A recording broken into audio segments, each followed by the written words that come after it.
Hello, hello. How's everyone doing? Welcome, one and all, to the RWBY Phoenix Festival OC Tournament.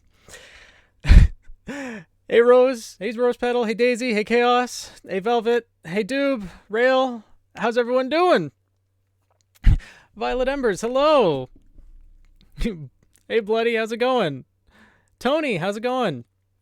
I'm glad to see everyone here. And yes, the cat is in attendance as well. So, today's the big day that's been in the works for a very long time. The OC tournament. And I've done a lot to hopefully streamline things, get it all set up properly. And I want to make this clear in advance. I've said this in the video announcing the tournament as well. These are 32 fan-made characters. They are all amazing characters. Each of them is wonderful in their own right. People have put a lot of time and effort into these characters, but unfortunately, as the way that a tournament goes, characters will be knocked out. Everyone seems to understand that, but we are judging based on how a character would perform in combat with one another and who would likely end up the winner, given the different biomes that will be in play, how their semblances match up against one another, and all characters are going to be set at the approximate skill level, or assumed to be at the approximate skill level, of a second-year student at the Huntsman Academies. Because obviously, many of these characters come from many different walks of life. Some of them are already experienced huntsmen and huntresses, being in the field for 20-some-odd years. Others are still first or second years at the academy. So to level the playing field, we are going to assume that the characters are at that level and see how things stack up against one another. So we will all be discussing on how each match will go, and ultimately we will progress the brackets based on who we think will win. And if it's close, then ultimately I'll be pretty much the deal breaker on that one as to which character ends up moving on. And to all of the people who did submit characters to this tournament, I appreciate all of the information that you have sent to me, and I really want to thank you all for allowing me to use your characters for the purposes of this tournament. I hope I can do them justice, and also, with the amount of information that was included, I won't be able to cover all of it, or even really that much of it in the tournament itself, in the characters' introductions, as I'm mainly going to focus on the tournament-relevant things, their semblance and their weapons first and foremost, along with their fighting style.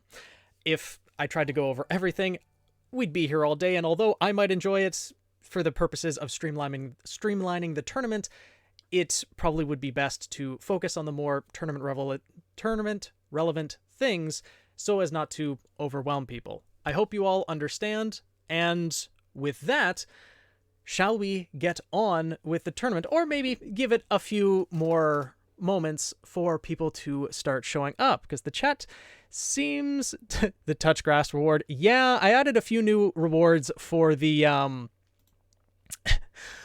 for the channel points, because we now have channel points. We now have a whole bunch of little things to make the stream a little bit more enjoyable. And thank you, Silver and Jagage, for subscribing. I appreciate it. Hey, Zerizu, how's it going? Get on with it. Okay. Well, in that case, let's start with the brackets first and foremost. The old man scene from 21. Yeah, I did add music. My overlay, Daisy? Oh, just wait. Just wait to see how much effort I put into this. Trust me, there's a lot. Okay. So, let's first go to the tournament brackets. As you can see, some people did find the tournament bracket before the tournament itself, but these aren't actually the matchups. Because all of the participants were added in alphabetical order. If it will load. Come on. You can do it. I believe. There we go. All of the participants were added in alphabetical order. And so we are right now going to shuffle the seeds, so we will be all seeing the matchups for the very first time. And then we will start with the first match. Hey Kimiko, how's it going? The new follower things covers my face. Yeah, it does. I suppose I could move it over to the... just move it over to the right a little bit, just so it doesn't. There. That should be a little bit better. So, we are going to shuffle the seeds right now. Let's see. Just to add a little bit extra randomization, we'll shuffle them 7 times. Once, twice, 3, 4, 5, 6, and 7. All right. Now go back to the brackets and let the tournament begin. So, our first match is going to be... Let's go back to the tournament scene. Let's unlock this. Move it over there. Okay. Put that there. Good. All right.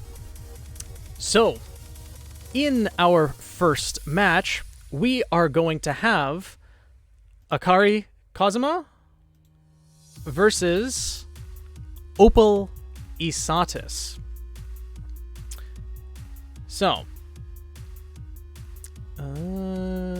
and Opal is here. All right. So, Akari Kazuma, who's based on the nine-tailed fox, the Kitsune. He is one of the few characters in the tournament that actually has not attended any of the Huntsman Academies. Instead, has lived mostly on the streets, resorting to theft and stealing to survive. But hasn't lost his love for the arts either. Still finds time to participate in plays and performing, and has incorporated that into his fighting style.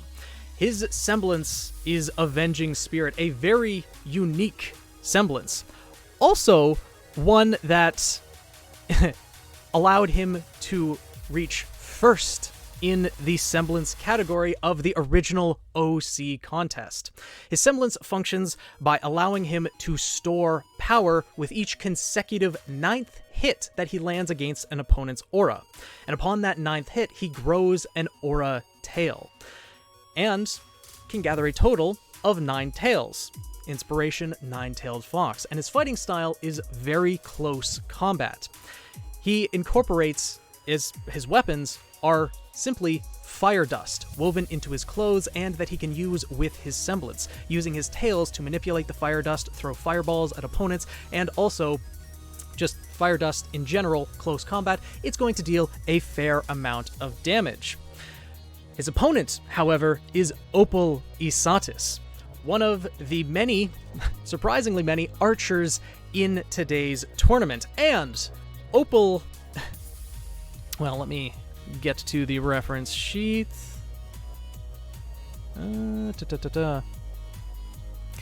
Sorry, it's going to be a little bit scuffed here and there as I try to find the references or go back and forth between the references of different characters. But... let's see. So, let's see. Okay.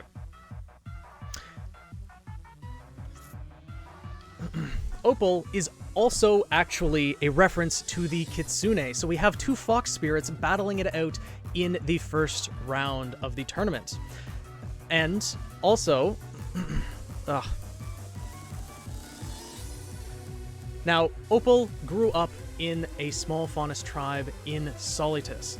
The tribe originated after the Great War, and when the group of faunus were finally set free from the slavery of the people of Mantle, they were allowed to form their own settlement. This is where Opal grew up. She was taught very early on the skills of survival and hunting to provide for oneself with everyday necessities. And because of that, she eventually was able to awaken her semblance. This is why she became an archer, for survival, for hunting. And her bow, her weapon that she has, which is aptly named Artemis, is a high-precision bow that essentially operates like a railgun, using electricity and lightning dust and gravity dust to accelerate arrows at breakneck speeds. And she can do so with pinpoint accuracy due to her semblance of sight projection. Essentially, she can get a bird's eye view of the arena by projecting her sight above the arena. Now, of course, this is going to be interesting to see what biomes we end up getting, to see if there's cover for the opponents to have, and how Akari and Opal will match up for each other, or against each other. There's a black border around the video, Chaos? How do you mean? Oh, it does look like there's a black border. Huh.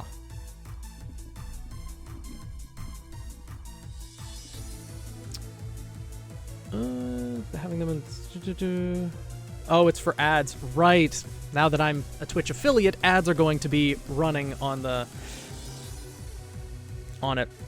But anyways, for now, let's go to pick two random numbers. So these are how we are going to select the biomes. There's going to be the list of 10 biomes here, and the number corresponding to, well, the given biome are the ones that will end up being selected. So, for the first match, we are going to have the forest and the mountain biomes. And those are going to be the ones that Opal and Ikari are fighting in. So, we have the forest and the mountain biomes. So, thanks, Rose Petal. So, as you can see, I put in just a little bit of effort to get proper screenshots and get everything set up for the tournament itself.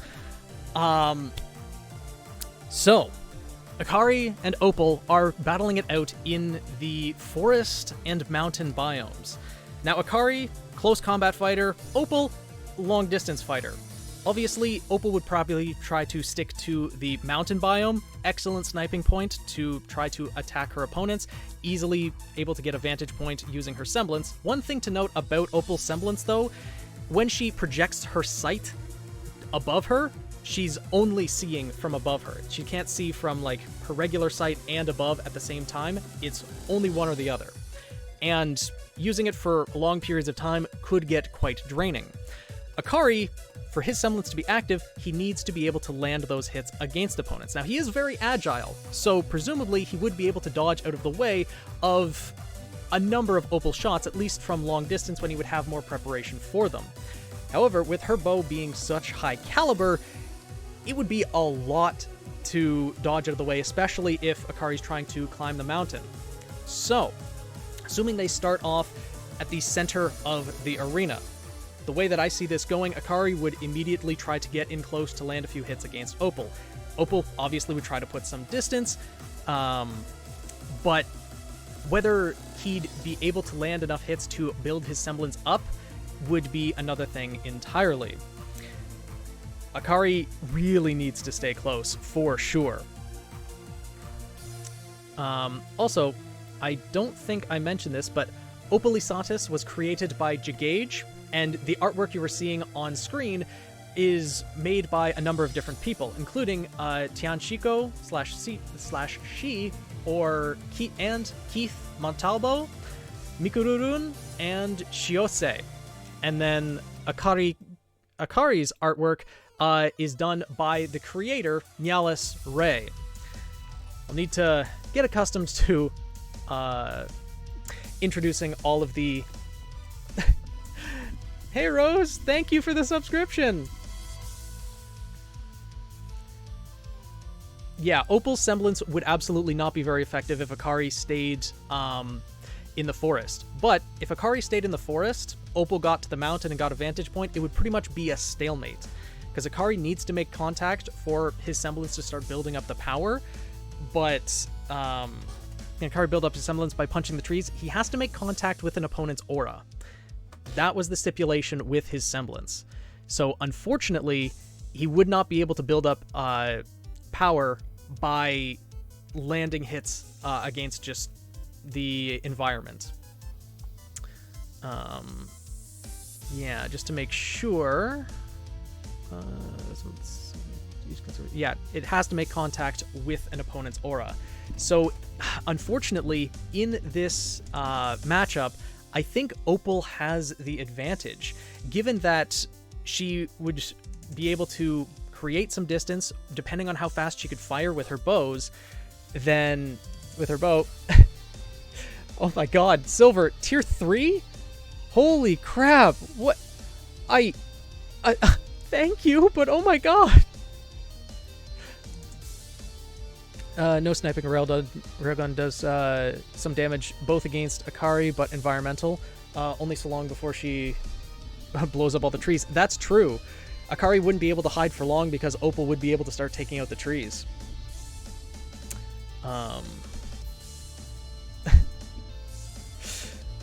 So, I think, yeah, Akari needs to get close. And although I think at the beginning of the match, he would be able to get close enough to land a number of hits, I think Opal would be able to create some distance between herself and Akari. And unfortunately, there's just not really any environmental advantage to help Akari get some cover to be able to get close. He has the forest for cover, sure, and could try using the trees on the mountain biome as a little bit of cover, but as soon as Opal gets a vantage point for sniping, especially with her semblance, she would be able to get the overhead look, be able to see where Akari is, and I think she would just be able to whittle down his aura, whittle down the environment, and eventually, it would be a little bit of a drawn-out battle unless Akari can finish it immediately, get real close before Opal can really react, but I think overall, yeah, Akari might get on top of the mountain eventually, Rose. That's absolutely true. But what's more likely, though? Akari getting to the mountain, or getting to the top of the mountain to be able to face Opal, or Opal being able to shoot down Akari beforehand? Thank you, Silver. I appreciate it. I would assume yes, Akari would have the advantage in speed and agility, being the close-range fighter. He absolutely would, dude. The bow can split into two different sword-like weapons, but she's mostly a sniper overall. That's what her semblance is geared towards. That is very likely how she would prefer to fight. So if Akari could make it close range, he would have the advantage, and I think he would win.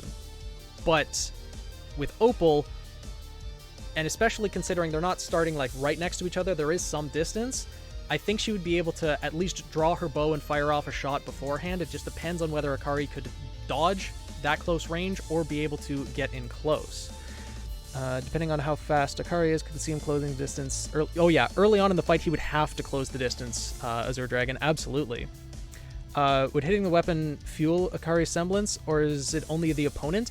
It's with the opponent's aura. So presumably, if the opponent would be strengthening their weapon with their aura, that would also count towards Akari's semblance. So even blocking would fuel Akari's semblance. If Opal managed to get to the forest rather than the mountain, she could also snipe from there. Yes, she could.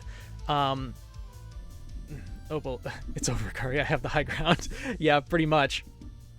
Yeah, both biomes do kind of give an advantage to Opal, because if she has the cover with the forest biome, she could snipe from there. It'd just be her semblance wouldn't be as effective because the trees would provide cover to Akari, but given that she is an experienced hunter, she'd be able to navigate the trees and be able to snipe. How consecutive is consecutive? It's pretty much, as I understand it,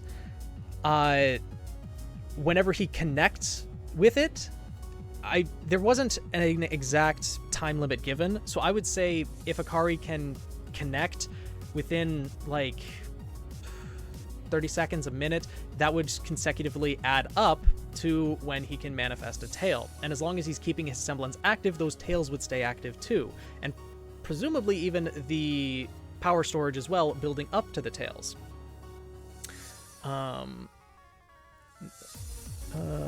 So not in combat, but think about it for the lore. Yeah, it sounds good, Jagage. As long as he doesn't miss any hits, if he has a tail, the combo stays.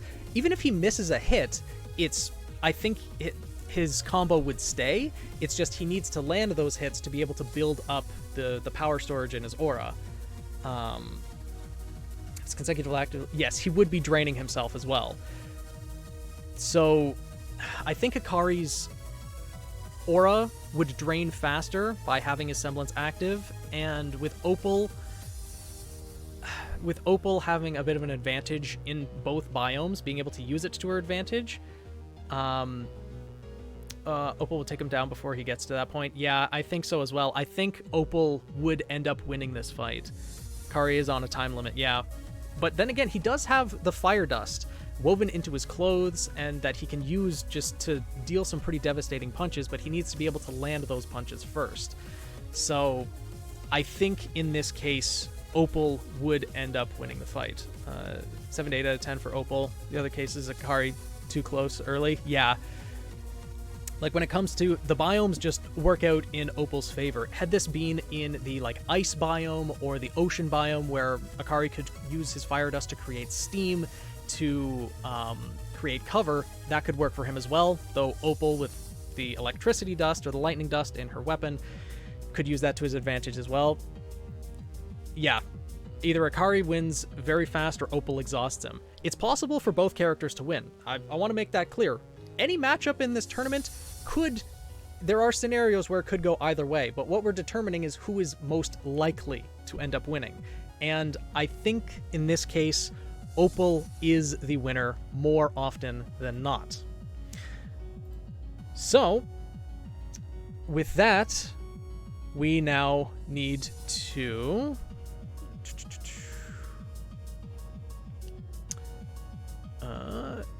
go back to the desktop,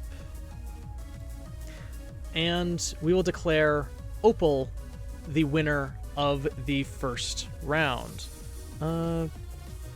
Treated as having all types of dust? No. The combatants would bring their own types of dust with them. Whatever types of dust that they are used to using, those are the ones that they will bring with them. But they... Like, how do you mean, Doob? They can have, character has no art. No worries, Jam. No worries. I've already, incorporated small descriptions for all of the characters, and whether there is artwork or not, that's part of the reason why I'm trying to be the final judge on all of this, is so that there is no bias towards characters with artwork versus those without. So I still expect this to be a fair fight and everything. Yeah. They would use the dust specifically having, yeah. So Akari only has fire dust and Opal only has lightning and gravity. Correct. Unless the biome itself provides the dust. For example, the ice biome does have ice dust available. The lava biome would have fire dust available. The geyser biome has steam dust available. But not all biomes have dust available. Like the urban, the Savannah, the forest, they don't have any inherent dust or attributes with them. That type of thing. And yes, the mountain biome does have lightning clouds as well. It's either steam dust or water dust in the geyser biome. Probably water would be the safest bet since it's the less refined type of dust. But yeah, in this case, Opalisatis would be the winner of round 1. Next, we have Moko Takiwatanga and Electra Kima. All right. So, let's go back to the tournament scene and set things up. The mountain, forest, opal. Okay. So, we have Moko Takiwatanga versus Electra Kima. All right. Lightning gravity, some kind of magnetic effect. Yes, it does. Just to know, Phoenix, how many matches are we going through today? As many as we can. I'd like to get to the point where there are 16 combatants remaining. If I just go back to here, for example. So I'd like to get through these 16 matches here, and these 8 matches, these 8 matches, and these 8 matches. So I'd like to get through 40 matches today. If we don't, that's fine. But at the very least, I would like to get through the first 32, which is these 8, and these first 16. So, yeah. But back to the tournament scene. We have Moko Takiwatanga versus Electra Kima. Now, Moko Takiwatanga, she takes heavy inspiration from the Maori tribe from New Zealand. When I saw this character, or read the description of the character, the art actually came later, I was blown away by how much effort and detail was put into this character. There's so many things about the character were named in the Maori language, and it's just so much detail went into this character's design. If I can find the sheath.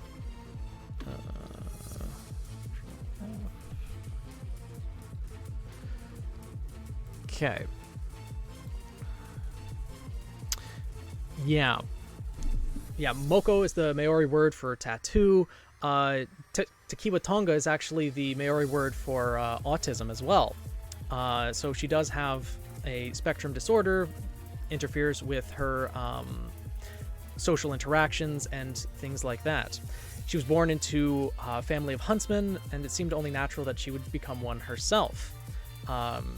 Started early, and she developed her semblance, which is a shout that causes fear, named haka, which is something akin to the Maori tribe. That is something that they do. And when I saw this character, I was reminded of a lot of the studies that I did in high school, actually, because I took a native studies course, and the Maori was one of the tribes that was focused on, and I actually did a presentation 10 years ago in the past, so I recognized how much effort went into this character. And this character was created by Peter Middlekip, and the artwork that you see on screen for Moko was done by Miss Creative Arts.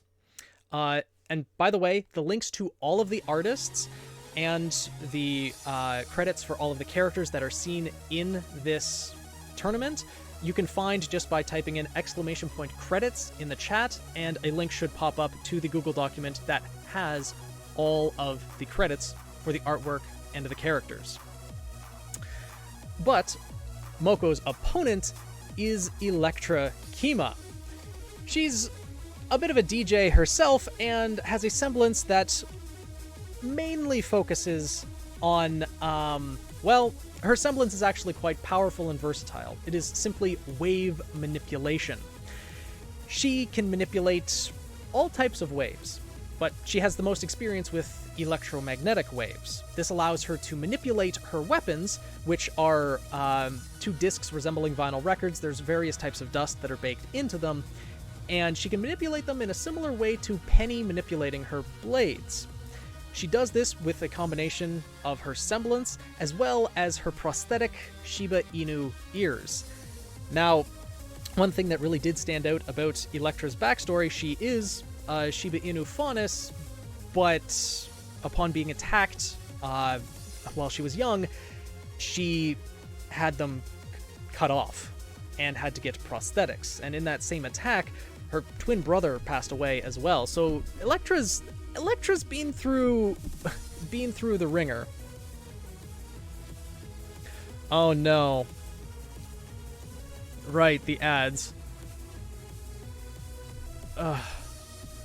This is why I need a second monitor, so that I can see when the ads are actually running, because there's so many different windows open on my computer right now. I'm sorry.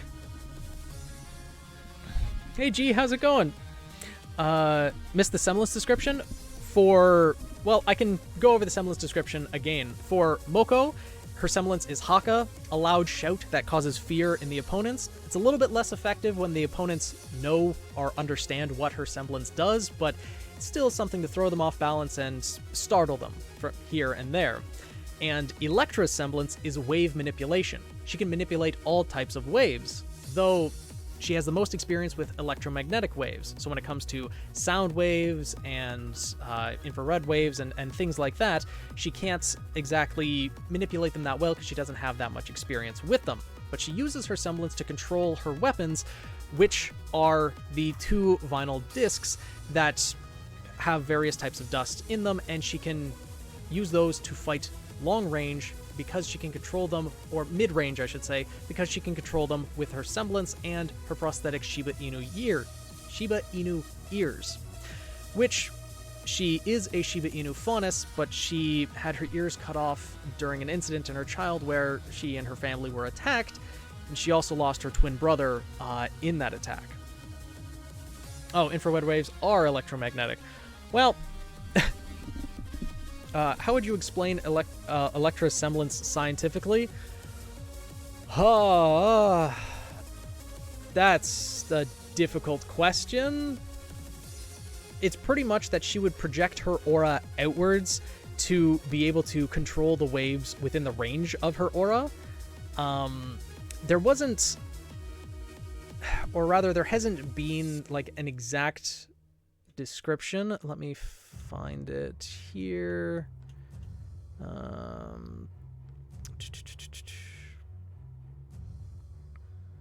Let's see.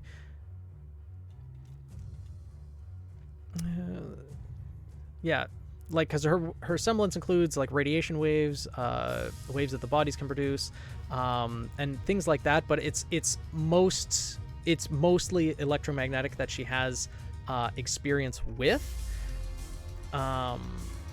and it doesn't specify a range, but it would be as far as that her aura can project. She would be able to interfere with the waves of Moko's shout, yes. But considering she has most experience with electromagnetic, not as much with sound waves, I still think Moko's semblance would have the overall effect because Elektra wouldn't be able to fully nullify it. Sound waves, ocean waves, I don't... In theory, yes, but... semblance seems weird to me, trying to understand how it works. I guess it's more like light manipulation, sound manipulation. Yeah, it's more being able to control the... In Elektra's case, it's more being able to control the electrical signals that her ears can send to her weapons. That's the main thing that I think she would use her semblance for, though she is accustomed to fighting close combat with her weapons as well, so she doesn't necessarily rely on her semblance.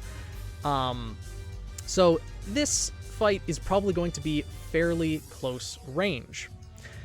Now, if we go here to select the biomes, we're going to be fighting in 7 and 6. So we're going to be in the mountain and lava biomes this time around. All right. So we have the mountain and lava biomes. It gets bombarded with gamma rays. Oh no. Yeah, let's stick with electromagnetic for the simplest. I agree, Chaos, but considering she can interfere with some waves, she would be able to interfere slightly with sound-based semblances. Not enough to nullify them, in my opinion, but for the purposes of this tournament, I think it is fitting that she can interfere with them slightly. But yes, Moko's weapon is a staff with a sharp jaded club affixed to the front, and Electra's weapon are 2 discs that are infused with different types of dust. She can manipulate them mid-range if needed, but I think she is mostly accustomed to fighting close range. Let's see. Yeah, Electra can control the discs wirelessly through her semblance. She can also use her prosthetic Shiba Inu ears to control them. And the discs themselves supposedly can shatter into shards, and she can control the individual shards as well. So yes, in a way, Ergo Proxy, Electra is similar to a Dust Weaver. She has, well, she doesn't necessarily control the dust itself, but she has multiple types of dust in her weapons, and the weapons themselves she can manipulate and move around.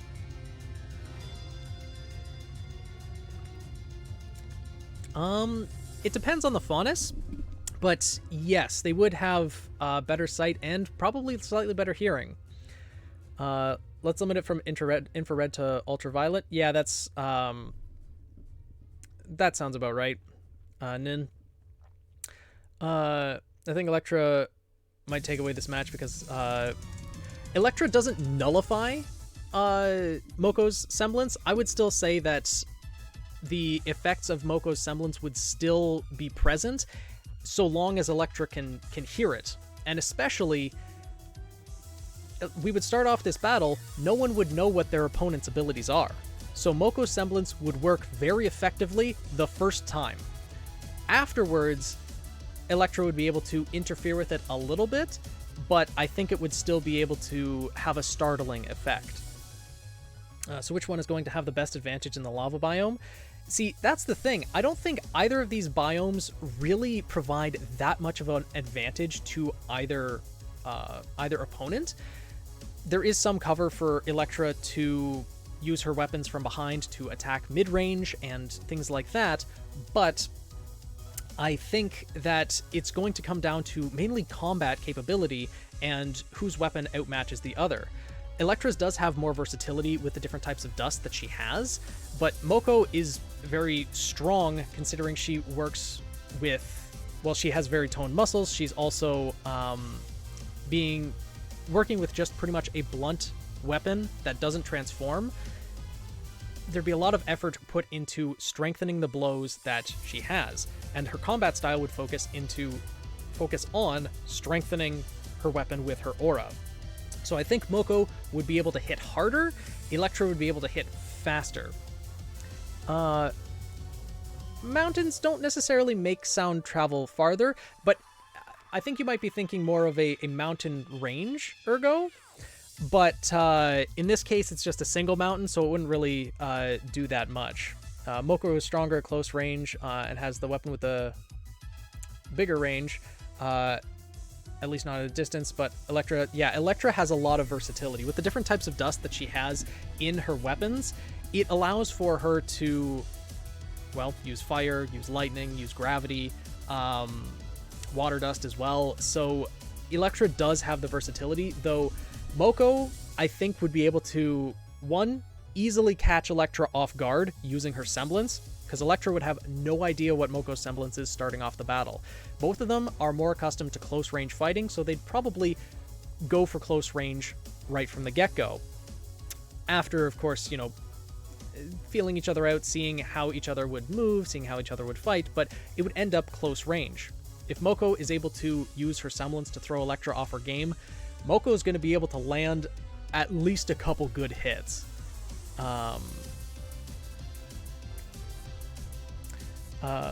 Yeah, Moko's semblance absolutely does play a bigger role here than most would expect, Rose. Absolutely, because she would be able to take her opponent off guard. And we have to remember as well, the first match, opponents have no idea what each other is capable of, what their semblances are, and are going into this battle with no prior information. By round 2, people are presumably watching the other matches, seeing what opponents' semblances are, trying to figure out their abilities, their fighting styles. So, in this case, Moko, I think, would have the advantage from the get-go because of her semblance, being able to cause that fear, cause that startling in Electra. And I think, let's see, Moko should keep her semblance for when she absolutely needs it, either keeping it in her back pocket until Electra slips, providing an opening. Maybe she could win just by martial means. That's true. Like, this match would be close and honestly could go either way, because Electra has the versatility, but Moko has the strength and the element of surprise, because that semblance, like her semblance, would play a huge role. This is actually the second match. Torsenaria? Torsenaria. I think I'm pronouncing that correctly. Can you combat the fear through sheer willpower? Yes. It is mentioned that the more that an opponent knows about Moko's semblance or is aware of the effect, the less effect the fear has, but it still is startling and could still give you the kind of like the jump scare type of thing. Yeah, never underestimate the element of surprise. Yeah, I'd like to cover at least 32 matchups, yeah. But the first matchups, I think, are going to take the most amount of time because we're first being introduced to the characters. I'm doing my best to introduce the characters. And once we get to the second round matches, then I think things will go hopefully a little bit quicker, but we'll see. This match is extremely close. Electra's personality. Let's see here. Oh, right. I should probably also say that Electra was created by Emily Knob, and the artist for the artwork that you're seeing on screen is Casper Swain. Their links are in the description as well, or exclamation points credits. And I already went over Opal's as well, or Moko's. So, when it comes to Electra's personality, she seems to be a very upbeat person. She's also a bit of a DJ as well, manipulating electromagnetic waves. Her weapons looking like vinyl records, etc. So she seems to be pretty upbeat. However, one thing to note, she's very sensitive about her ears, so if anyone tries to touch or attack her ears, she pretty much flips the switch pretty readily. If dust elements, then surprise dust when. That's true. Every dust is surprise dust when your opponent doesn't know you have it. True, but I think it would be reasonable to assume Moko doesn't actually use dust, as far as I'm aware. I can double check just to...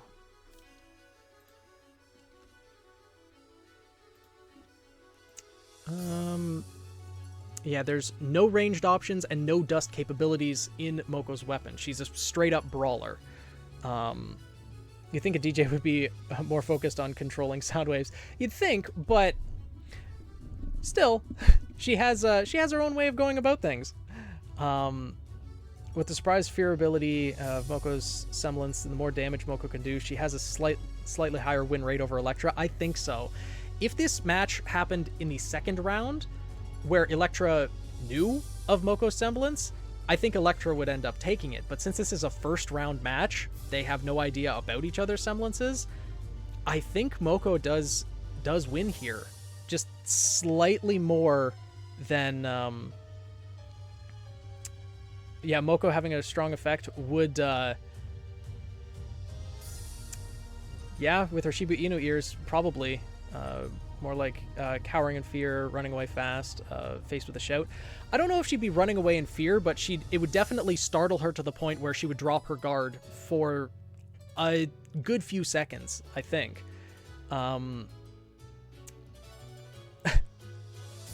Surprise attack, I think, would be Electra's downfall in this one. Like, Electra does have the versatility, but I think Moko, with having the stronger fighting capabilities and with the element of surprise with her semblance, I think Moko would end up winning this.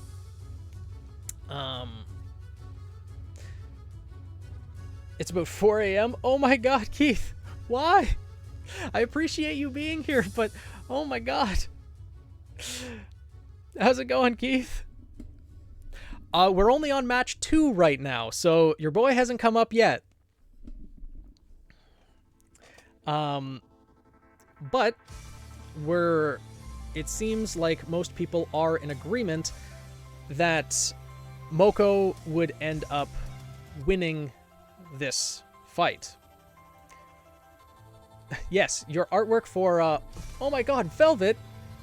What are you doing, Velvet? Thank you, but why? You're insane, Velvet! Oh my god. But, yes, Keith, your artwork did come up for Opal Isatis, and she did win the first round. And in the second round, Moko was victorious over Electra. In the next match, we have Aorta Flavis versus RWBY Shirogane. So, to get everything set up... Oh, hi, Kat. Hello. You're interested in the tournament too, are you? So, we have Aorta Flavis versus RWBY Shirogane. So, we actually, in this case, have some pretty heavy hitters going up against each other here. Because, let's see, both of these two characters placed in the overall category for the OC contest. Coincidence, Mo just came out to say hello. The cat's new.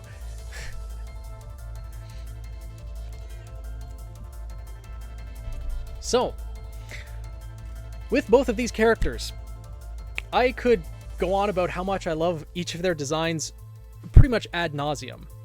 Aorta Flavis, designed by Bloody Rosalia, who you see in chat as well, internally screaming.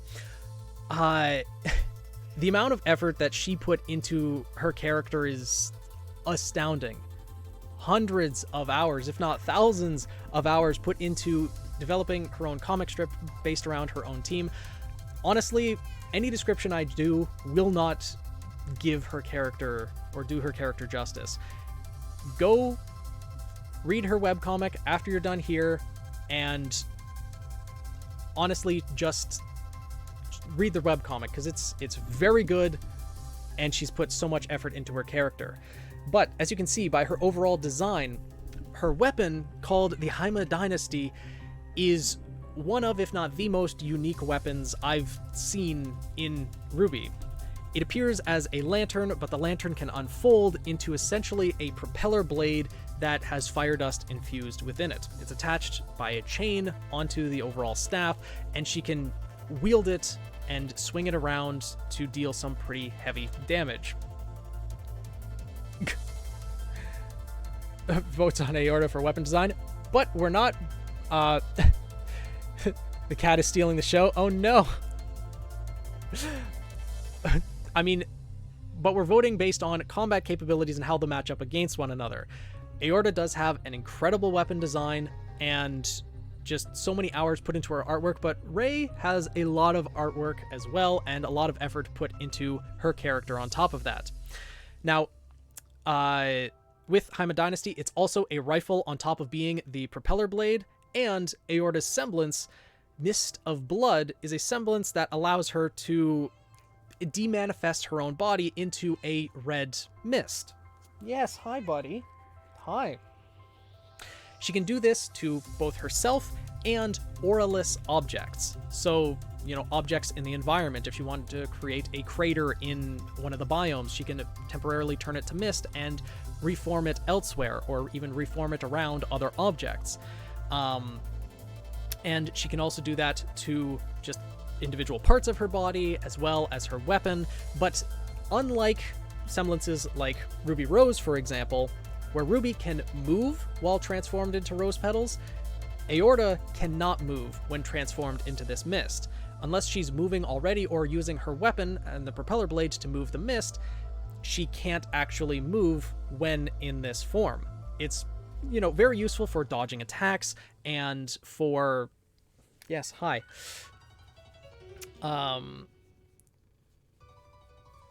Mainly for dodging attacks, combining metal rotor dust rifle. Yes, indeed.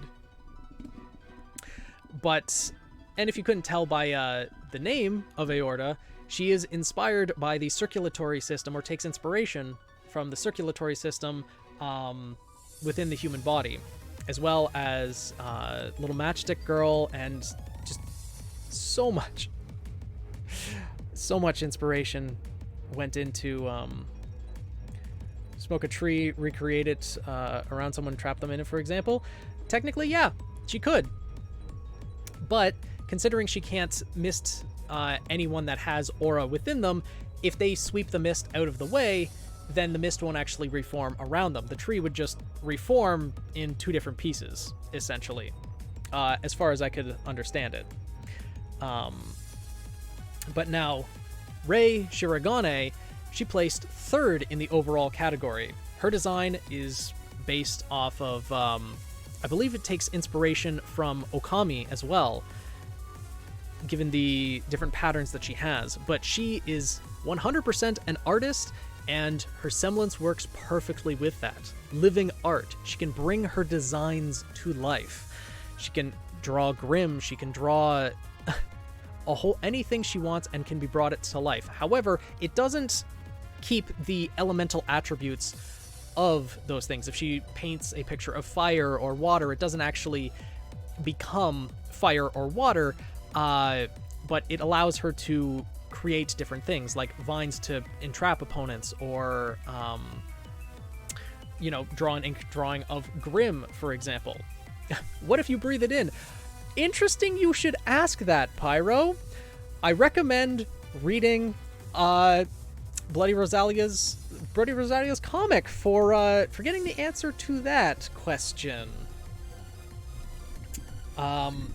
It won't have any effect on the outcome of this tournament, but yes, she could draw herself and make a clone, but that would be more aura intensive as well. So, just reading through the description here, see if there's anything else I want to add.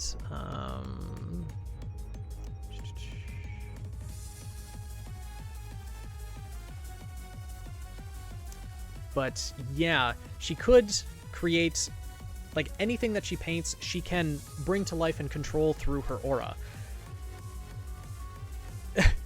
Yeah, read the comic.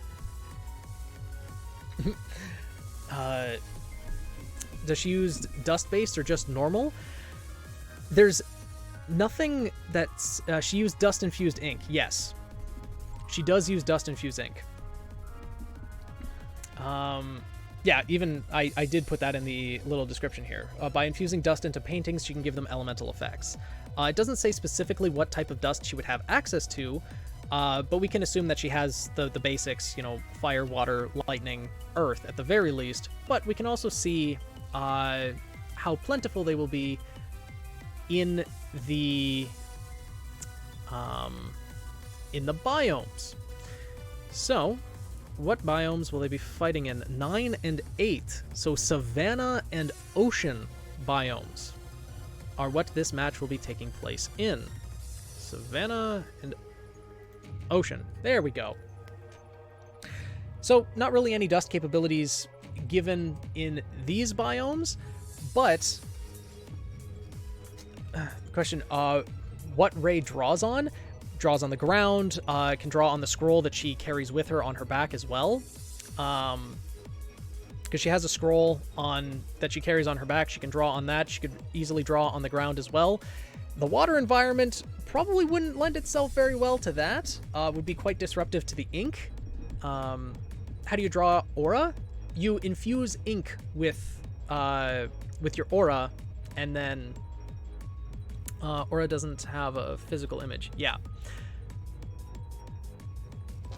Can draw aura and heal? No. Not... I don't think that's a capability that she has. Can Rey come to the tournament prepared with multiple pre-made drawings? Yes.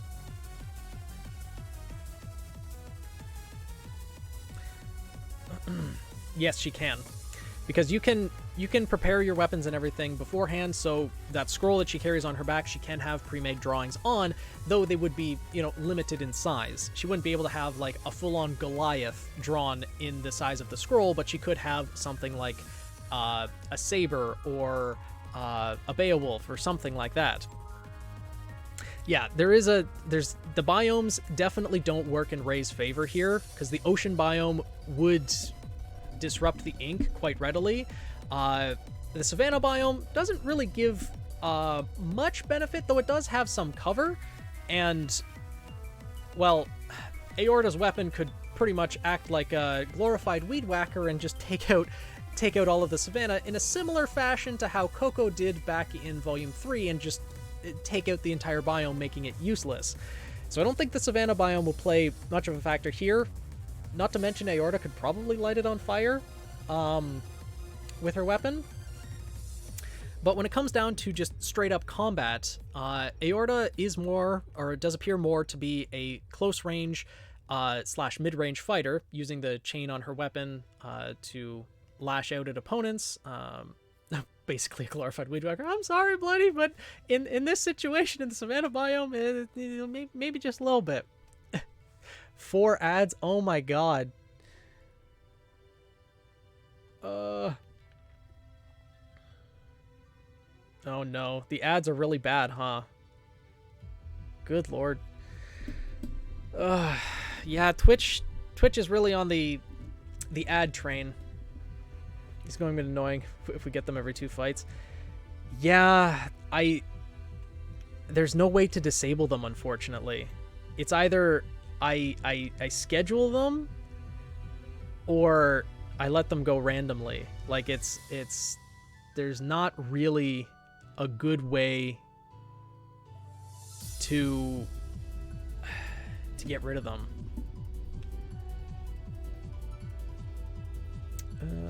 What does modify emote do? I'd need to have emotes for that. And to be honest, I'm not 100% sure. Oh, lets you rotate 90 or 180 degrees? Okay, well, Nin has the answer then.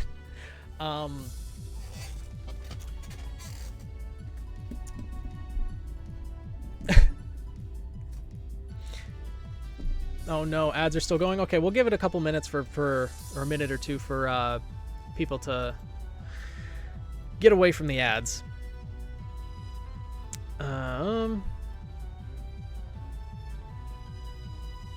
Yeah. Okay. What are some drawings Rey would have prepared? For that, we'd probably have to go more off of what we think she might have prepared. Because there wasn't anything in her description as to what she would have prepared beforehand.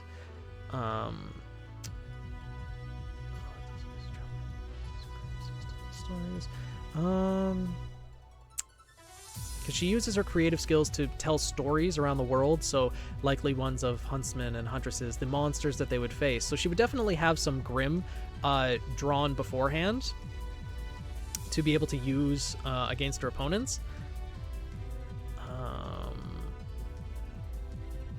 But I don't know if she would have, for example, like, well, she'd probably have some aspects drawn with fire dust, for example, or other types of dust.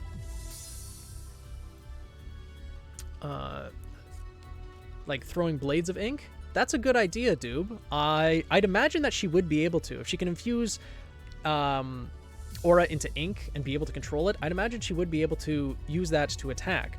Not to mention, her paintbrush also doubles as a halberd and a Tommy gun. So it's not like she's just relying on her semblance to fight. She fights pretty much along with the things that she summons. Hey, Ergo, welcome back. Oh no, Rail, I'm sorry. Yeah, I feel like Ray is at a disadvantage in this matchup. Savannah could be ignited, completely deny her access to draw, whereas the Ocean is just going to wreak havoc for both of them, really, yeah. I mean, Aorta with the Fire Dust could create steam, but Ray could do that as well if she has dust infused with, or ink infused with Fire Dust. Are these creations treated as auraless for Aorta's semblance? No, they wouldn't be. Aorta could not mist these because they have Ray's aura infused within them. But yeah, water would dissipate the ink. We all know how Tommy guns and Savannahs go. That's true, Gage. That's very true. Rides ink monster into battle, pretty much. How durable are these creations? There isn't, it's not exactly specified, but they're made out of ink, so they can only be so durable, right? Yeah, it's probably, if I had to put it in perspective, they'd be less durable than Sun Wukong's aura clones, for sure. If Ray can overwhelm Aorta with Grimm and shoot at her while she's defending against the Grimm, she could whittle her down. Absolutely. Oh, she could absolutely do that. There's definitely situations where Ray could win, and she could use her paintings, especially pre-made ones, of just small Grimm, medium-sized Grimm. I got it, Velvet. And be able to distract Aorta, use the Tommy gun to whittle her down, catch her by surprise using her halberd. But in this overall situation, I think Aorta has the advantage more often than not.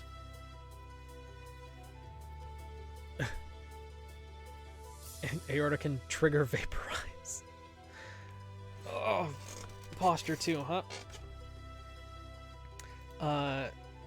No, Ray does not feel the damage when her aura constructs get hit. The ocean biome doesn't work well with her. Yeah, Ray just doesn't have enough cover because you're absolutely right, Doob. If both of these biomes are pretty much open space, so Ray wouldn't be able to have time to really create any more paintings than what she already brought with her. So once Aorta is able to deal with the summons she already has, then it would become more of a straight-up fight, and I think Aorta has the advantage with that. Create lightning dust paintings to electrocute Aorta, but she would need to make sure she's safe first. Yeah, she would need to make sure that she's out of the water, and Aorta, I think, would be pretty hot on her heels the entire time, except, of course, being kept at a distance with the Tommy gun and the Grimm. The ink loses shape and splashes on Aorta. She'd basically be covered in dust. That's true. That's a good point, Greg.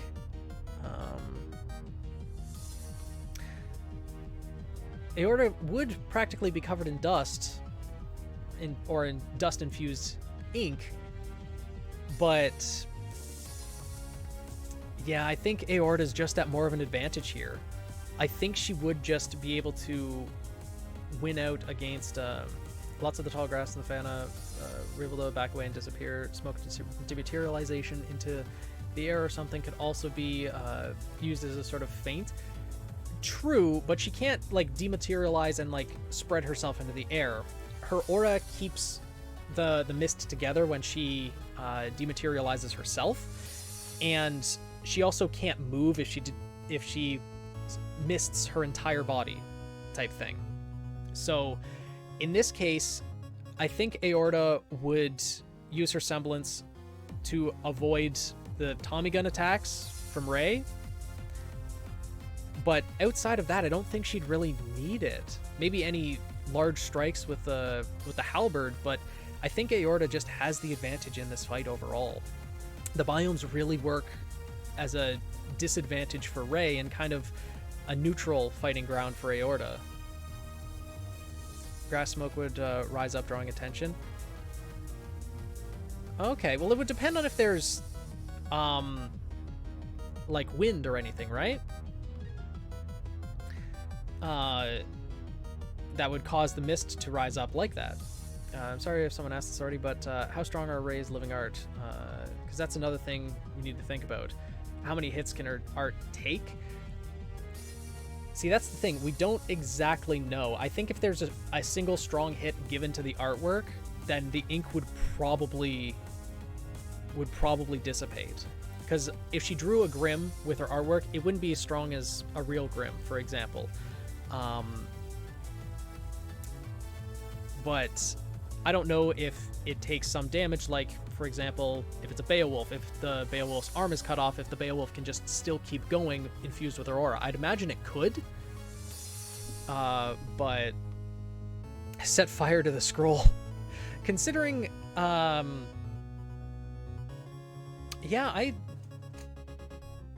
it's infused with her aura, though, most likely, so it wouldn't be able to burn that easily, but that would be something that Rey would need to protect. Glass cannon. How adaptive Rey is, how many drawings can she make, dust she brings to counter anything here. Didn't realize comments weren't showing up because, phone number verification. Yeah, sorry, Claro. Aorta probably wins since the battle is only going to go her way the more the fight goes on. Yeah, and Rey's arsenal becomes more drained. That's a very good point. These biomes just really do not work in Rey's favor at all. So I do think it's safe to say that Aorta would probably win this fight. So we shall declare Aorta the winner in round 1. Yeah, like, I love all of the characters in this tournament, and it hurts to say that, you know, one wins, one loses, but for the sake of continuing on, we have to. I know, I don't want Rey to lose either, girl, but we have to. I want to find out if there's a place to read about the contestants in advance. Yeah, unfortunately, I didn't post anything in advance because I figured it'd be best to go over it here, and most people, I think, wouldn't take the time to read over everything. They would read over a couple characters that they had their favorites in, and I wanted to make sure that it was kind of a level playing field for everyone. So yeah, it was difficult, and if we do this again, then I'll absolutely take suggestions for how to improve it and things moving forward. But for now, we're just gonna have to go with it as it is. I just wanted to try to make it as even as possible so that there wasn't any preferential treatment for any one character. That some characters have artwork, others don't.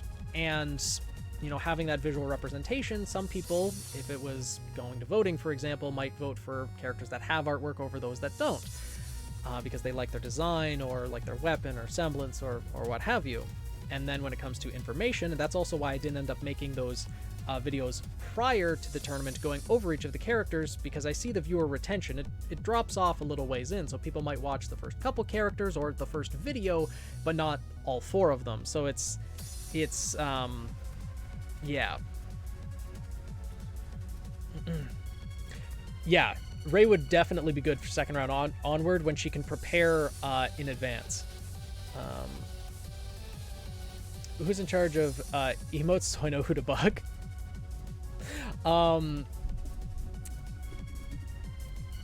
But I haven't decided exactly who I'm going to commission for the emotes yet, but that's something we can always discuss later on. For now, our next fight is going to be between Cadence Carria and Gok Knight. So we will switch back to the tournament scene.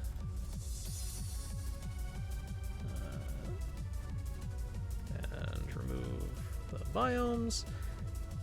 First up, we have Cadence Carria and Gok Knight. Now, Gok does not have any artwork, but we do have a description of his appearance. Wears a black tunic and pants, and a red belt, red cavalier hat.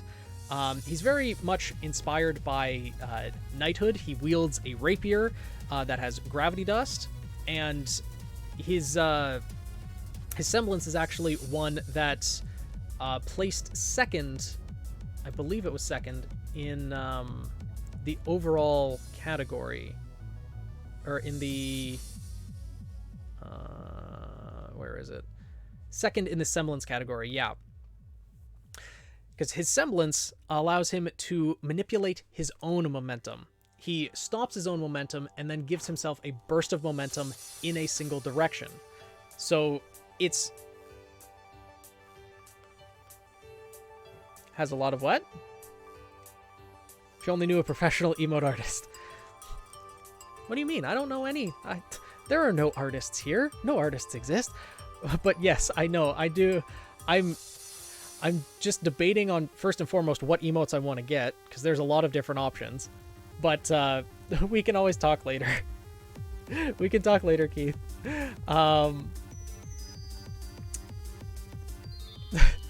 Rose, oh no, I've angered all of the artists.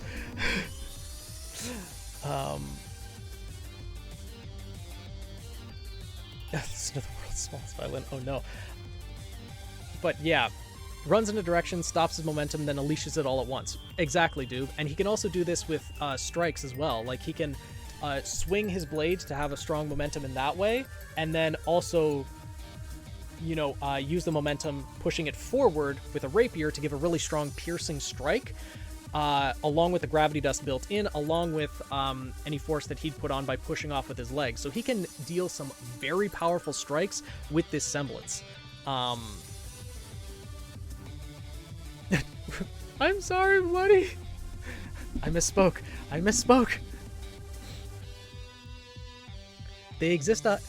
How about this? Artists exist on a higher plane that they are just not visible to the lower beings such as myself. Better?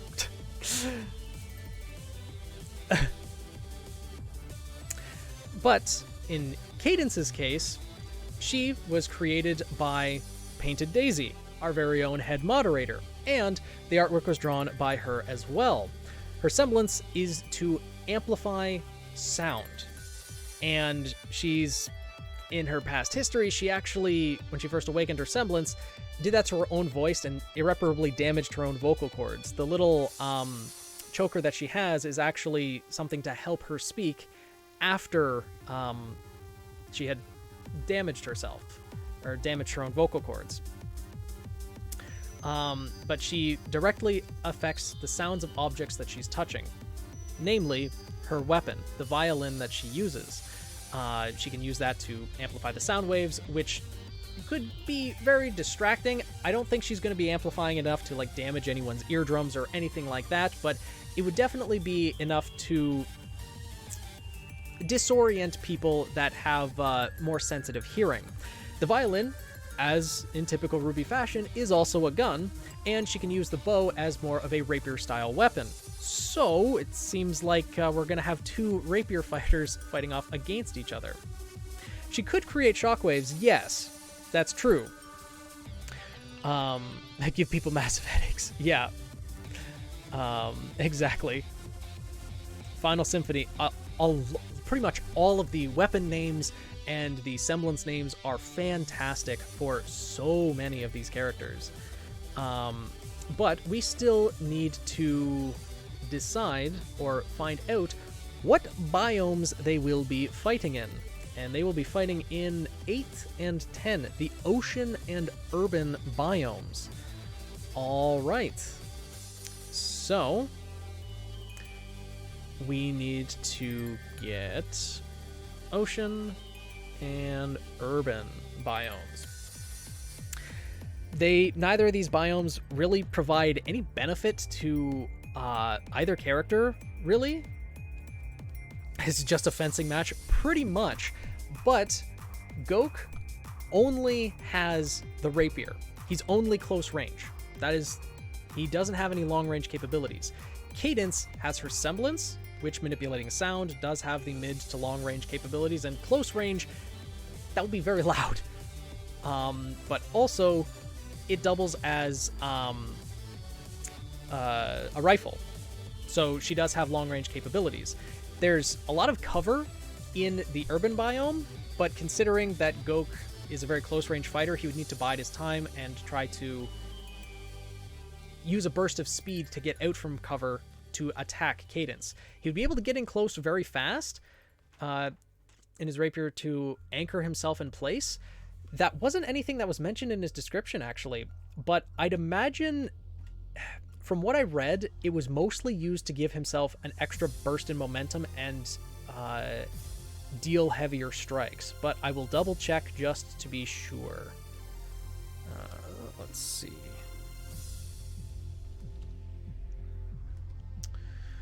All right.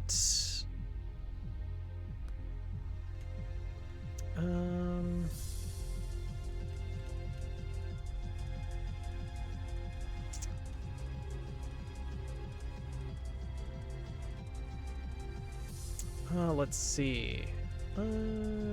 Temporarily suspend Gok's momentum before unleashing in any direction he desires. Okay. It contains gravity dust for some extra oomph and can extend into a glaive. So it doesn't seem like the gravity dust can be used to...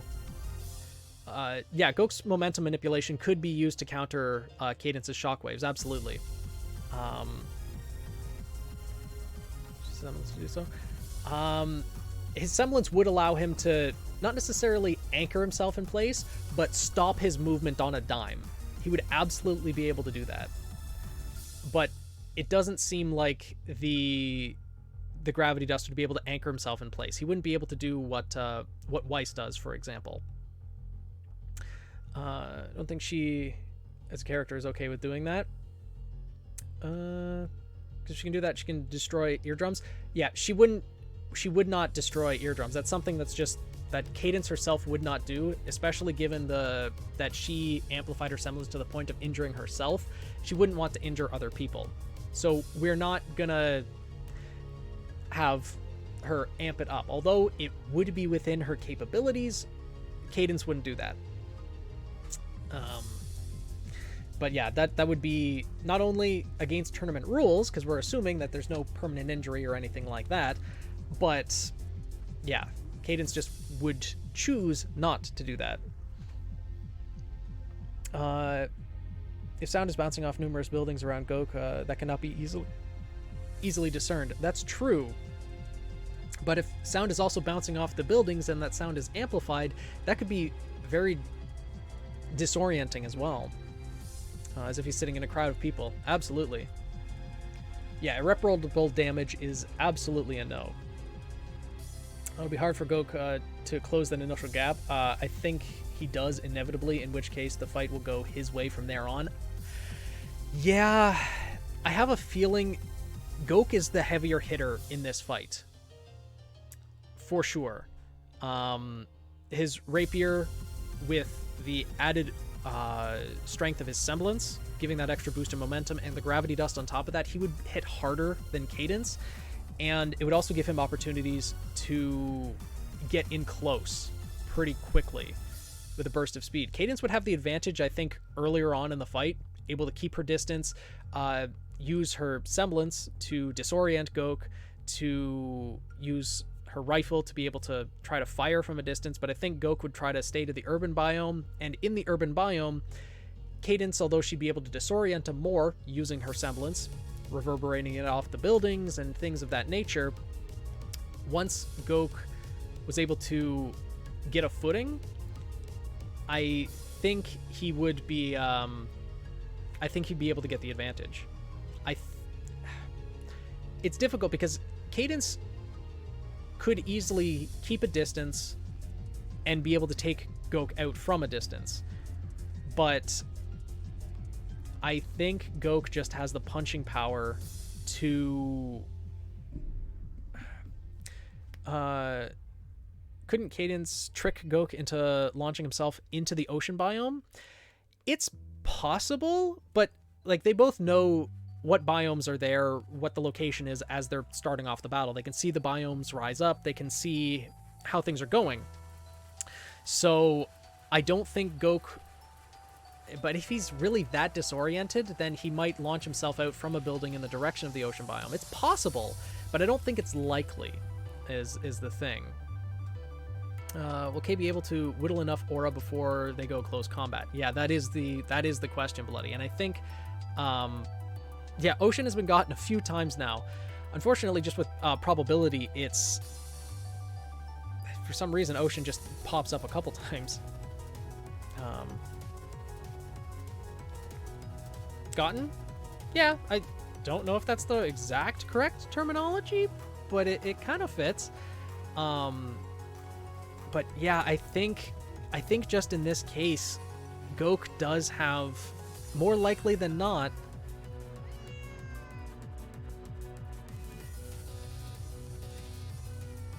your opinion is noted. Okay. A lot of these fights are similar dynamic until now. We have a hit and run character against a heavy hitter, close range, that can easily win if they stay at close range. Yeah.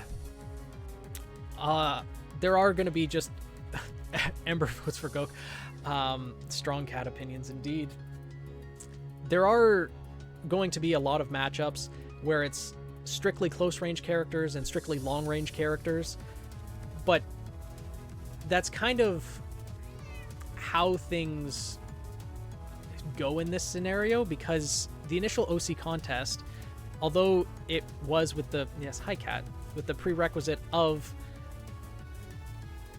entering into the Phoenix Festival tournament, people are selecting the characters that they worked on the most, or that they liked the best, or that they thought were the best designs or more uniquely designed, but may not necessarily be the most suited for the Phoenix Festival tournament.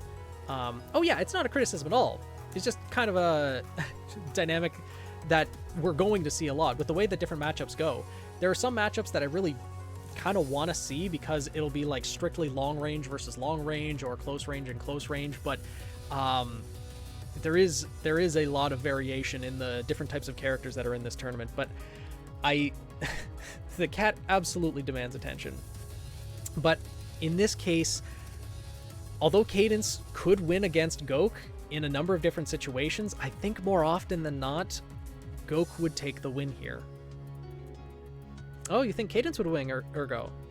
I think Goku just has more punching power. If he lands a hit against her, he'll just be able to do more damage than Cadence would be able to do against him. And this one is really close. Yeah, the biomes allow a lot of hiding. The urban biome, for sure. Ocean biome, I don't really think would play much of a factor here. Neither of them have lightning dust or fire dust to create steam. Yeah. Armor to defend against damage and high mobility. Yeah, it is really hard. It's really hard to argue against that.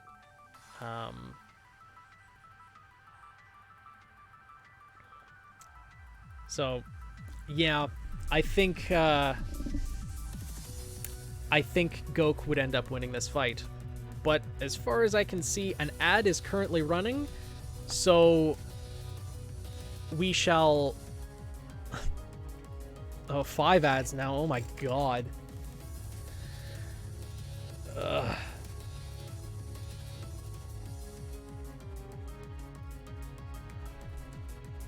Maybe schedule ads between rounds. Yeah. Well, I'm trying to plan it out so that the rounds are ending when the ads are coming, because I saw the ad coming this time. This round is over because we're declaring Goku the winner. Goku would win this fight. Goku would win any fight in RWBY. Let's be honest here. But yeah, there isn't really any telling when each round will end. And the ads are pre-scheduled. I can try to delay them, but then it's just going to end up like bunching up, and then there's going to end up being like 3 minutes of ads in a row.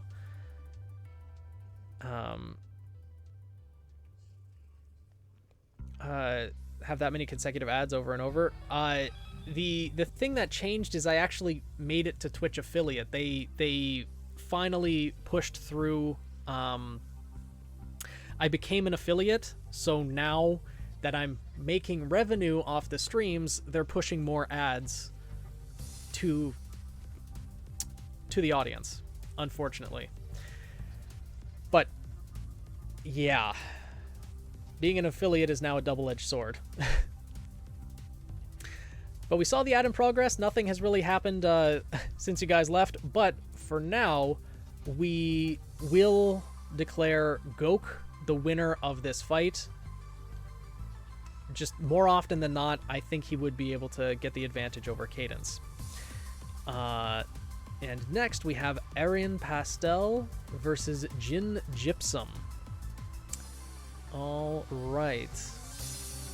So Goku, Cadence.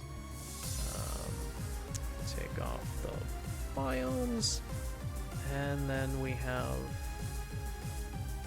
Aryan Pastel versus Jin Gypsum.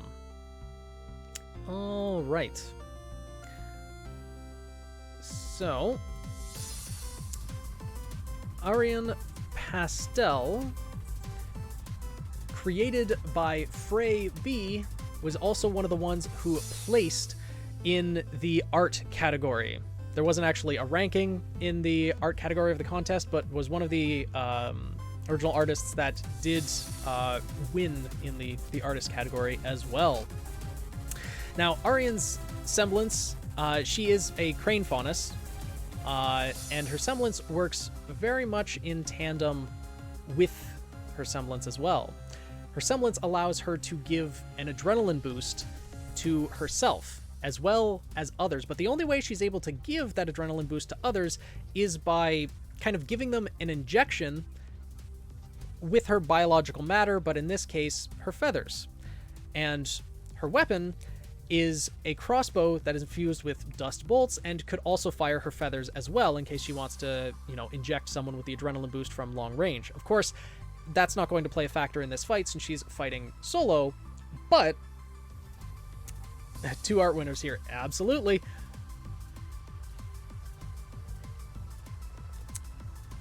If Jin doesn't get a biome with sand, yeah, he needs a biome with sand to be able to use his semblance. It is very situational here. But let's introduce Jim first before we get to that point. Jin Gypsum was created by Rose Petal, and the artist's name is Obsidian Arrows. Now, Jin's semblance, sandstone, he can create pretty much anything he wants from sand. He needs enough sand to create the object that he wants, so he can't create, just a palm full of sand, can't create a massive shield or a greatsword or anything like that. But he needs the sand to be able to do that. Similar to how Neptune infuses his aura into water, Jin infuses his aura into sand to be able to manipulate it. And his weapon, named Lucid Reeve, is a meteor hammer with a gold chamber at the end of a 5-foot chain. So it's a massive mace-like weapon. It's infused with earth dust to create rock walls and projectiles, and wind dust to blast gusts of wind. He's basically a sandbender. Yes, exactly. But one thing, if he doesn't get a sand-based biome, it is going to be more difficult for him, but that's why he has the earth dust in his weapon. He can create rock and then essentially beat the rock to death with his weapon, use the wind dust as well to erode it away, and create the sand that he can then manipulate. So it's a bit more of a process, but it's not like his semblance will be completely useless. Unless he gets like 2 water biomes and then everything's just creative, or just straight mud. But let's see what biomes we actually end up in. 10 and 5. So we have the urban and the ice biomes. All right. So urban and the ice biomes. There's no sand, unfortunately. The urban biome has rubble, but no actual sand for him to manipulate. So for him to be able to use his semblance, he would have to use his weapon to create earth dust, and then concrete sand would probably work for his semblance, but I don't know if he'd be able to find enough of it to make anything meaningful out of. Maybe like little daggers that he could throw at his opponent, but I don't know if it'd be anything. Glass is basically compressed sand, true, but then again, so is rock as well, right? He needs sand to actually compress it. Polar opposite of sand, in a way. Is gravel close enough to sand? I don't think it is. I think it needs to be like the small particles to be able to fuse it together. Rubble does count because sand is made from glass, but it's finding the earth in metal. Yeah. So I think he'd need the more fine material rather than just gravel to be able to manipulate. Yeah, he needs to rely on his weapon and combat skills in this fight. But given that his weapon is, I think it's, well, obviously it's the more close combat type of weapon, but it would hit harder than Arian's. But Arian has the more long-range capabilities. She is made for support. Yeah, this is true. Arian is more of a support character, but she's still pretty formidable on her own with the crossbow that also is dual chain sickles. Rail, it's not, the biomes are there to kind of represent the 2 biomes that are present, but they can go between either one, whichever one is more advantageous to them. I'm guessing most of this fight would probably take place in the urban biome because the ice biome doesn't exactly have the best footing. So yeah, meteor hammers, you need to wind up your attacks. It's the slower of the 2 weapons, but it's also the stronger. Does she fight with Crane Kung Fu style? I don't believe so. I don't believe she does. Let's see. Skills and semblance. She's a level-headed fighter, primarily focuses on supporting her teammates in combat. Excels in fighting from a distance, but not really able to handle close combat.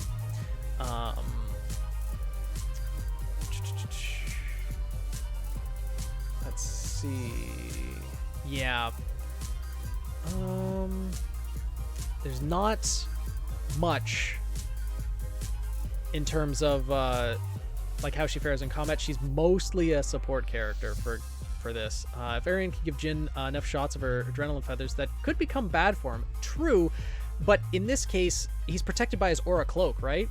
Even if she was able to shoot him with the feathers, they wouldn't penetrate through his aura. So I don't think Arian would be able to use his semblance on Jin. Keeps a long distance in a fight. Yeah. Oh, absolutely. Arian, the thing is, though, the urban biome would give a lot of advantage for Arian.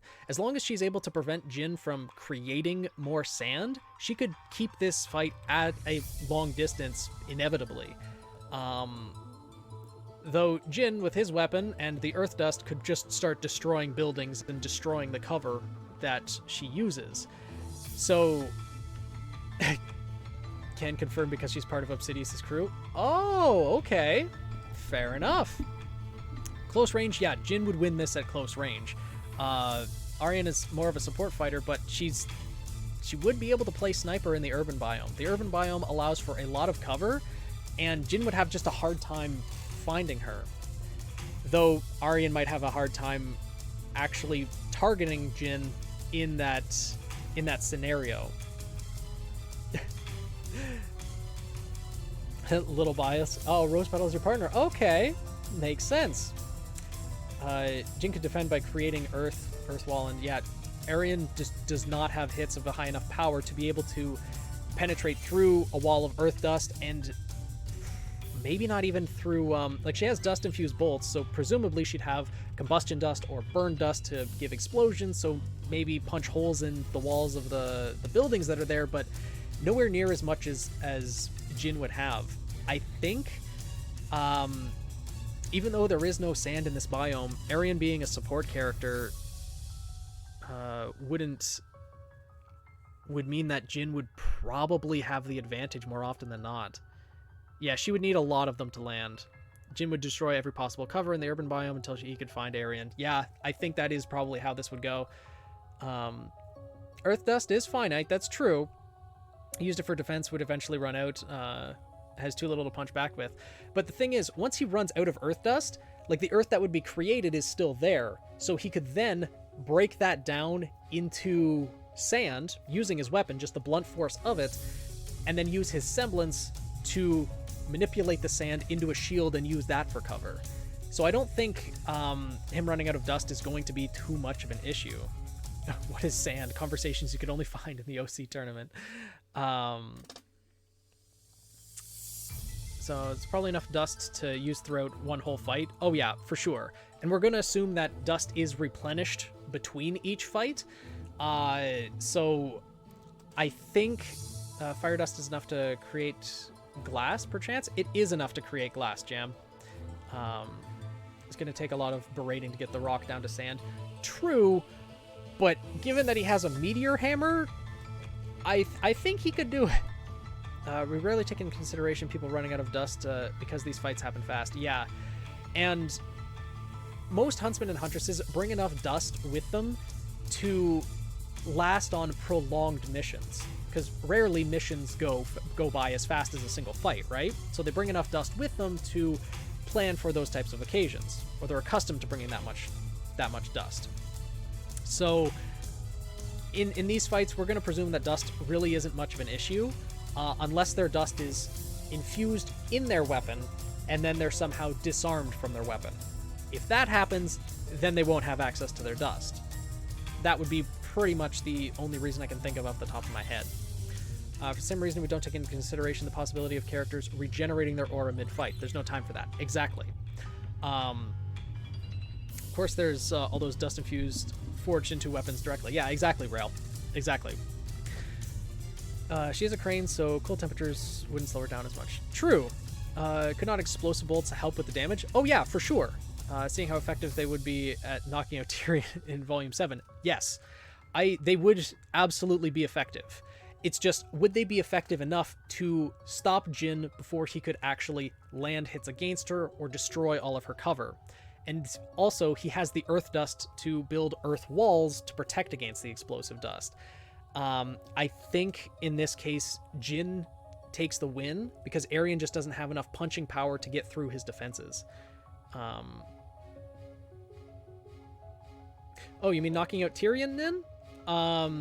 No, it was the arrow that he caught in his mouth that exploded in his face and then knocked him out. The advantage with Arian, she just doesn't have the power to get through the potential defenses made by Jin. If Jin does manage to get a solid hit, I'm not sure Arian would survive more than just 3 or 4. Yeah, with his weapon, it can get so much more momentum. Not to mention, I think Jin is more of like the straight up fighter, whereas Arian is built more like a support character. So I think I will be uploading the tournament to YouTube. I will, Lucian, absolutely. So yeah, I think Jin wins this fight. Explosive projectiles where Arian would have the same power as Robin's bolts. Explosions wouldn't be massive. Yeah, I'd imagine that'd be the same as well, both for convenience sake of carrying around. Not to mention, if we compare that the crossbow is meant to be used with her feathers as well as the crossbow bolts, they'd probably be comparable in size. So I'd think that they wouldn't pack like enough punch to break through an entire earth wall made by Jin. It also increases velocity, I would imagine. Yeah, that's true as well. We haven't really considered the wind dust. So I think in this case, Jin does win against Arian, simply because Arian is more of a support character. Jin would just be able to deal more damage and put up enough of a defense to get close to Arian to deal that finishing blow. So we will call this fight here with Jin being the victor. Next, we have Onyx Aratoile versus Celesta Obscurum. Okay. So, switch things around here.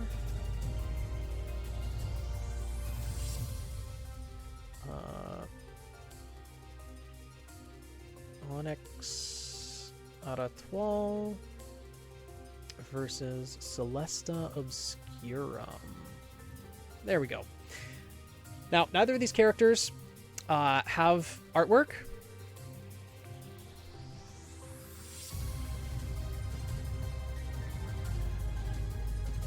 But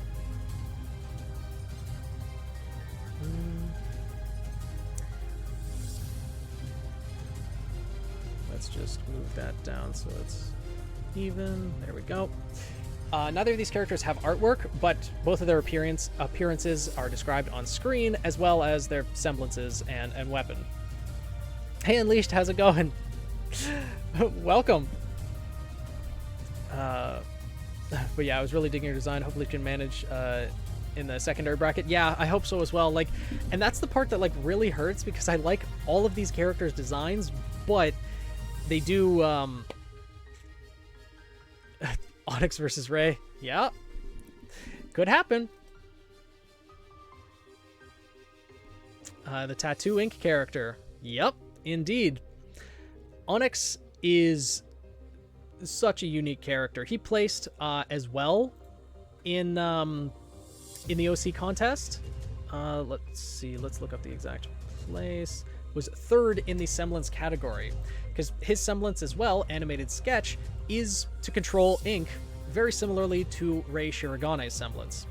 Onyx was created by Winter Caputo. I hope I'm saying the last name right. But differently than Rei, Onyx has tattoos on his body, and those are what he chooses to manipulate. He has tattoos on his left arm. He has fire infused with burn dust, fire dust. He has interlacing vines used for movement. His left leg has spiders that he can manipulate. Right leg has a snake. His chest and back has a large dragon circling it. So he can create all of these things that he can manipulate with his aura and use to fight with him. And presumably, these would be, I'm not going to say like fairly durable, but be able to take maybe one hit. Maybe not the spiders, but like the dragon and is the "you're welcome" character a little bit. And his weapon is a bow staff that can split into two collie sticks that each have ropes on them, so he can use them like rope darts. So pretty close combat, but slight mid-range as well. And then we have Celesta Obscurum. Another character, doesn't have artwork, but no worries there, because we have the description of her appearance as well as her semblance. She is a reconnaissance specialist. Her semblance alters the perception of light around herself in a 3-meter radius. So it disorients her nearby opponents. They can't exactly discern where she is to be able to land hits against her, and things like that. Also,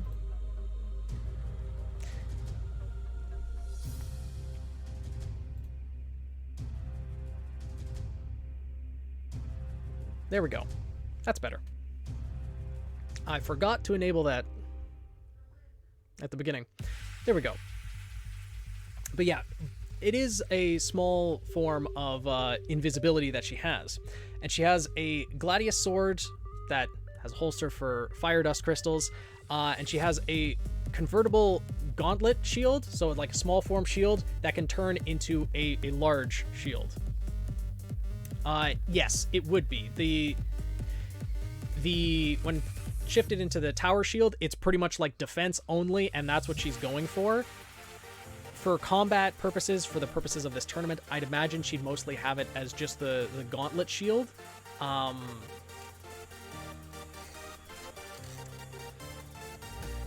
But made a semblance like Celeste's not too long ago. Same weapon too. Duplications are gonna happen, Jam. No worries there. There are gonna be similar semblances, similar weapons, similar character inspirations, all types of different things. Can Onyx cover Celeste's tattoo or control Celeste's tattoo?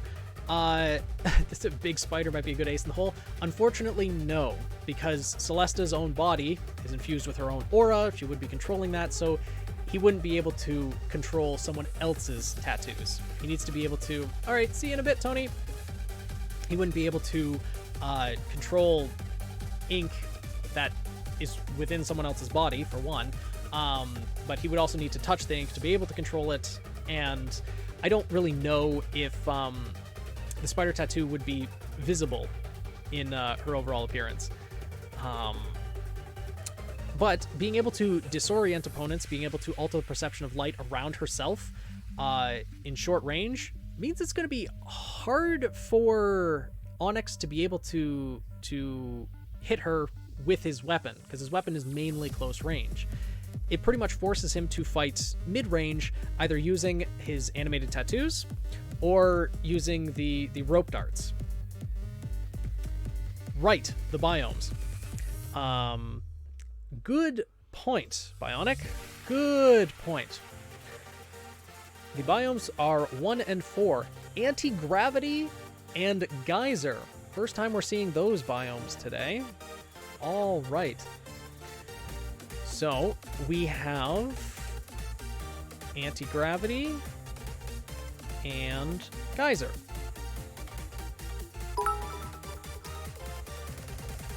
Thanks, Val. I appreciate it.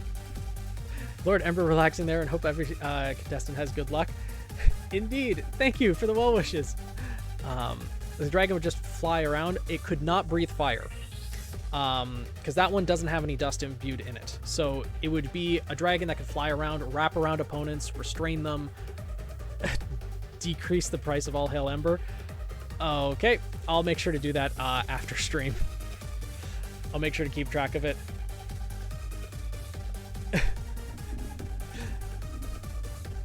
Praying for Antigrav and Obsidious. Yeah, that'd be an interesting fight, but we shall have to see. So in this biome, the anti-gravity could really disrupt either opponent, but I think it would be mostly disadvantageous for Celesta, because the anti-gravity would throw off her concentration with her semblance. It could also throw off Onyx's as well, possibly disorient the sketches that he's animating. Upside down fighting, yeah. How does anti-gravity work without Watts playing with it? The biomes and the gravity would shift randomly at random intervals. That is how the maybe the tournament announcers? No, it would be random intervals. So it is an aspect of randomness in the tournament as a whole, in a fight, and would be something that we'd have to take account of. Who would be able to adapt to a shifting gravity quicker, for example? Yeah, random so as not to be biased. Yeah. A gotcha biome, pretty much. But with Celesta's semblance, since it only works like pretty close range, I mean 3 meters is a pretty decent range, but Onyx would pretty much have to stay a further distance away, which these biomes, although fairly open, there's not really any place to hide from your opponents. It'd be interesting to see how it would play out, because Celesta's weapons are all geared for close range, and Onyx's is mostly geared for close range, but his semblance is more mid-range as well.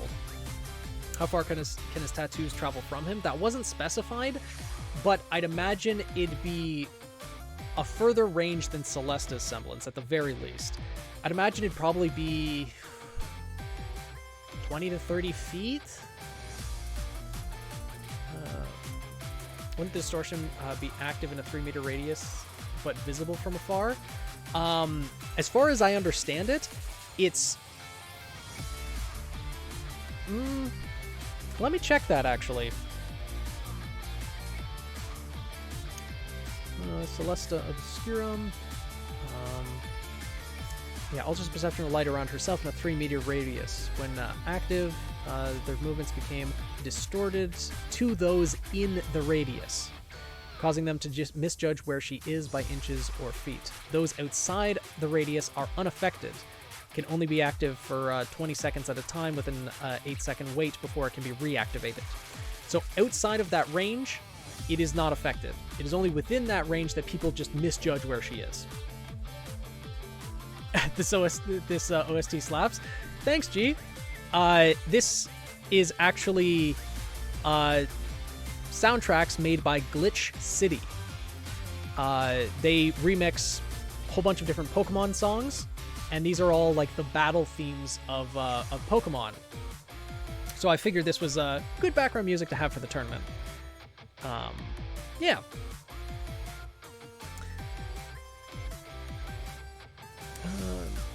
Disorient and trick Onyx to falling off a platform while upside down. Yeah, that would absolutely work. She would be able to use the anti-gravity biomes to her advantage for sure.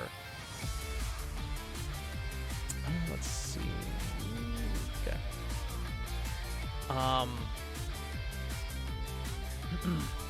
But because the oh wow, I just realized both of these biomes have random chance with it. The geysers randomly erupting from the ground, the anti-gravity randomly shifting the direction of gravity. God, this would be a rough time for both of them. Come to home and make us commission it. Yeah. Man, Keith knows everybody.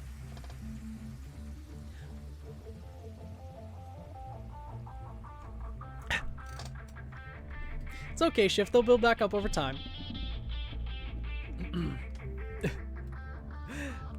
The implications that the players have to survive the biomes first, then each other. Yeah, pretty much.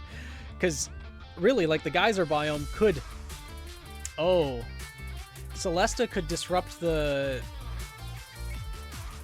any of or Onyx's perception close to herself in the geyser biome, make him not see that the geyser's about to erupt, and then he could get hit by that too. So Celesta's semblance actually has some decent advantage in both of these biomes. But so long as Onyx is able to keep his distance, his semblance gives him a bit of an advantage over Celesta. This is a tough one. Because Celesta's geared towards close range, and although Onyx, his weapon is geared towards close range, his semblance could be more mid-range.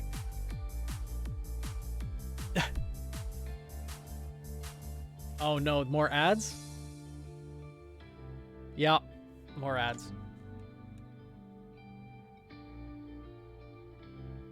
Okay, we'll wait a few moments.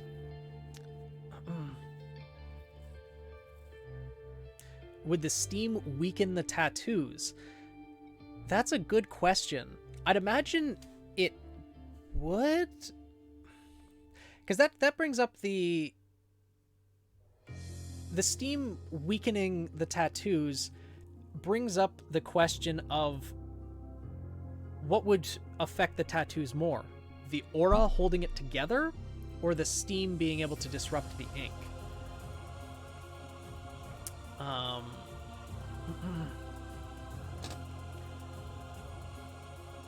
Steam can interact with the light shade semblance. Yeah, it absolutely would, but it's just the light shade semblance only has a 3-meter radius. She can only affect the people within that radius too. Outside of that radius, they can see her clearly. So with that being the case, Onyx wouldn't lose sight of her unless she used the steam as cover. But I don't know how effective that would be, considering there's not really anything else to hide behind. This is really difficult. I think due to both of the biomes having random chance in them, Celesta's semblance just gives her the option to trip up Onyx at so many different turns. Either not noticing that the anti-gravity biome is about to shift, or falling off of one of the platforms, or getting hit by a geyser that he doesn't know is about to erupt, or something like that. I think, yeah. I think, unless it's one of those temporary tattoos kids get, I don't think it's going to affect the tattoos. Well, the thing is, with the tattoos that he has, it is specified in his semblance that they can take damage, and when they return to him, he needs to get the tattoo done over again. So the tattoos can be damaged. They're not like just full-on aura constructs. They will take damage and they can be disrupted. I'd imagine they could take a hit at least, but Onyx has the versatility. Celestia would be able to trip him up a lot thanks to the biomes. Yeah, the biome advantage leans heavily in Celesta's favor, and her semblance would work very well with that. Onyx would have the advantage at close range by attacking from multiple angles at once. Yeah, I would agree with that. Can they get re-tattooed between matches? Yes, we're going to assume that he can get re-tattooed between matches, because since we don't exactly know how matches would go, we don't know what kind of damage they would sustain, etc. So, in this case, I would say that, yeah, basically all resources get refreshed. Yeah, exactly. Think about how big of an advantage Emerald had as she could affect opponent's sight. Celesta, yeah, that's a good point. Though Celesta's is also very close range. So, hey Daisy, welcome back. This one is very hard. I think that Celesta just has the slight advantage due to the biomes. If Onyx relies on his semblance too much, he could succumb to hers. It would drain his aura too much. Yeah, that's true. Onyx is pretty much forced to fight mid to long range with his semblance, which would drain his aura more. And if he was ever forced to get close range, Celesta would be able to combat him pretty much equal footing, I guess, with weapons, but then her semblance would just have the advantage close range. I think Celesta would end up taking this one. This will be fun. Can't wait for the next one, but have to go now. Okay, see you later, Lancer. There'll be more tomorrow as well, because we're only going to do, like, I'm hoping about half of the tournament today, and then we can do more tomorrow. So let's go to avoid attacks and hit attacks that she would see her coming because of her semblance. Yeah. Frankly, they seem to have equal footing, but the biomes help Celesta more. Yeah, I would agree with that, Bloody. So, for the sake of time, it seems most people are leaning towards Celesta being the victor here. So we will declare Celesta the winner in this match. Because we've gotten through 6 matches out of the first 16, and it's been 2 hours. So, yeah. But next, we have Freya Mindwind versus Iris Shade. All right. Anti-gravity, so Freya Mindwind versus Iris Shade. All right. Now, time flies. It certainly does. It is Iris's time, Kimiko. All right. We'll introduce Freya first. Freya was created by Jam Filled Jars. Jam has been in chat earlier. I'm assuming Jam is still here. But Freya was actually the first place winner in the weapons category. Very much designed off of the Yuki Onna, or Snow Woman from Japanese mythology. Very pale complexion, wears a kimono, but her weapon, Winter's Wrath, are just so unique, and I really like them a lot. They're paper fans with ice dust in one and wind dust in the other. And as she uses the fans, the dust crystallizes into small knives that she can be used that she can use after the battle has persisted a little bit, after she's used a little bit of the dust. Throwing knives give elemental damage and can have other effects on top of that. And her semblance adjusts the surrounding air pressure within her general vicinity. So it's a 20-foot radius, so it can be used to disorient opponents, and when used in conjunction with her weapons, which, since the air pressure, the drop would give a drop in air temperature as well, it can create miniature blizzards and really play into the effect of the Snow Woman inspiration that she has. Really interesting design, and really, really like her. But then we get to our local ninja of the tournament, Iris Shade. She is a character that practically is a ninja, if I remember correctly. She can use her semblance to convert her aura into smoke, use it for smoke screens, and when infused with burn dust or ice dust, can create those elemental effects, either cause a freezing effect or essentially create a cloud of fire that she might be able to entrap opponents in.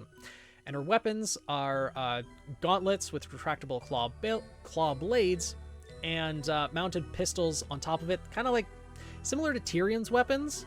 And they also contain dust cartridges as well. Freya cannot exactly fight at close range at the beginning of the fight. I don't think paper fans would be that strong from the get-go. Yeah,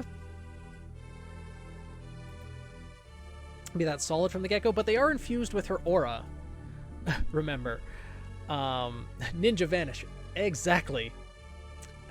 Cloud of ice versus cloud of fire? Yes, pretty much.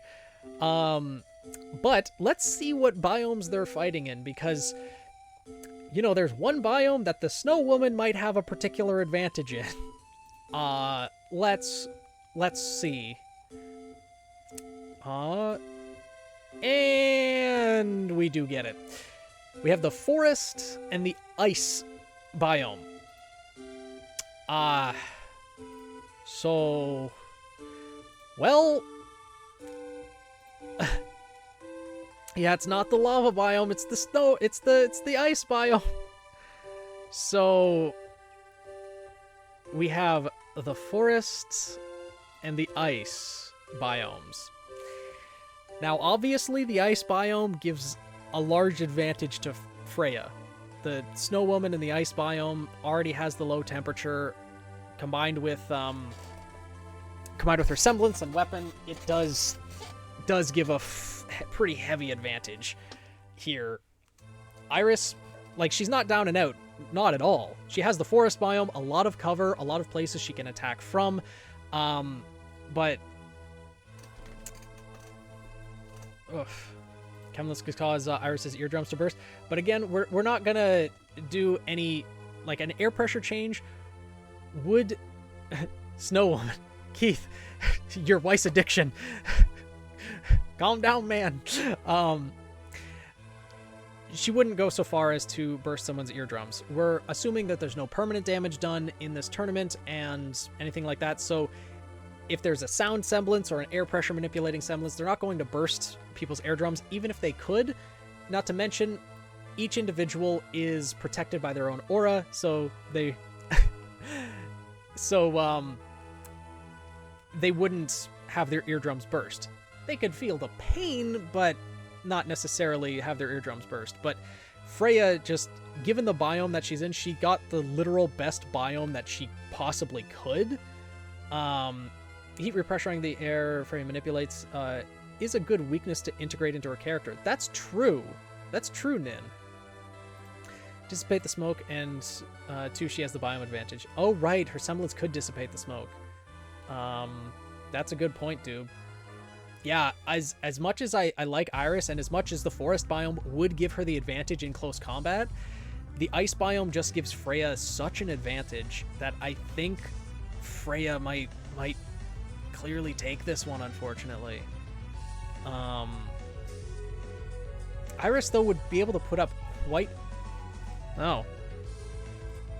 The music switched back. There we go. Alright. If Iris uses ice and fire in quick suggestion, she could do a heat shock, dissipating the pressure difference. True, but the pressure difference would only be dissipated momentarily. Iris would want to stay long range but not get hit, but can only truly hit from long range. Cannot truly hit from long range. Yeah, it really seems like Iris... Well, Iris, being a ninja, would use her semblance, would use stealth techniques to get close to opponents, and that's how she would be able to take them out, deal damage. And I think just Freya, with her semblance and the environment that she'd be in, I think would just have the advantage. Yeah, unfortunately, Freya just got the best possible situation for her. If it was the lava biome instead of the ice biome, I'd say Iris would win this. But given that it's the ice biome, I think Freya... Hit and run tactics, sure, but how long would those work before Freya, her semblance, is able to overwhelm Iris as well as the dust fans that she has? Map gotcha OP. The biomes do play a pretty heavy factor, at least with the way that we were analyzing the tournaments. I do think Freya takes this one. Oh, you disagree, Chloro? I'm not going to necessarily say that's like an easy win, because Iris would put up a hell of a fight and be able to... Like, she wouldn't go down without touching Freya at all or anything like that. I think Iris would have chances of winning. It's just more often than not, more likely, Freya would win given the ice biome. Good for utility, but not combat, dealing damage-wise at least. That's true, but she does have ice dust built into the fans as well as wind dust. So she'd be able to use the ice dust in the ice biome, something that she's very accustomed to using, to create icicles, use the wind from her fan to be able to launch those at Iris. Iris could dodge out of the way using her semblance and things like that, but that would also drain her aura. I think just Freya... I think the ice biome just gives Freya... it's not like Freya is out of her element in the forest, though. That's true. We were able to push the other in a more advantageous biome. That's true. Granted, ice dust, idle biome, icy semblance. It's a 3-stack. Yeah. And yeah, Iris would absolutely want to stay in the forest biome. But I think... Because if Freya stayed in the ice biome, Iris stayed in the forest biome, then it'd pretty much just become a stalemate, right? Someone would have to... Who would have an easier time bringing the other to their favorite biomes? Is the deciding factor. Yeah. And I think... like, Iris does have the retractable claw blades, so she might be able to catch Freya off guard, drag her into the forest biome, but I think Freya would be able to use her semblance, along with the dust she has in her weapons, create the kind of miniature blizzard, and... Oh yeah, semblances are a surprise. So Iris wouldn't know what to expect in first round. Who is better at taunting? Probably... that's a good question. Make the whole area to her advantage. Yeah, that's true. Yeah, with semblances being a surprise, I think Freya could even just go into the forest, surprise Iris, and force her into the ice biome as well. Yeah, I think viewers might not even be able to tell what Freya's semblance is, too. That's true. Just lowering the air pressure. Yeah. Freya could overwhelm Iris with a multitude of ice dust projectiles thrown into the forest biome, which can cut the trees and also have a freezing effect, too. Like, Freya could just straight up start launching ice dust from the just raw ice dust crystals from the ice biome itself into the forest and just freezing the trees solid, eventually forcing Iris out. So, semblances are meant to mimic Freya's magic powers. Makes sense. If Iris is a ninja, she's probably more likely to go on the offensive, but that's literally based on her supposedly being a ninja. Yeah, true. Iris would probably be better at mind games. But you'd argue for Iris. Still see it going Freya's way, but it's...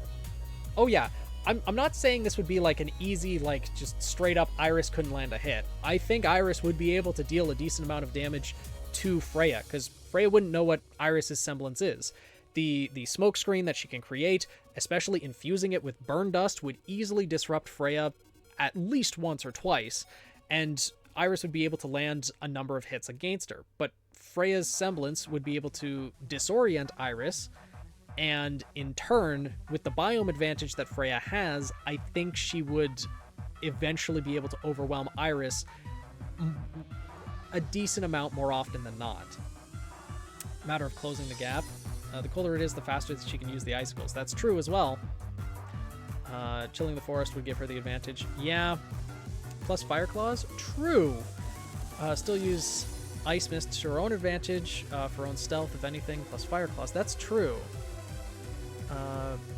When it can create blizzards, closing the gap. Yeah. With her semblance lowering the air pressure, and with the ice biome already having a lower temperature already, I think Freya just does have the overall advantage. Ice Mist hidden into Freya's own blizzard for surprise, close range attack. That's true. Yeah, I think biomes did decide this one. So, as much as I hate to say this, I think Freya does win that, and we're gonna need to call the match here. But yeah, I think Freya does win this fight. It'll load. Freya wins this one. Now we have Yu Vanaris versus Nila Van Hella. So we will take down the biomes. Yu versus Nila. There we go. Okay. So, Yu is one of our few scythe wielders, or the only scythe wielder actually, in this tournament. He is created by Ryan Barefoot, and the artist names that you see appearing on screen is Lancercross and Mizuki Starlight. His semblance is Dragon Call. It works in a similar way to Sun Wukong's semblance, how Sun can create aura constructs that are clones of himself, except Yu can create an ethereal dragon. It's not physical, though. It doesn't actually, bite onto opponents and can't actually, slam into them. But by passing through them or near them, there is a force associated with that. So it's kind of somewhere between ethereal and corporeal. Obsidious next round. Yeah. Internet died? No.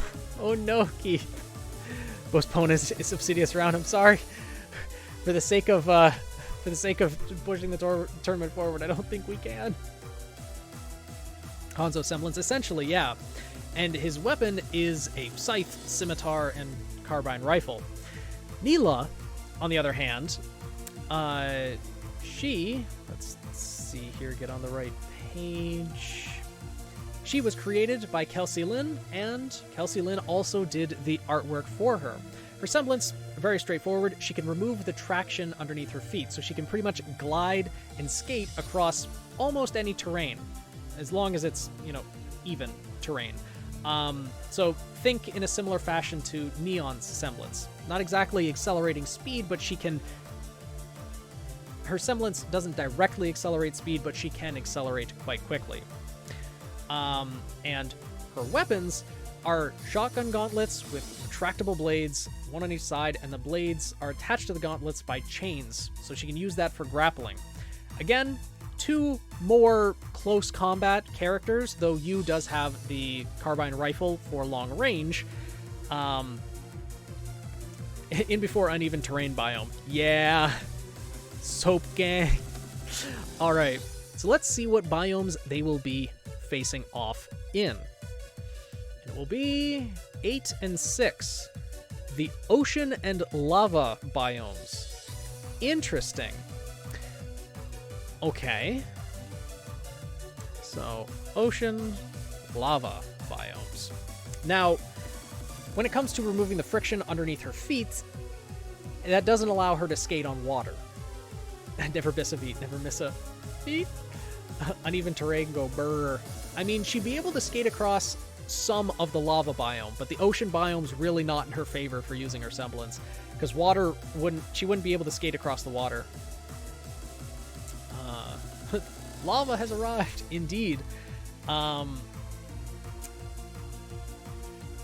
And with Yu's semblance, being able to create the dragon that can push opponents around and essentially disorient their velocity in different directions, that's kind of a bit of a hard counter to Neela's semblance.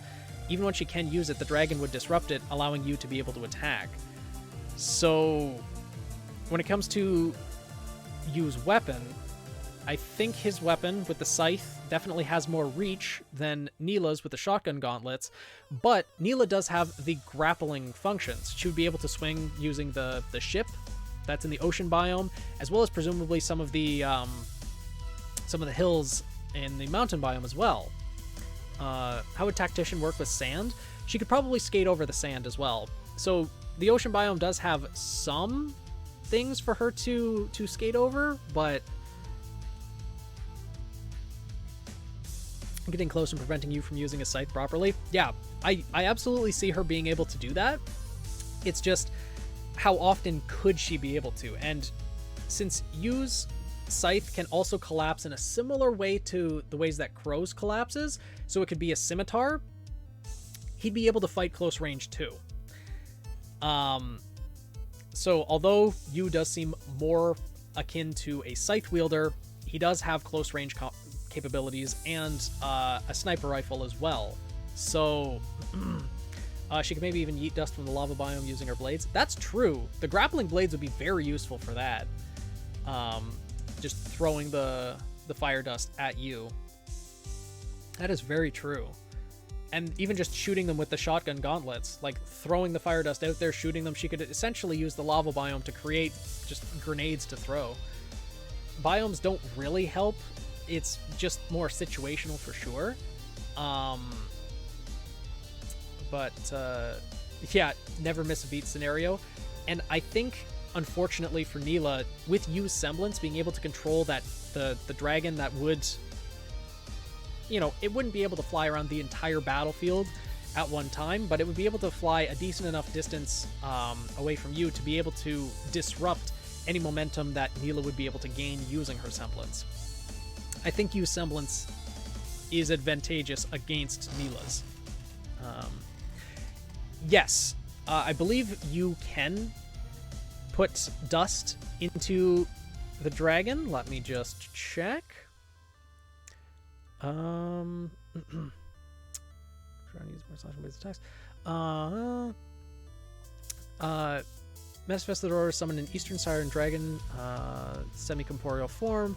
Cannot fully damage something physically and will pass through things, but does have enough presence to push back whatever it flies through. Flying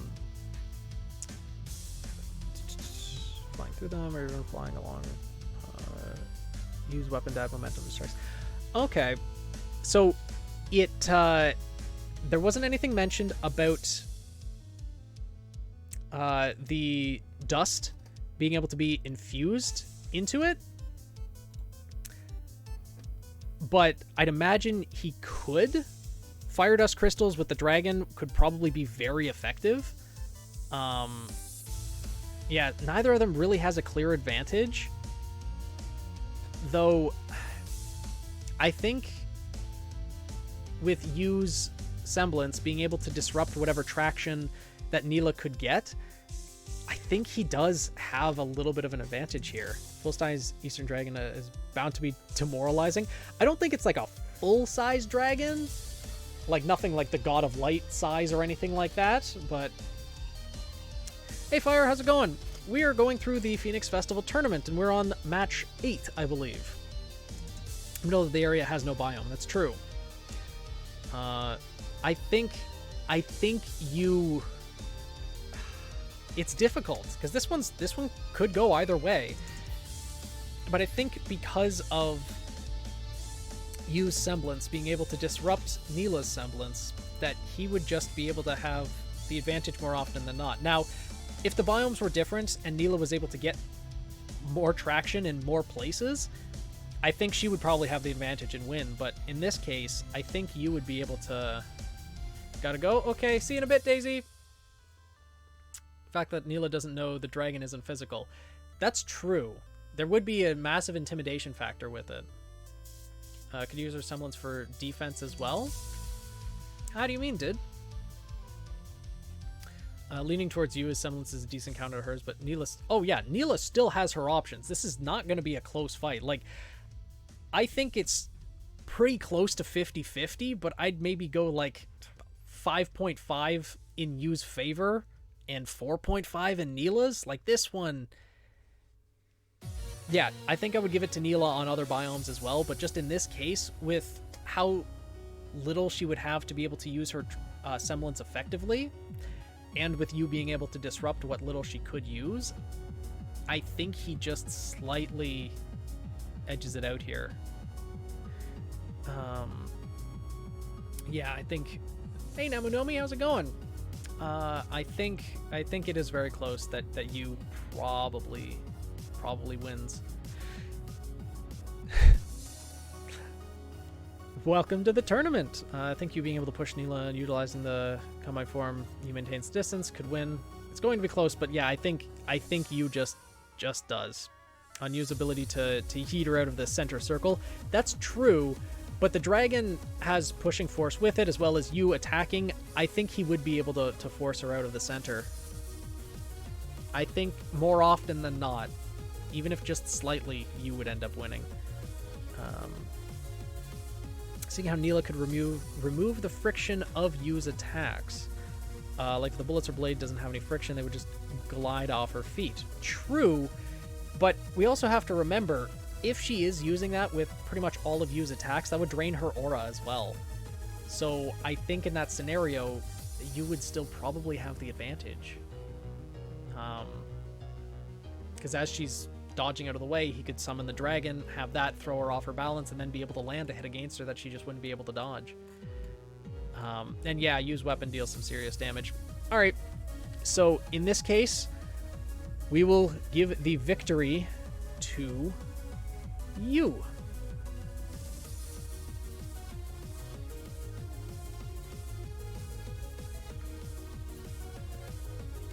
Okay. Next up, we have Obsidious Reed versus Nyx Aureus. Oh, what kind of faunus is Neela? Let me see. I want to say wolf faunus, but I'm probably wrong. Because I have all of the info up here. Let's see. Going the wrong way.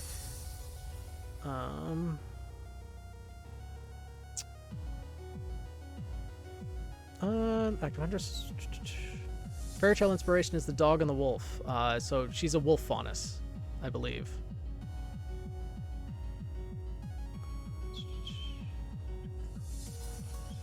Yeah.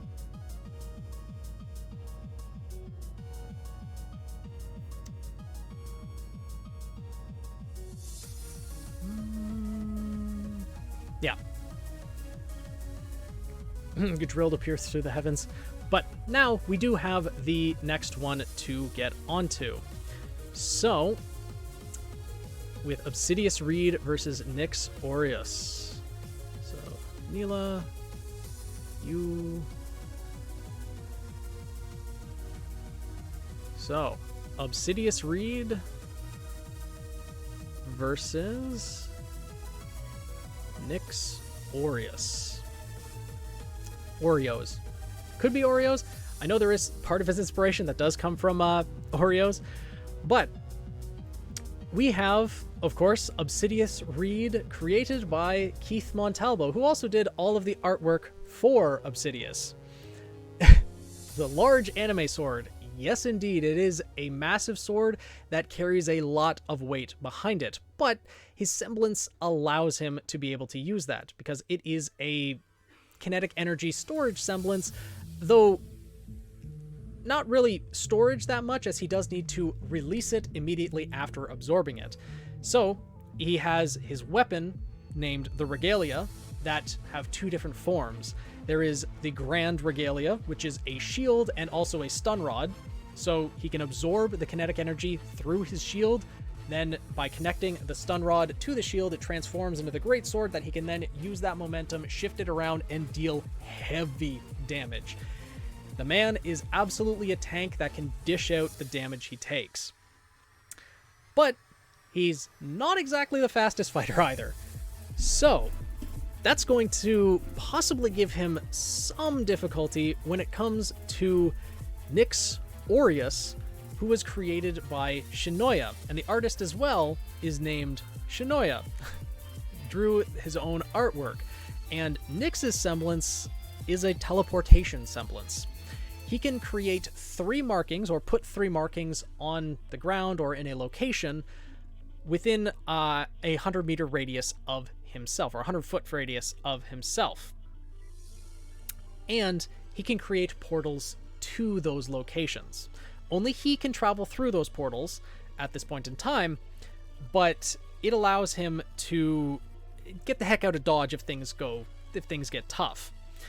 And his weapon is a staff slingshot hybrid that has dust rounds, and so far it has a steam, ice, fire, and lightning. One added effect of Nyx's semblance is that he can overlay the portals, so, put 3 markings in a row and jump through the portals to give himself an acceleration in speed. So, when we look at these two characters, Obsidious absolutely has the power to win. Oh, the ads hit again, huh? Damn. Oh, the ads are in progress right now. Can he teleport bread? If he was carrying the bread, probably. Yeah, I'll wait a moment for the ads.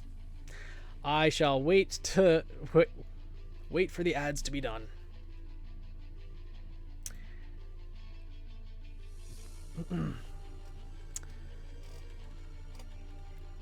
So, ads seem to be running for like another minute, I think. Slingshotting staff plus portals. Yep, pretty much. Obsidious? You saying he's just absolutely ripped, Keith? Oh, Adsidious, yeah. Not abs, ads. Yep, yeah.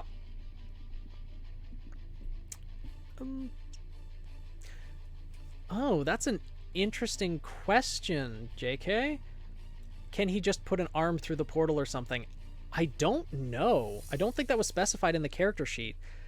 I'd imagine he could open the portal, grab something, and bring it through, but I'm not sure.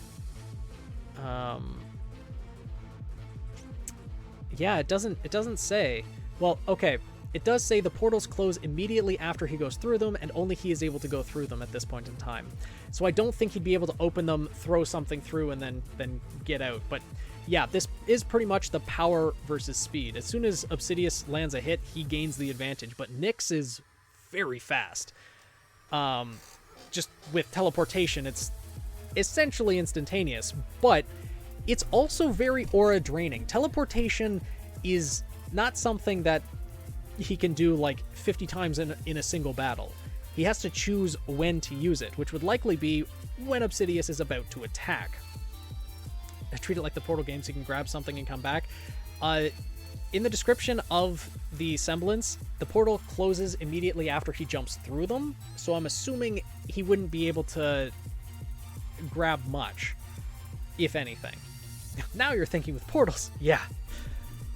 Obsidious needs to let go of that energy quick. Yeah, he does. He cannot, like, store it within himself like Yang does. He needs to absorb the energy and then fire it back out. But he can do that multiple times, whereas Nyx can only create so many portals.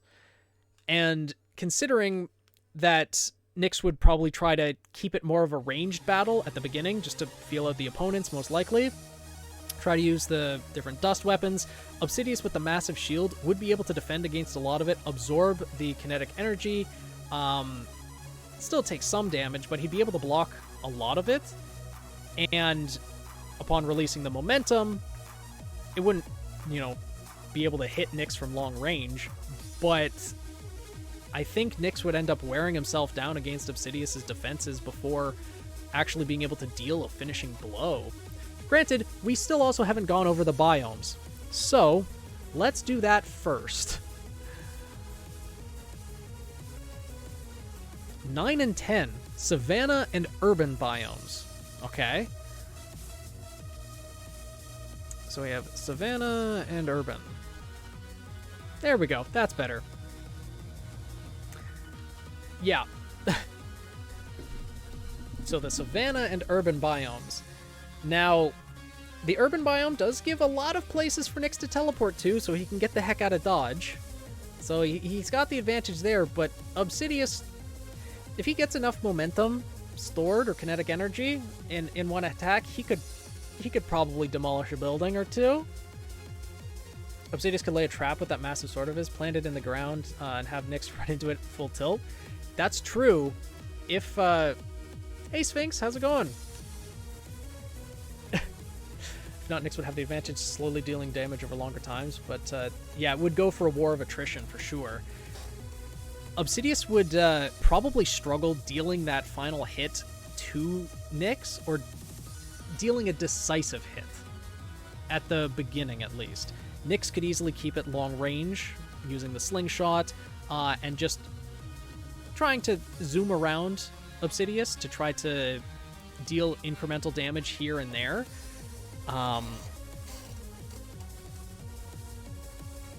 And that's also true.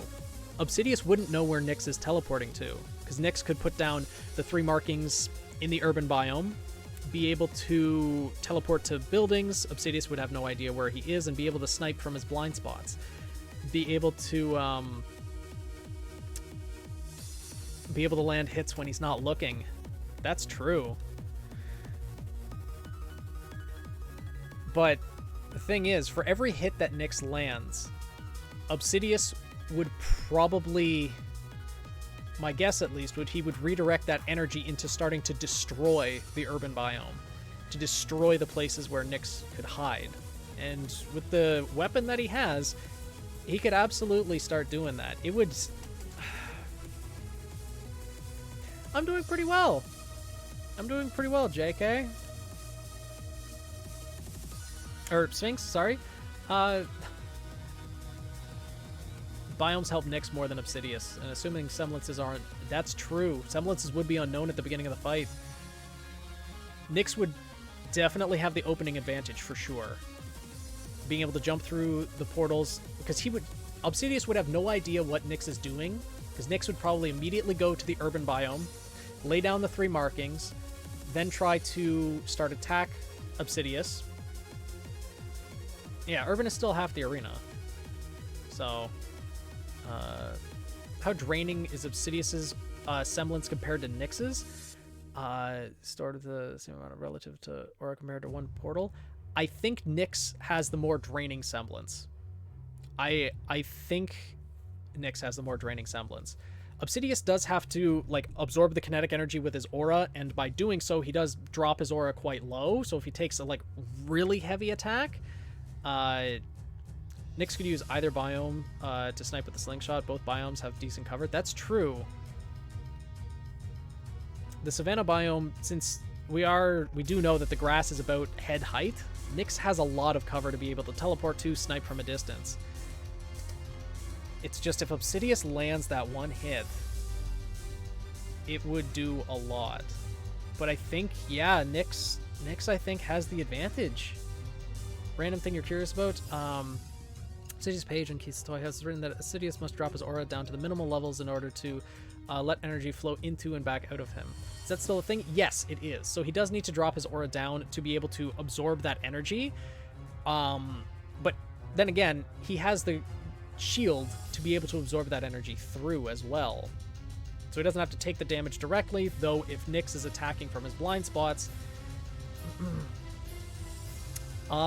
does lightning go through someone's aura? I don't think so. They would feel the shock of it. They would feel the pain of it, but I don't think, like, the lightning itself, like, I don't think it could stop their heart, necessarily.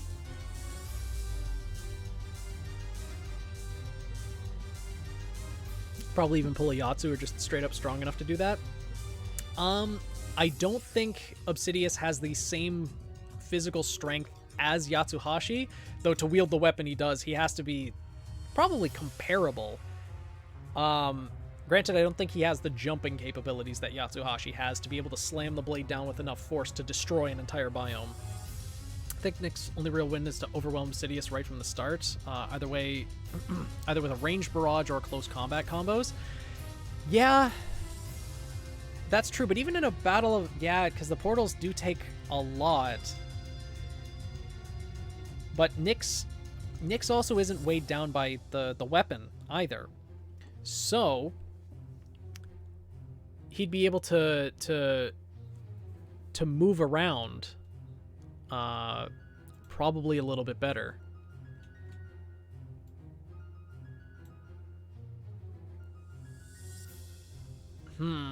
This one's tough. Figuring out how the fire sword into the equation. That's true. There is the fire sword, which could, you know, burn the savanna biome. Because it is pretty dry. This one's tough, because when Obsidious lands a good hit against Nyx, that will probably decide it. But Nyx definitely has the capability to land a decent number of hits on Obsidious's blind spots before Obsidious can land that hit against him.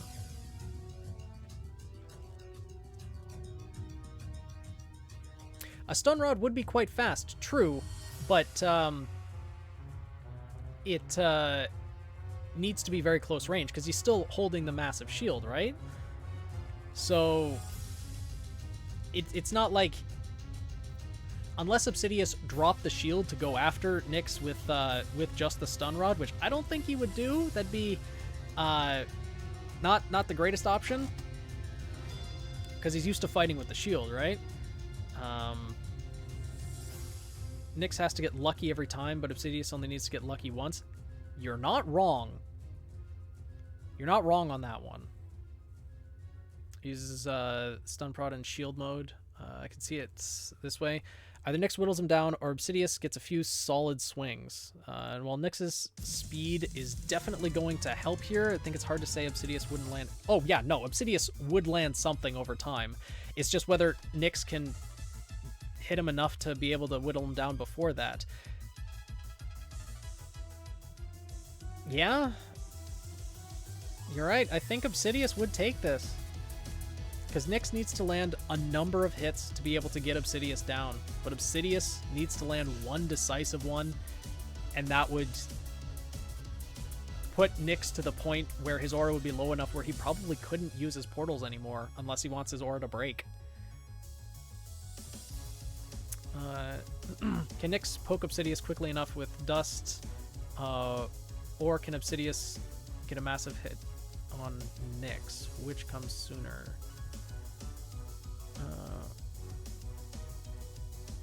Just have his shields in the ground and do a 360 punch on Nyx. Yeah, that's true. Yeah, I think Obsidious takes this one. Because although Nyx has a lot of cover, and he'd be able to deal a decent amount of damage to Obsidious, Obsidious can just put the shield down for a moment, turn and, you know, punch Nyx, or use the stun rod. So yeah, yeah, you can't dodge every hit in a fight. That's true. And eventually, even if it did become an attrition match, Nyx using his portals would eventually use up most of his aura to the point where he wouldn't use his portals anymore, and then Obsidious would be able to take it. So yeah.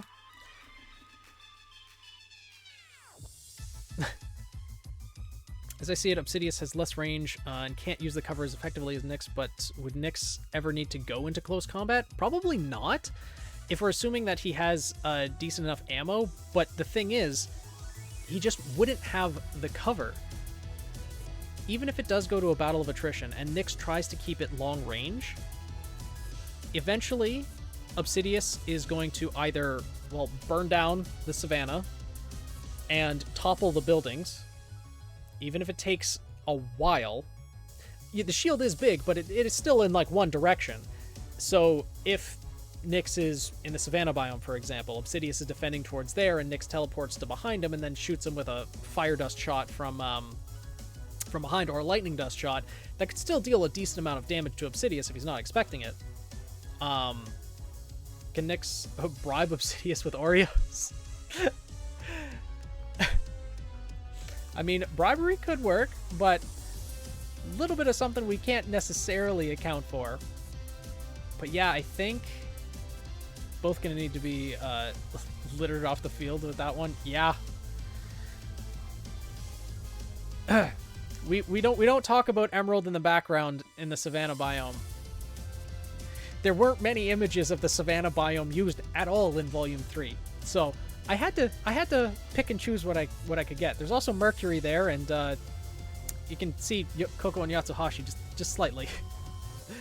Nyx have white-haired sister to bribe Obsidious with. Sadly, I don't think Nyx is part of the Schnee family.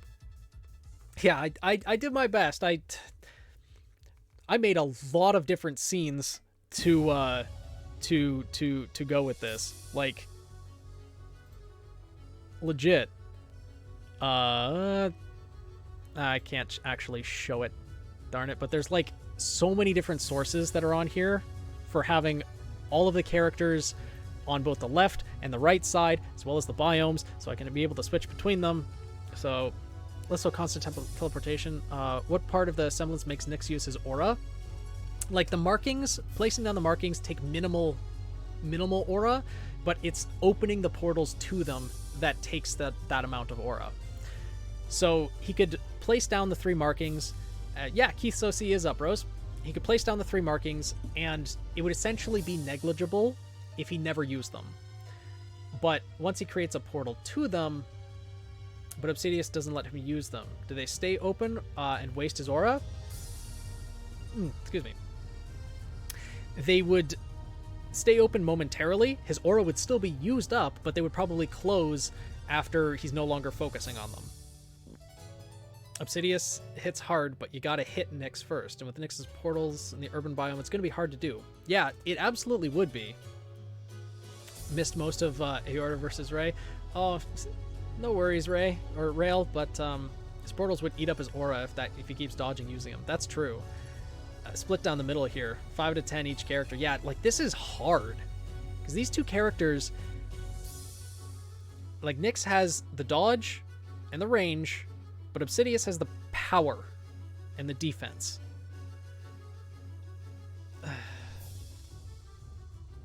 Stupid question. Can everyone see Nyx's markers? No. Only Nyx can see them. Sorry, I didn't see that, Lion.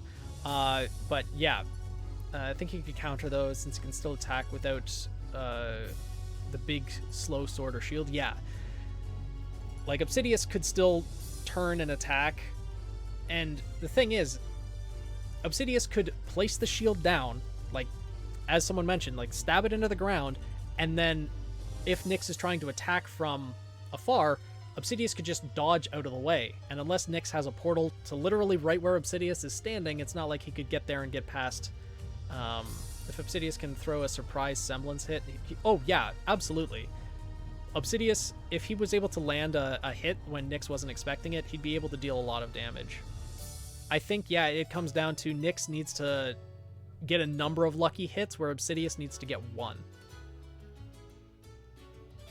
I do think I do agree with you, Pokeloon. I think the tank would wear Nyx down, and I think Obsidious would win. It's close, but I think Obsidious would take this one. It would have cover from one side, which would limit the places where attacks would come from. That's true. You could place the shield down, face the other direction, but Nyx puts his ribbon through the portal, closes the portal. String theory. I don't know about that one, Lion. That one really... It wasn't touched on in the character bio, but I'm guessing that situation probably just wouldn't come up in this scenario. But, okay, see you in a bit, Jam. Yeah, I think Obsidious wins. I love both of these characters, but yeah, I think Obsidious takes this one. Lots of factors, but it's going down to who control aura consumption better. And right now, I think that would be Obsidious. So, for the sake of time as well, I think Obsidious is going to take this one. Smart enough to not use his semblance for every hit. Yeah, that too. He doesn't need to use his semblance. Nyx would be draining his aura a lot faster. Yeah. All right. Obsidious is going to win against Nyx more often than not, most likely. So Obsidious wins and moves on to round 2. And now we have Kashoku Tsukido versus Eugenia Victoria.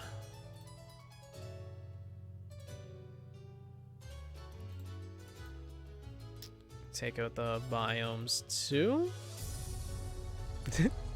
Congrats, Keith, winning the first round. Kashoku Tsukido is here. And Eugenia Victoria, or Victoriana, apologies, is here. So,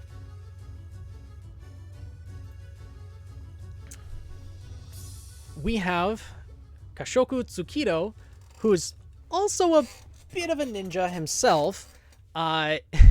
His semblance is quite unique. He can erase himself from people's memories. It only lasts for a couple seconds, but he can erase himself from people's memories. Velvet bunny ears? Let me check. I don't remember if he is a bunny faunus. He might be. Let's see. Kashoku Tsukido. Traveling faunus, journey through Autumn brown hair, dark skin, black, cotton cape, dyed his real ears. It's not saying exactly what. I think he is a bunny faunus. I think so. I think he is. But Kashoku Tsukido was made by Kuro Usagi. Gotta look at this next one for the next round. Makes sense, Keith. And the art was done by Alonzo Cruz. I'm trying to see.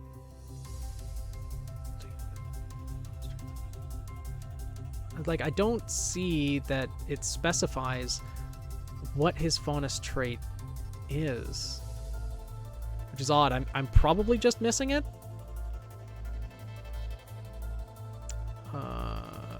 Yeah, his fairy tale is Mexican Tale of Quetzalcoatl, the rabbit in the moon. So yeah, he's a rabbit faunus. Okay, and then his weapons are essentially 2 shields that he has on his arm.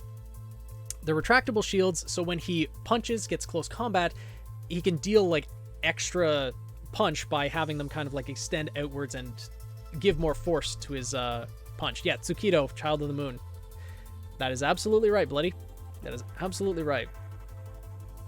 Oh yeah, Kuro Usagi. Huh. You're right. And then Eugenia Victoriana is another teleportation type semblance, except desired destination teleports objects to something that she's marked instead of teleporting herself, which is also very useful. Now, Eugenia is a character created by Declan Gordon. Declan Gordon? I need to drink water. Oh my god. Yeah, since it is eye contact, they would have to see him. How long would being erased from someone's memory, fighting a stranger with perspective, or just not see them or something?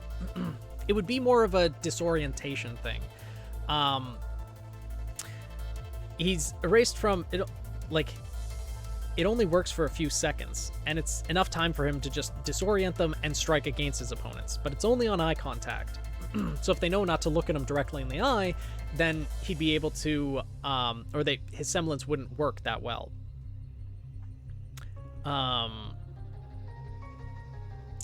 Yeah, and then Eugenia, with her teleportation, she has a bunch of little kind of additional tactics that she uses in battle. She can create those markings on people's clothing or on let's see, or just on little almost playing cards that she carries around with her that she can leave in certain locations, or, you know, have a playing card, put the mark on it, throw it towards an opponent, then teleport a dust bomb to where they are. Road roller. So yeah, she marks inanimate objects like stones, walls, even the ground or clothing touched in the same place. So if another place is marked, the old one disappears, and she can teleport a single object, no living beings or Grimm, to the marked place by touching it with her hand, and then the mark disappears. So the mark isn't permanent, but she can place a mark, teleport an object to that, and she has, you know, trigger-activated dust bombs that she carries with her, as well as a large war fan imbued with wind dust. So she can easily keep her distance from opponents and keep them at bay. So kind of think like Tamari from Naruto, in a way. So wait, Eugenia's, with Eugenia's semblance, couldn't she use her semblance on the retractable shields? She can teleport objects. I'm guessing... See, that wasn't specified, and I'm not going to say it's impossible, but it's just that since her semblance is... I don't know if it would affect someone else's weapon since it's imbued with their aura. Yes, the size of the object does determine how much aura the teleportation consumes. She's doing a castle on two objects. She's kind of doing a shambles, except she's not switching them, instead making the other one teleport to the other. Yep, exactly, dude. That is pretty much exactly what she's doing. Semblances don't easily work on other people's weapons or protects them. Yeah, that's my thinking as well, because otherwise it'd be too easy for that to happen. Like, people could be disarmed if, you know, just by force or things like that, but having a semblance actually be able to teleport someone's weapon away, that seems like a little bit too strong. Oh, and another ad just started. So yes, she does teleport her bombs, Silver. She absolutely does. Right, the biomes. That is a good call. Desktop, let's go and see. 7 and 3. Mountain and forest, huh? All right then. So we have mountain, there we go, and the forest biome. So, yeah, the ads. I hate that there's so many freaking ads. Ugh. Oh, another ad, and then singing. Oh no. 5 ads? Oh my god. The teleports tree. Yeah, that'd probably take a little bit too much aura, Rail. Eugenia has rocks to teleport to him to do something. Got one more. Okay, Tooth. No ads? Nice, you avoided them. But yes, that is largely what she uses the dust bombs that she has, is to teleport the dust bombs to her opponents. Like, she can place markings on opponents' clothes and teleport a dust bomb to them that she can then trigger and activate. So she can deal some damage. But interaction question? Okay, go for it, dude.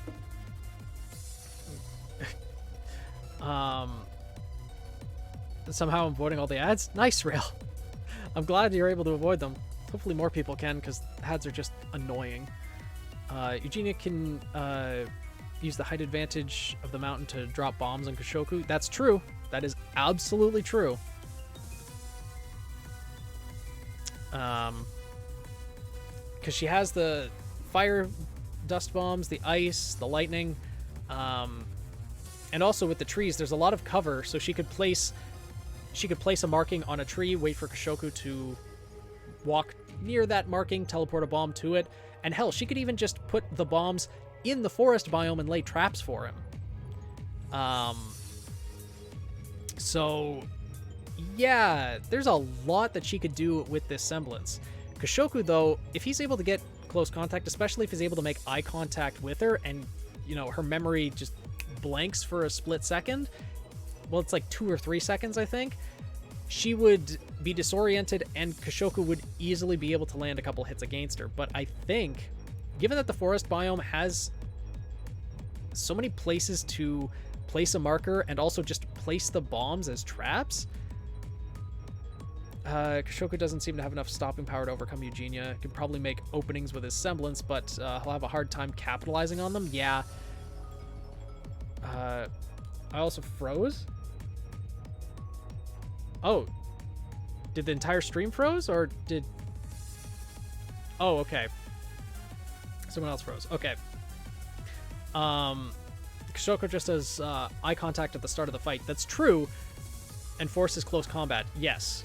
But the thing is, well, yeah, with her weapon being a large war fan, it would be difficult for her to react, like, extremely quickly to be able to blow him back. Does it erase all memory, or only the memory only him and the others' memories? It only erases the memory of himself. So Eugenia would forget him for 3 seconds. As using that a lot would probably drain him too much. I don't think it uses that much aura, honestly, because it doesn't specify how much aura it takes for Kashoku's semblance, or for wow, I can't speak today, for Kashoku's semblance, but I'd imagine with the effect that it is, it wouldn't take that much aura.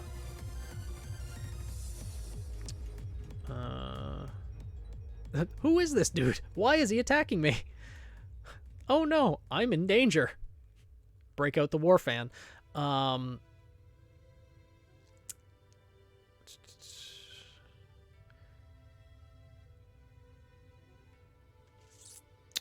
Yeah.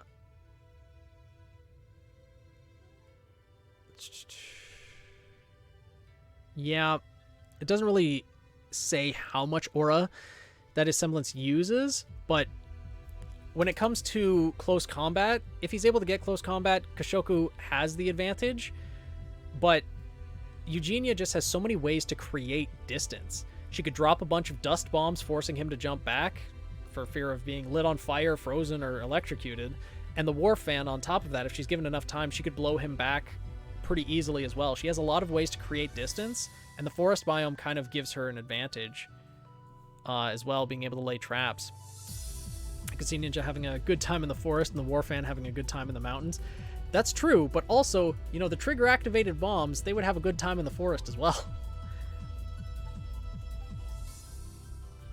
She would remember that she's in the arena for a match.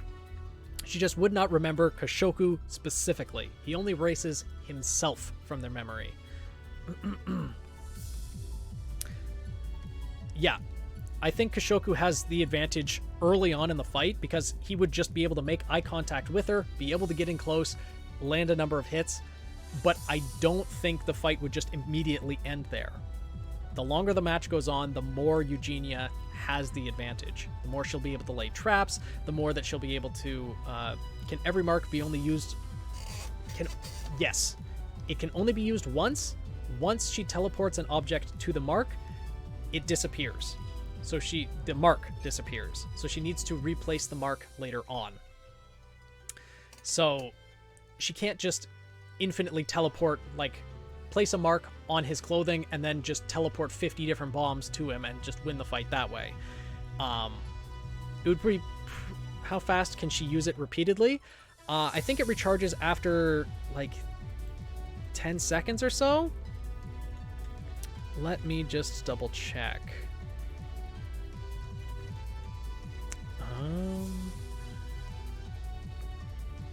Let's see. Semblance allows her to mark objects.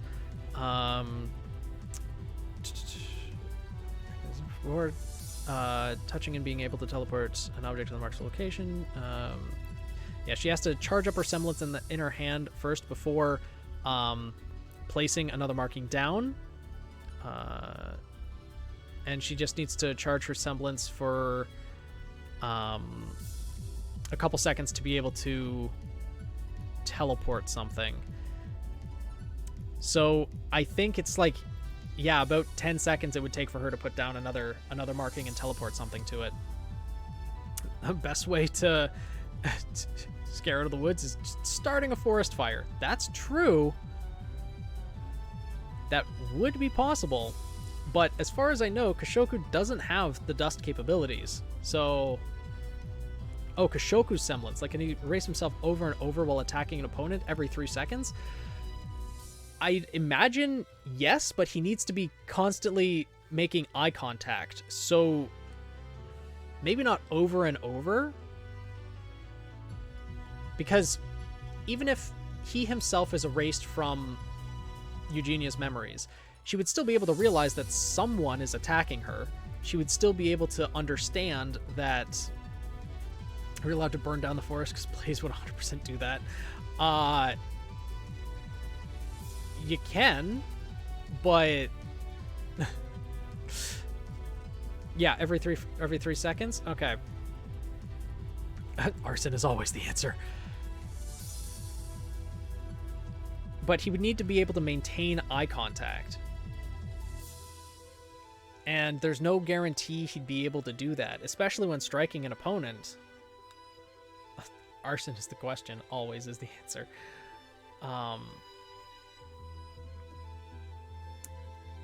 But yeah, the only benefit from Koshoku's semblance is that he will be hard to read and learn his actions. It's true, since everything else in that direction is related to him still functions, like fighting a random guy. Yeah. Hi, Cat. Hi. Yes, hello. Yeah, I think in this case, Eugenia would end up winning here. Koshoku can deal a lot of damage, and there are easily scenarios where he would be able to end the fight very quickly early on. Can't read him first glance. And first glance is all you get with him. That's true. Yeah. Eugenia, early in the fight, Koshoku has the advantage, especially considering he can use his semblance as a surprise tactic. But Eugenia, in a longer fight, can use her semblance in a similar fashion and has better tools to deal with a long fight. Yeah, the cat.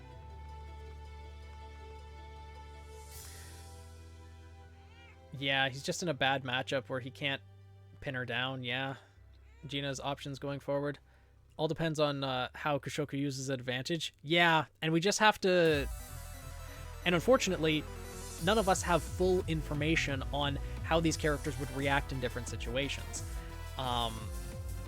So we don't know exactly how he would act. We can just go over the possibilities and what seems to be the more likely outcome. And in this case, I think Eugenia would end up whittling him down more often than he would be able to take her out right at the beginning of the fight. I think.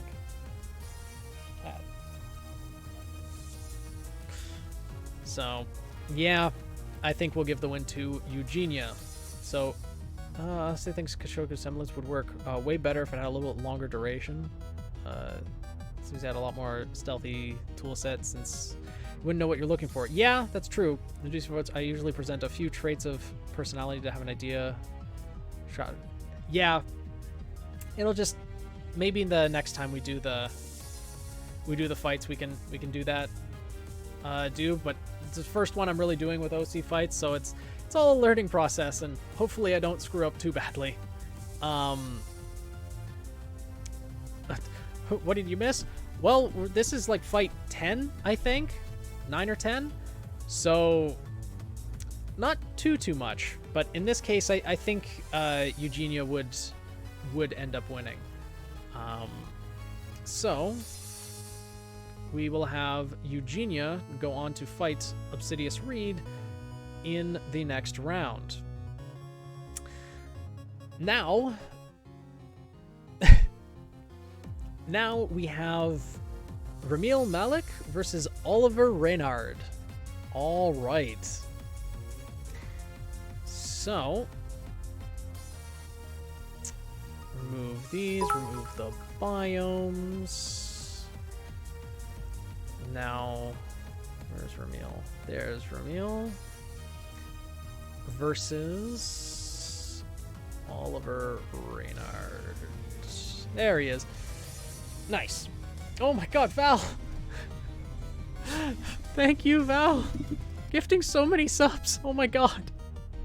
I don't even have the emotes yet. Val, why? Oh my god.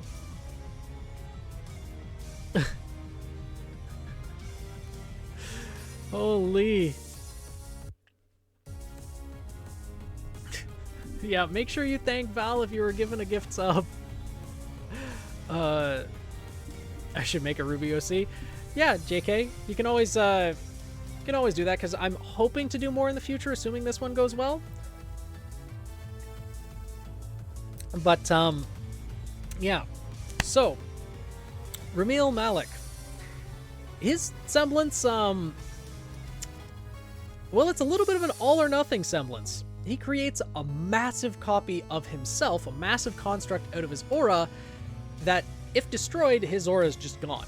So it's quite literally all or nothing. He puts a huge amount of his aura into it, making this construct that mimics his movements. So if you've seen the anime Bleach, and you're familiar with the Captain of Squad 7, Captain Komomura, it's essentially works in the same way as his Bankai, Tokujo Tengen Myo, that he creates a massive warrior that mimics his movements and fights alongside him. And then he has Concessive Strike Kopesh Blade, and he also has the shields on both of his arms to be able to block and fight. But yeah, he can deal a lot of damage with this semblance. And his opponent, Oliver Reynard, well, first of all, Ramil was created by Malachroma, and the art was also done by Malachroma as well. And then Oliver was created by Revenant Rising, with the art by Revenant Rising as well.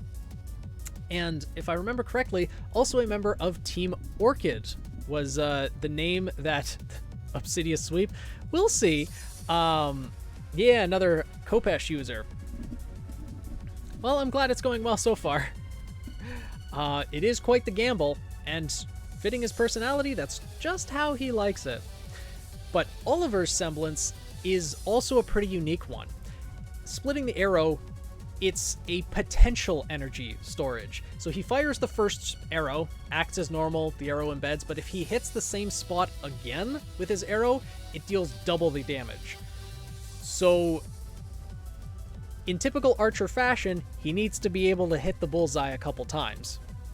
But this works both on opponents and on the terrain or auraless objects as well. And he has, his bow, high-powered bow that has a dust quiver with interchangeable arrowheads that also utilize dust. Hey, Ravanius, how's it going? Yeah, unfortunately, that fight already happened. But let's see.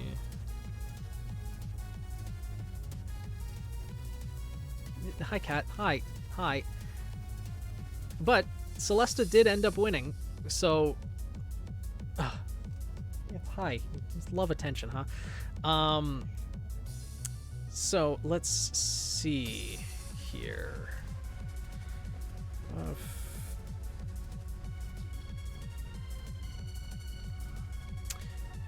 Yes.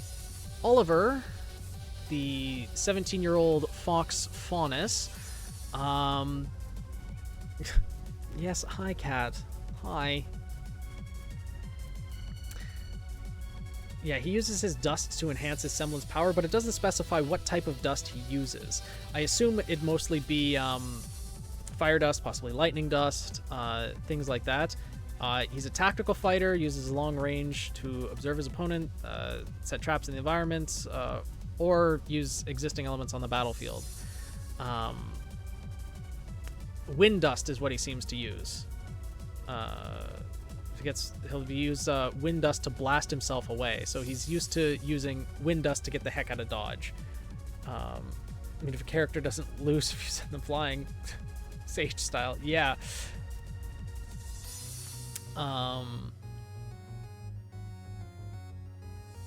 Yeah, he very much prefers long-range capabilities, or long-range combat. His preferred arenas would be like the forest, the urban, etc. Yeah. So, let's determine what the biomes actually are. Could Oliver also use explosive dust as extra damage? Absolutely, he could. There's one winner, one loss. So no one's out yet. But once we finish round one, then we're going to start moving a little bit quicker through the rounds. Because now that people are more familiar with the characters, we'll be able to just see how the matchups would go. Real is trickly. Probably wouldn't allow the guy no C fight because, well, if he uses his semblance, he's basically fighting... For the purposes of this tournament, we're not assuming that he's fighting without aura. We're assuming he's using a lot of it in his semblance, but not all of it. In this case, too. But yeah, I do understand where you're coming from.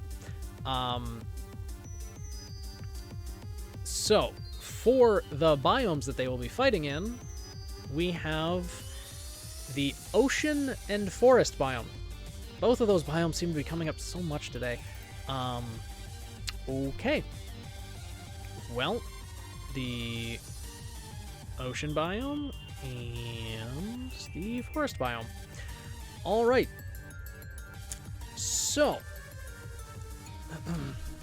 elements on the battlefield, where biome? We got water and the forest. Now, the forest biome, very good for Oliver being a sniper. And unfortunately for Ramil, he's at a disadvantage with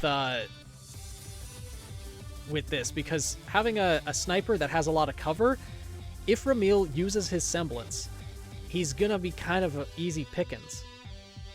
Though his semblance would be very good at, chopping down the forest. It looks so cool with those backgrounds. Yeah. Forest is too small for giants to hide in. If so, Oliver can just shoot him from afar. Yeah, I think the forest would be too small for the giant to hide in. Like, if the height that it stands would probably be enough where you'd be able to see the top of it over the trees. Back to the old advantage. If Ramil can get close range, he can pummel Oliver, but otherwise Oliver will snipe him and whittle him down. Yeah, and I think with the cover, Oliver would be more accustomed to that environment. Using the cover to be able to whittle Ramil down. Ramil doesn't have a lot of firepower without a semblance. That's true. He's very much a close-range fighter that wants to deal a lot of damage. So Oliver has first thoughts advantage. Yeah, it does seem like it. Oh, cat. Why? King's Construct grab a tree and beat Oliver with it? Yes, Lion. King's Construct could do that. But it also, his semblance copies his weapon as well, so he just has a massive sword that he could use on top of that. I guess he could pull trees out of the ground using his semblance and just kind of throw them at Oliver, or, as Rail suggested, just start chopping down the trees with the massive construct. But if he uses the construct, he puts himself at risk because Oliver could probably land 1 or 2 shots and be able to hit him. Cat, what are you doing? To mow the forest or yeet the ship into the forest. I don't think it's large enough to throw the entire ship, because we can see the perspective in one of the images that it's cycling through for Ramil, like how tall Ramil is compared to the construct, and it's about like 4 times as tall as Ramil. Ramil's 5'11", I believe, and the construct is like about 4 times as tall. So can Ramil not hide in the ship while King's construct fights? He could, but remember, King's construct mimics his movements, so he would have to move along with the King's construct. The best advantage that Ramil would have for using his semblance would be staying in the forest as well, trying to use the trees as cover, and kind of summoning his semblance and positioning himself behind the construct, so that whenever he attacked, he would be attacking forward, and Oliver would need to be in front of him. But if Oliver could get around that, then I think Oliver would be a disadvantage in neutral ground, but the forest biome might give him everything he needs to overcome Ramil's kit. I think so as well. I think, like, if Ramil lands a hit with his King's Construct, there's going to be few opponents that would be able to withstand that heavy of a hit. But the thing is, Ramil, once he uses it, would only need to get hit once or twice for his aura to be broken. Yeah, and if the King's Construct is destroyed, Ramil loses right out of the gate. It's an all-or-nothing semblance.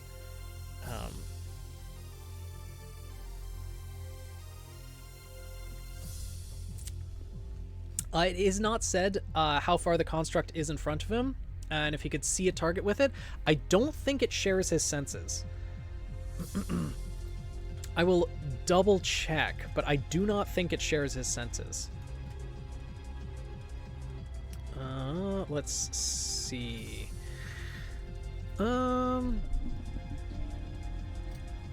Real semblance and overall combat style. Fighting style before getting really on the semblance. He's a balanced close range brawler.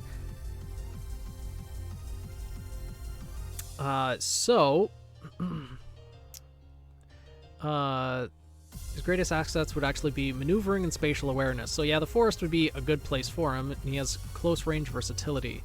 He has no range though. Lacks any sort of ranged capacity. In terms of size of power, yeah, it's compared to Weiss's Armagigas with power for the King's Construct. I'd say probably a little bit stronger given how much aura is put into it. It mirrors Ramil's movements exactly, so positioning is key in making the most out of it. The construct is destroyed, Ramil's aura is shattered.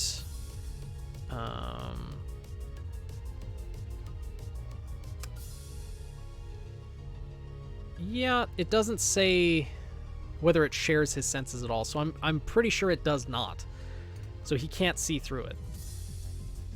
Oh, 100% it would be a fun fight. No kidding.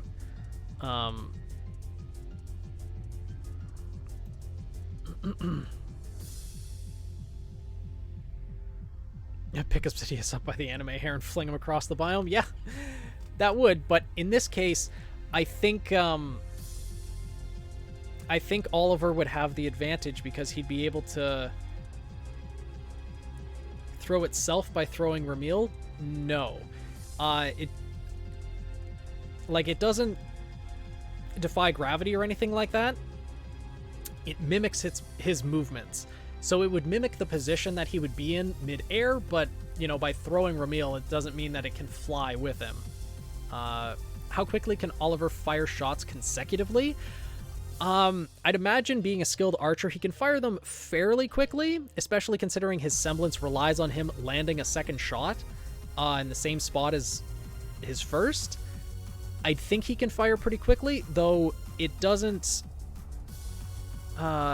specifically say how fast.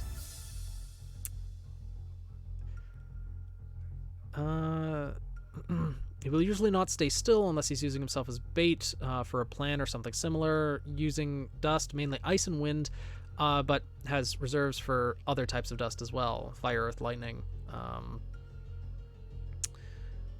Yeah, so if Ramil can make it close combat, he would win against Oliver. Mirror, Phoenix, and Audio... Oh, were they? I hope not. But... Uh-oh. Looks like a lose-lose situation for Ramil. Yeah, I think it is, unfortunately. The forest biome just gives too much of an advantage. If it was two open biomes, I think Ramil would have a much better shot, but... King's Construct, is a bigger target than what Oliver is used to. Oh, for sure. It's a huge target. So, if anything, Oliver could bide his time and just start whittling down King's Construct too. Eventually break it, and then be able to take him down. So I think Oliver does win this one. Oh, that happens in previous streams too? I wonder what's causing that. Huh. Uproot a whole forest? I mean, that would take time though, and by the time he was able to do that, Oliver could probably land a couple shots either against Ramil or enough shots against the construct to break it. Can it shake the ground enough? That's a good question. I don't know how much it would actually weigh. Because in theory it could. But then again, Oliver could be jumping from tree to tree, and while he's in midair, he could probably snipe the King's Construct too, so the shaking of the ground wouldn't play that much of a factor. Oh yeah, it wouldn't be a steady shot, but there's more discrepancy between the video and game Phoenix was seeing. Yeah, that's probably because of the capture card though, Rail. For this, hopefully, there isn't much of a delay, because I should be... like, everything should be happening, like, pretty exact to what I'm saying, since most of it is still images and I'm changing everything manually. But I think Oliver would win this one. Ramil can deal a lot of damage, but the forest biome just gives Oliver enough cover where he would have enough time to be able to whittle down Ramil. Oh yeah, his landing would definitely be unsteady, JK, but it's just an unsteady landing, and even many of those wouldn't be enough to, you know, break his aura, at least not even close to as much as the damage that Oliver would be doing against Ramil. Yeah, a few chest shots on the king and it would just get bonked. Don't really need to aim once the King's Construct comes out. Yeah, I think Oliver just has the tools to take out Ramil in this situation. So Oliver will win this fight. So Oliver ends up the winner here. And next we have Rory Desher versus Krissa Ariadne.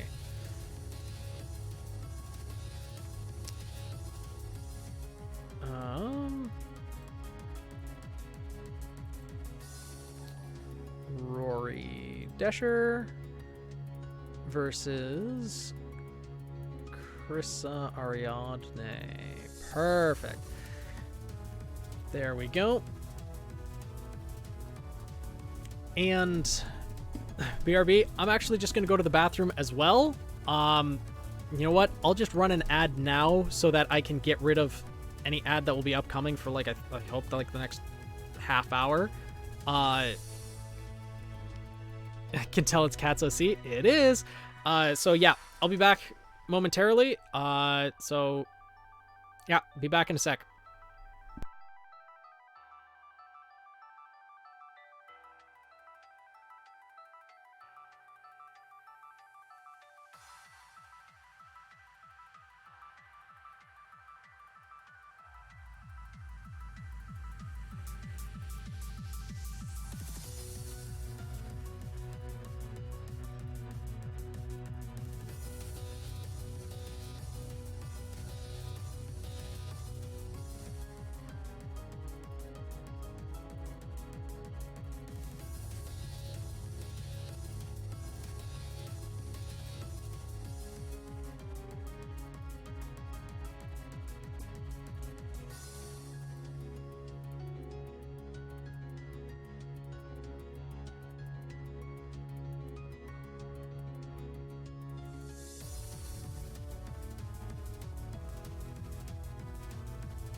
All right. So I'm gonna give you a rough recap explanation as to the fights you missed. Oh, you last saw the second fight, Chaos. Yeah, unfortunately. Oh, you're right, Nin. I should probably. I don't have a command set up for the bracket. But I can share it.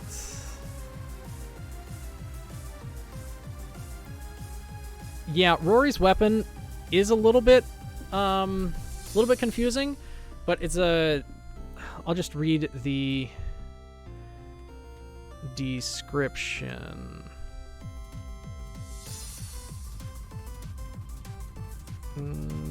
Let's see. The weapon. It's a quadruple shot bow-like gun with a bossed hand grip and a coil loading chambers. How far back the trigger is pulled affects the velocity and trajectory of the bolts. So it's kind of like my interpretation of it would be it's a bow-like gun, so it kind of, I would say, looks like a crossbow that can use different bolts and has rotating chambers that you can then fire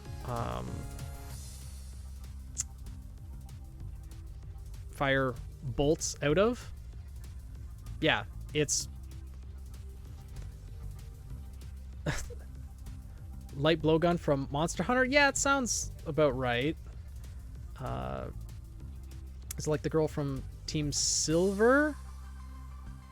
In a way, yeah. I think it might be like Viridian.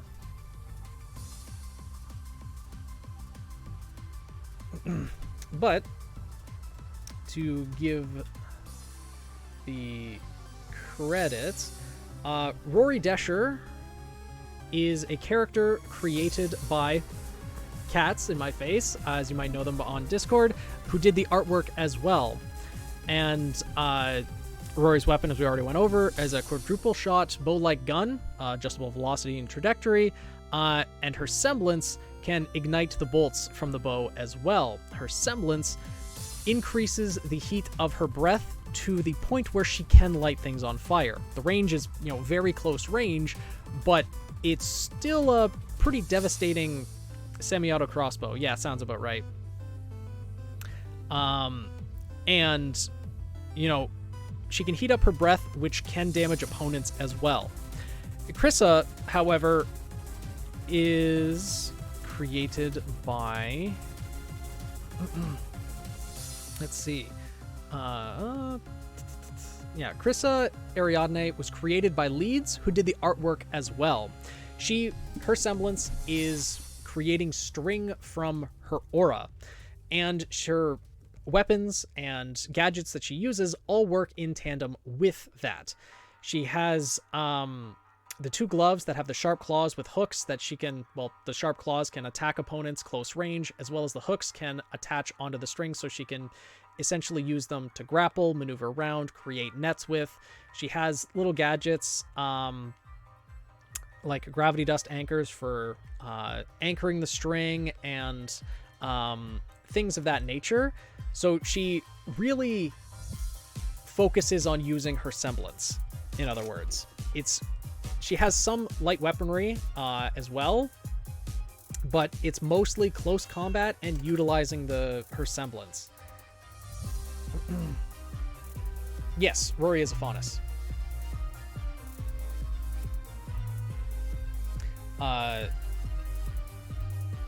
Yeah, those are ears.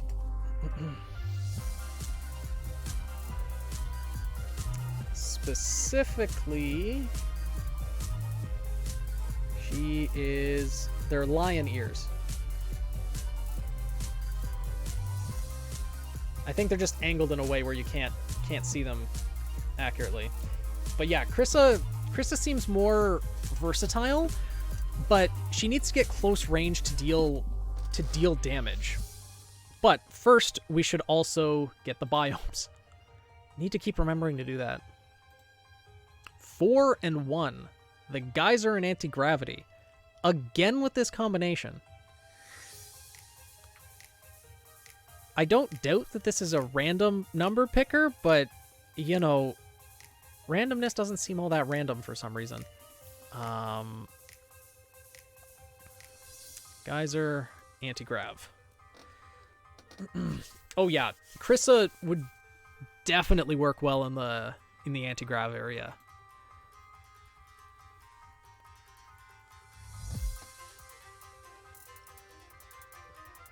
Yeah.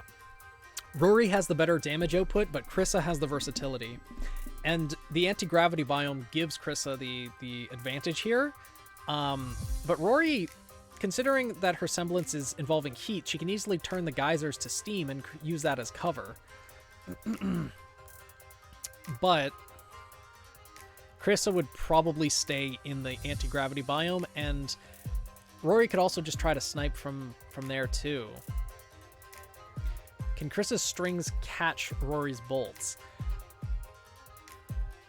I don't know if... I don't think they'd be able to. Because since she can give the fire element effect to it, and the bolts are sharp, because like the strings are good at defending against like blunt force attacks, but not piercing attacks or slashing attacks. So in this case, I think bolts would be able to pierce through them, especially considering strings aren't really the best for stopping small projectiles. What can Rory ignite, really? Different things ignite at different temperatures. And she really boil the geyser water immediately? Yeah, I believe in the description, she can heat up to 900 degrees Fahrenheit. Yeah. 900 degrees Fahrenheit, and it takes about 5% of her aura to do that.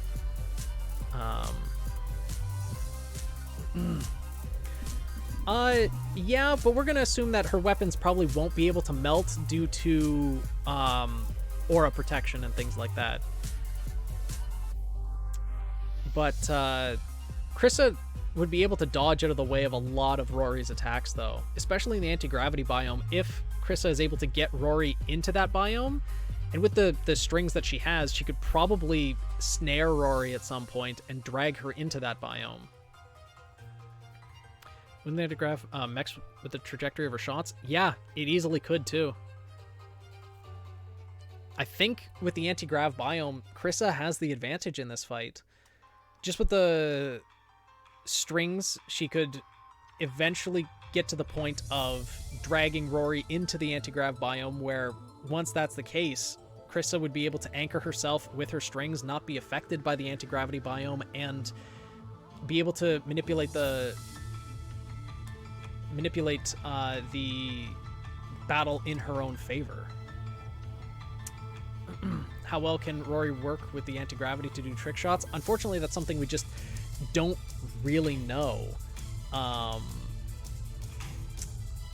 Let's see.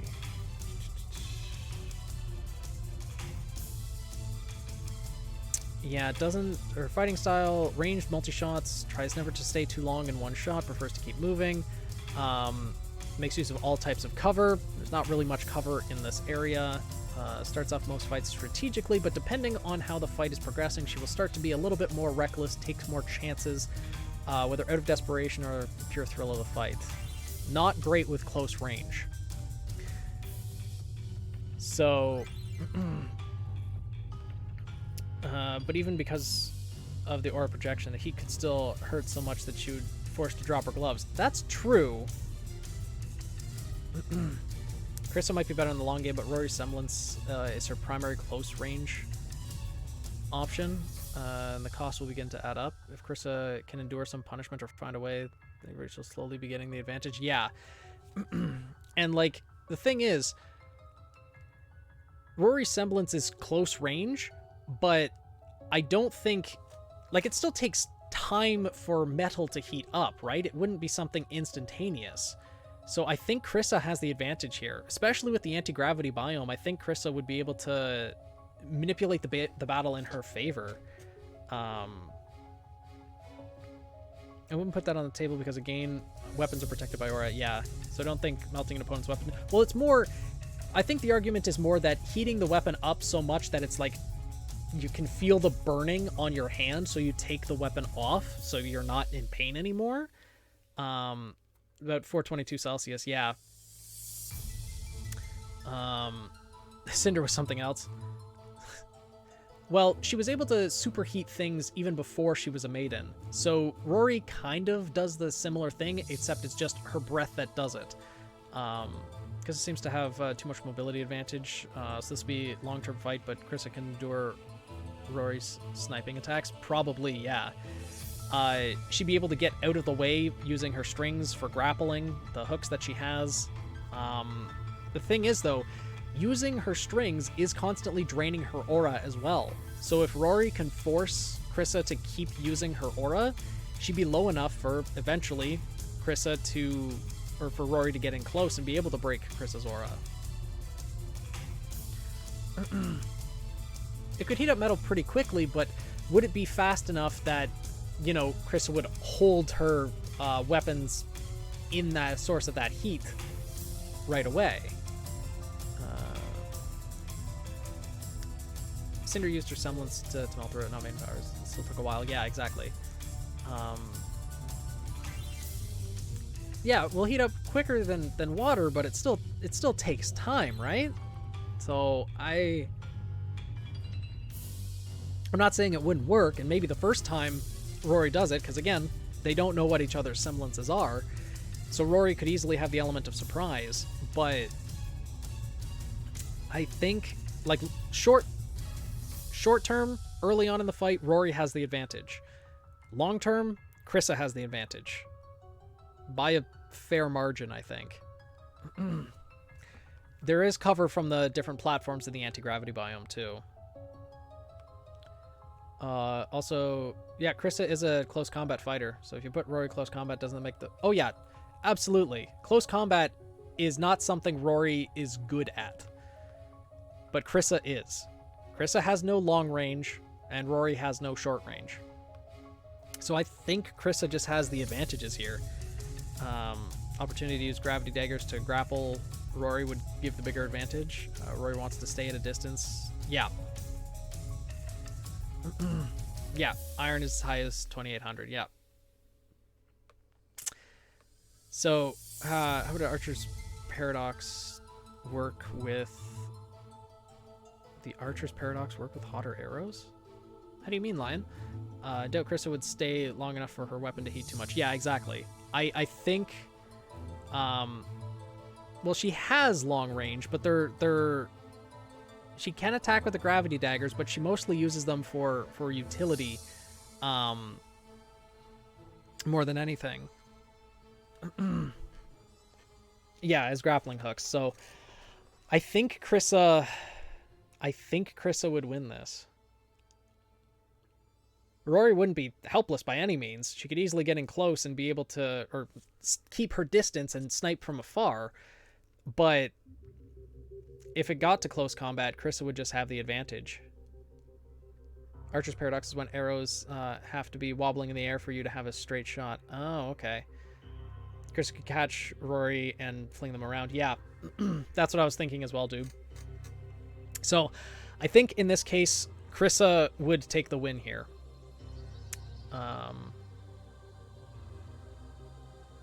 Yeah. A long drawn out fight, but yeah, I agree. Yeah. All right. So we will give Krissa the win in this one. Next is Azul Silva versus Silvacia Kitrinos.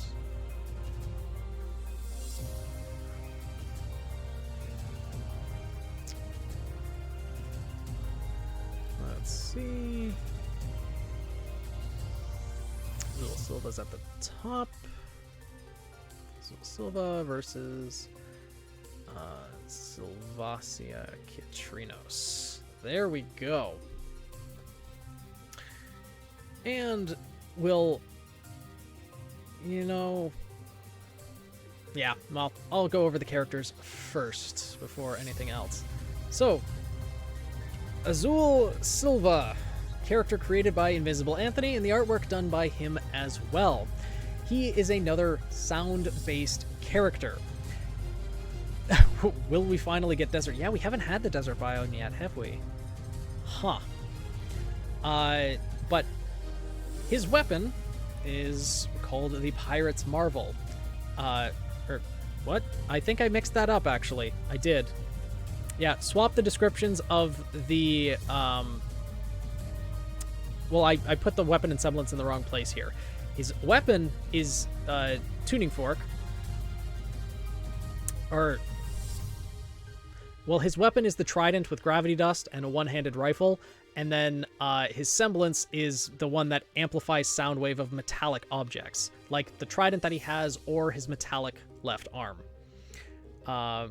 What program am I using? Challenge. However it's spelled.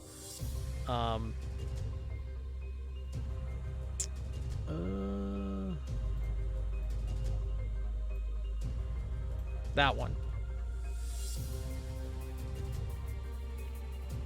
Sentai Kaiger? Is it? I have no idea what you're referring to, Bionic. I do not know the reference. But yeah, his weapon is a trident, can transform into a one-handed rifle. It has gravity dust in it, so he can launch himself into the air and then slam it down, create sound shockwaves, and uses his semblance and the sound to disorient opponents, and the loud sound can also deal damage as well. But now, with Silvacia Kitrinos, this character was created by Alabaster Mana and placed second in the overall category. Alabaster also did the artwork for it as well, and just an incredible character overall. The weapon is a bladed metal axe mace that has lightning and burn dust, so it can use electricity and fire elements. Also has a submachine gun built in typical RWBY fashion, but the semblance is what is really interesting. She can summon a wooden doll that she can change the size of. As it grows larger, it becomes corporeal, but as it's a smaller form, it is ethereal, so it can't be really hit by attacks, and it levitates, but the larger it gets, then it's, you know, standing on the ground, and it can fight alongside her by utilizing dust, by utilizing just its physical presence in a larger form, and it's just such an interesting character and inspiration.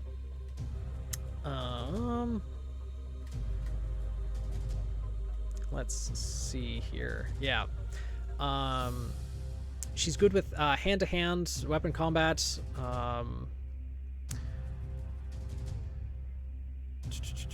And her semblance manifests the doll, and it fights alongside her. She can use the doll's smaller forms in combat, but can only use the larger forms as cover, as it takes a toll on her mind and causes mental fatigue the larger the doll is. Yeah, it becomes corporeal when attacking or defending, but its larger forms, so she has a stand. In a way, yeah. But the larger the form is, it takes more and more of her aura.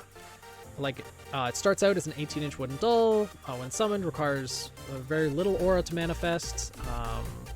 And it's just, you know, flies around and can attack that way. But second form uses like up to 20% of her aura. The doll grows to human size. Large bramble thorns surround the wooden plates. Like, it grows. As it grows, like, it can do more things, become physical, and it can deal more damage. So it's the same stand as Ebony Devil. I don't know JoJo's at all, so I could not tell you. But for the biomes, let's see which two we actually get. 4 and 2, we do get the desert biome. So we have Geyser and Desert. So Geyser and Desert. Oh, the image that I chose for the desert, it's mostly obstructed by the character descriptions, but it's the desert biome. I tried to make sure I could get the sun at the top of it to show that there is heat there, but yeah. It's an aura construct. It does feel like it can do a lot, but it's pretty much an aura construct that is small and can float around, and then how do you mean how do they interact, Lion? Kataikai or Katiaki and the tuning fork.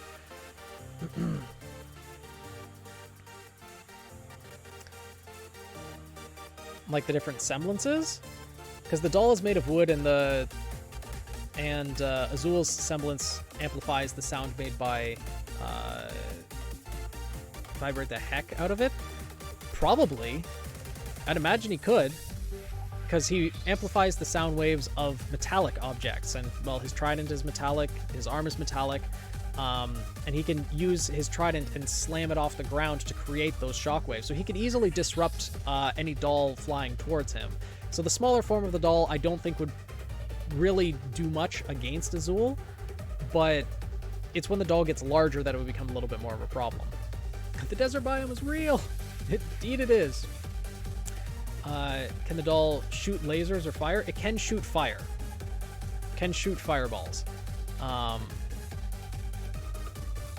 But that, I believe, is the extent of it. Let's see. Sluggishly. Fire dust to... it cannot shoot fireballs. As it grows larger, it can use fire dust to cover itself and essentially punch things. But the larger it is, the slower it moves, and really can only use it as cover or things like that. It seems like it can be dodged.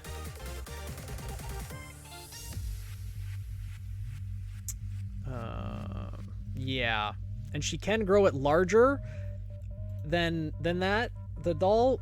So it's a fire golem essentially, and she can grow it quite large. But at that point, it becomes the same situation that Ramil had with his colossal aura construct, and her aura is practically depleted by doing that.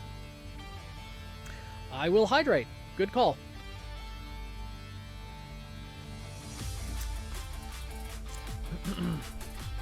Decentralize into sending shockwaves. Yeah, that is a pretty good simplification, dude. Kitsy hidden huge. Yeah, there isn't really much of a huge advantage unless the shockwaves that Azul has can trigger the geysers. Similar to how when Yatsuhashi slammed his blade into Mercury that shattered the biome, the geysers erupted. So where Lucy gets the voodoo control and covers in fire to defeat someone. Yep. I remember that one. What's the range of Azul's semblance? Like he... How do you mean? Can we amplify shockwaves on a specific distance? I think it's only metallic objects that he's in contact with, if that's what you're asking.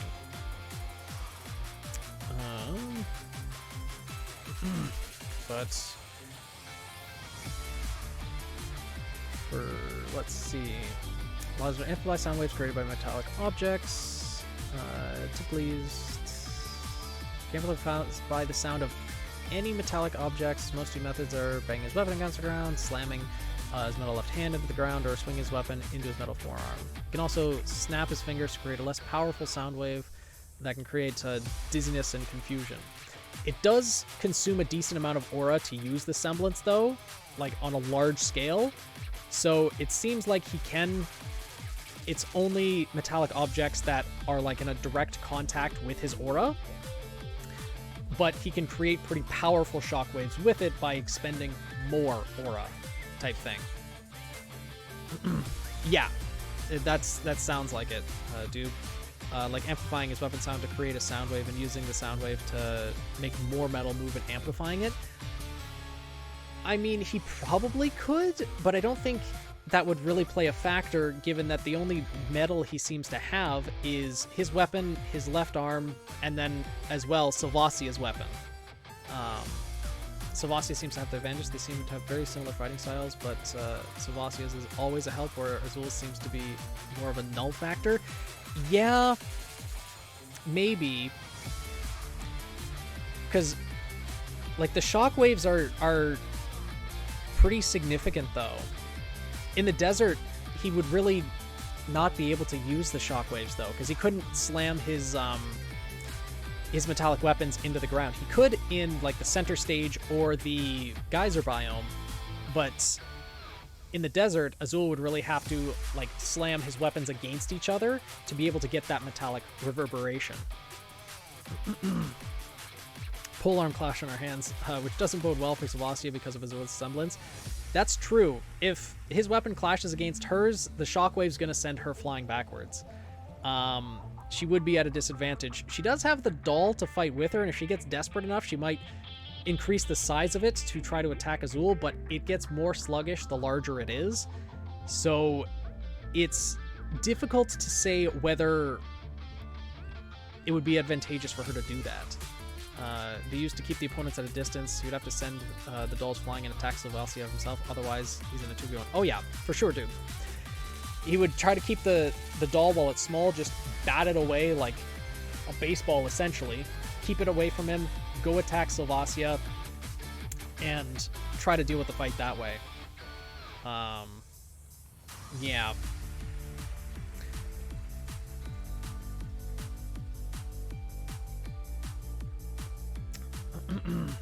Seems to very fiddle styles, but Sylvacia's always helps. Yeah.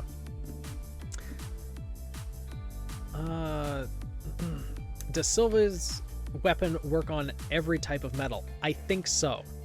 If the metal can reverberate and make a clashing sound, I believe it does. And I think another ad's coming up too, unfortunately. Grabs the doll to stop it, and Sylvacia makes the doll larger to catch him by surprise. True. Let's say where he can just strike with his weapon in his arm to make sound. Yeah. You can try to start a sandstorm, but I doubt that could keep it going. Yeah, he wouldn't be able to keep it going for sure. Seems like Azul has more of a silver lining chance of victory in this fight.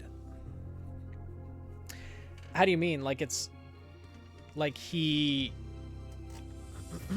How do you mean silver lining, Chaos? Yeah, ads. They're a real pain. Wi-Fi is being mean. Oh no, no, Nin.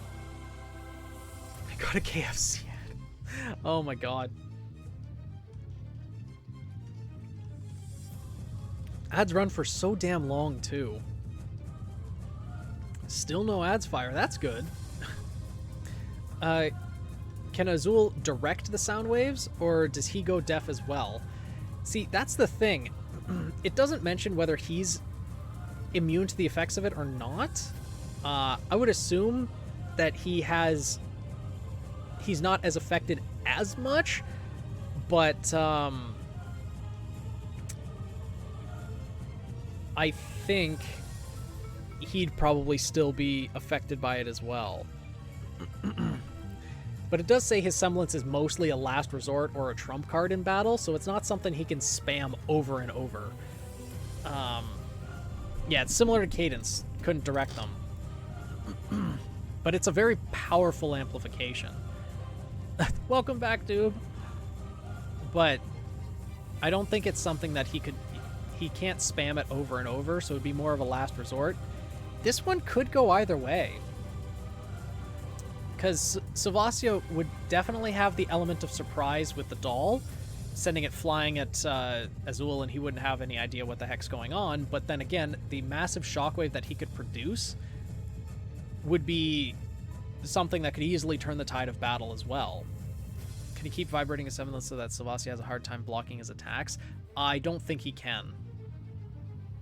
Because he amplifies the sound of the vibration, not the vibration itself, right? I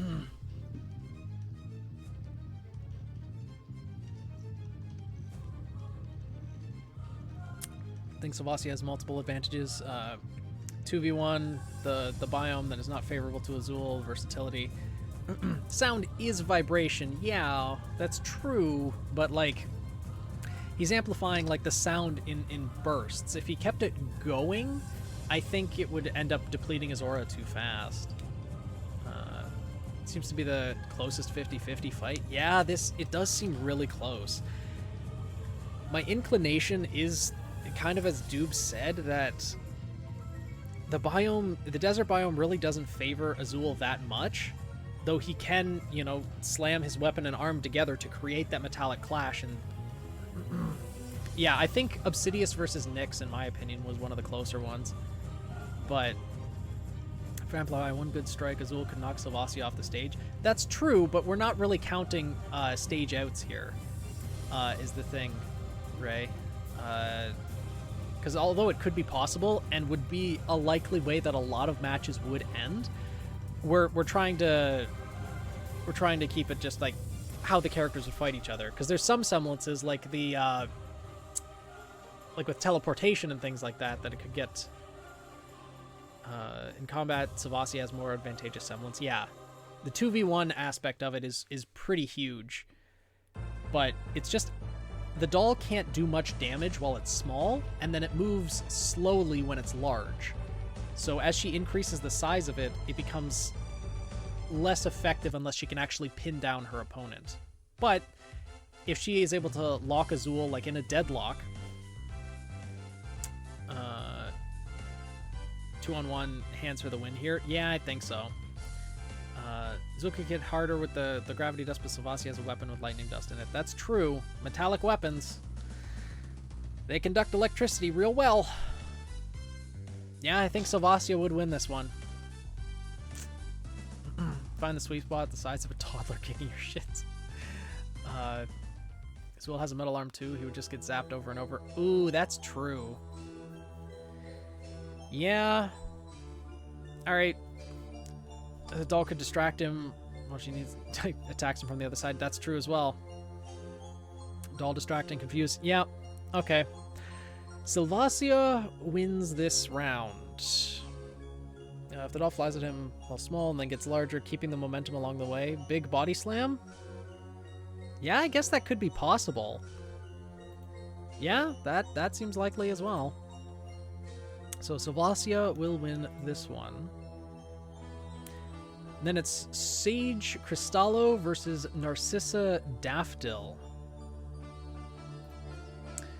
All right.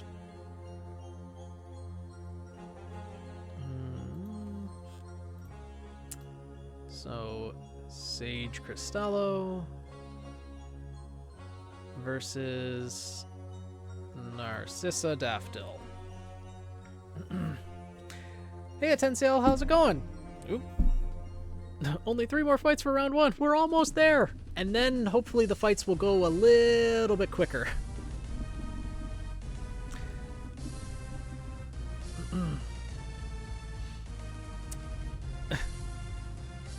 That hat? What do you mean, the hat? It's a giant shield that's on her back. Have been looking forward to this one? Yeah. So, Sage Cristallo was created by Maximum Panic, who also did the artwork for her character as well. Let me just find it here. There we go.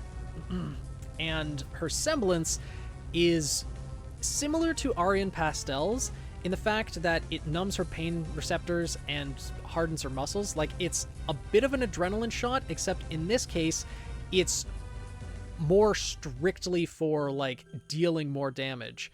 She pushes back the pain, hardens her muscles, and, like, pushes forward. So she can deal a lot of damage. Her weapon is fairly simplistic compared to some of the other ones that we've seen. It's a saber sword with assault rifle, no real dust involved with it, but considering that she can increase her own strength with her semblance, it can deal some pretty heavy damage.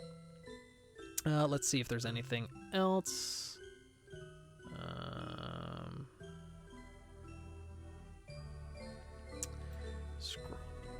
Scroll. There we go.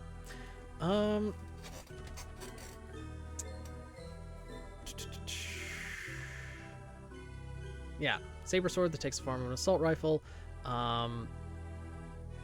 Yeah, she's able to push through, perform feats that she wouldn't normally be able to achieve through normal means. But, you know, after using it, after she kind of comes down from that strength power-up, it does kind of weigh her down a little bit. Coming down from the high, Maximum Panic describes it as, she was experience anything from dizziness to headaches to possibly fully passing out at this point. So, yeah. And then, fighting against Narcissa Daffodil, created by Kaito Ikari, and the artist is Denai Escuza. I'm probably mispronouncing that. Her weapon, Bridewind, it's a large compactable shield, can extend from the length of her arm to like over 6 feet tall. It's just a massive shield, and you could probably tell the inspiration if you've watched the Fate series at all. But her semblance is also very interesting. It is a self-sacrificial semblance in many ways. It creates kind of a ghostly aura that covers the target, and all of the damage that would be dealt to that target is dealt to her instead. So she can sacrifice her own self to take the damage from others. So obviously, she's not going to be doing it with that intent in this fight, since it's a 1v1. The semblance, you'd think, wouldn't be that useful. But she could also coat her opponent in that aura to prevent them from dealing damage to her as well. So, yeah, remember seeing the art from Ashukiri Light. Yep. Probably not a semblance you would use in 1v1. It does seem pretty useless in a 1v1, but if she coats an opponent with it, that would give her time to either create some distance or to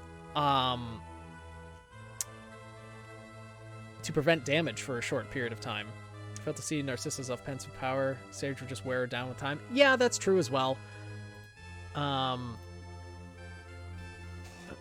Susanna wins because her opponent can never damage her. I mean, the shield as a blunt weapon can still deal a lot of damage. Like, getting hit with the shield, granted it's not the most fast weapon out there, but covering in it, giving her easier target to hit?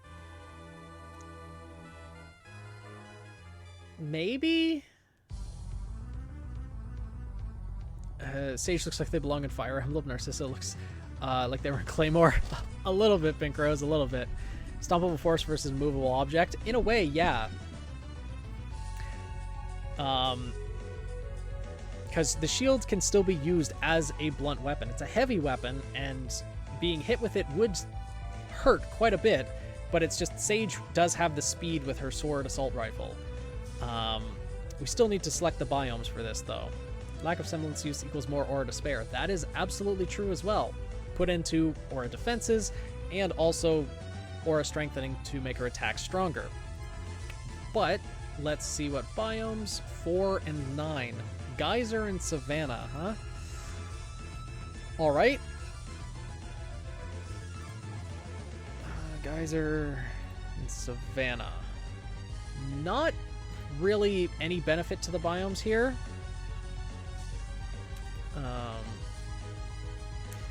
Would Sage not be able to hit White Knight if it covered her? Narcissa not want to use it when, like, more like Weiss's Armagigas summon?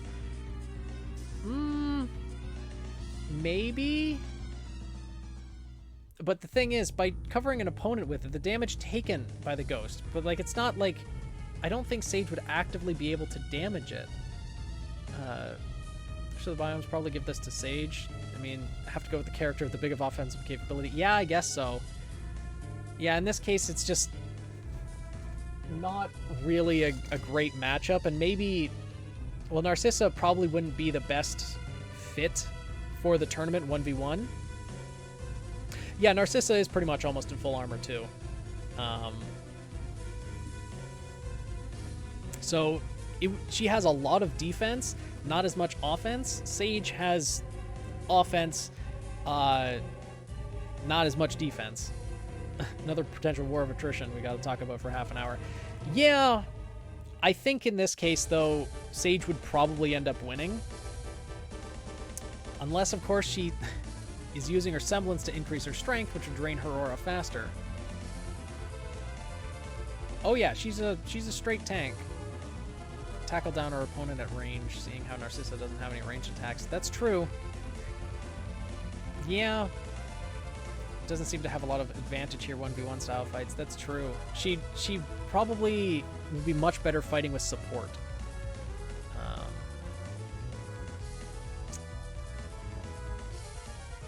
Let's see.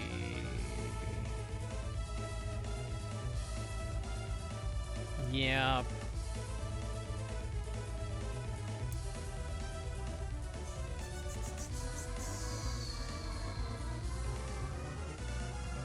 Yeah, her semblance is exclusively used to protect another.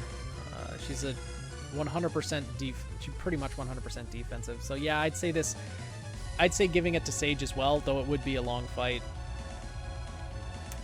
And that's the reason why I selected this character, is because it was really interesting semblance. I wanted to take the chance to portray the character a little bit more, even though they might be mismatched in the tournament.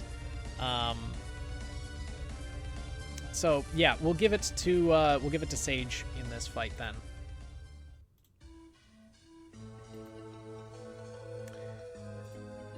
Sage moves on to the next round.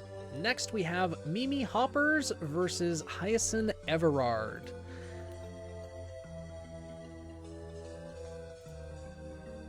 Okay, remove those.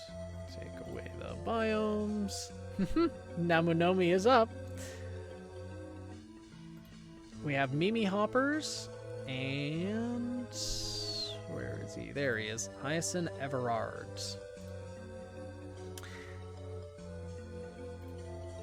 Now, as I'm sure you can all clearly see, Mimi Hoppers was designed by Namunomi and drawn by them as well.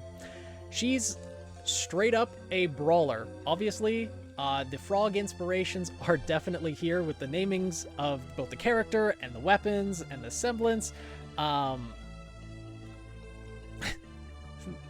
Not a bunny? No. She's frog inspirations.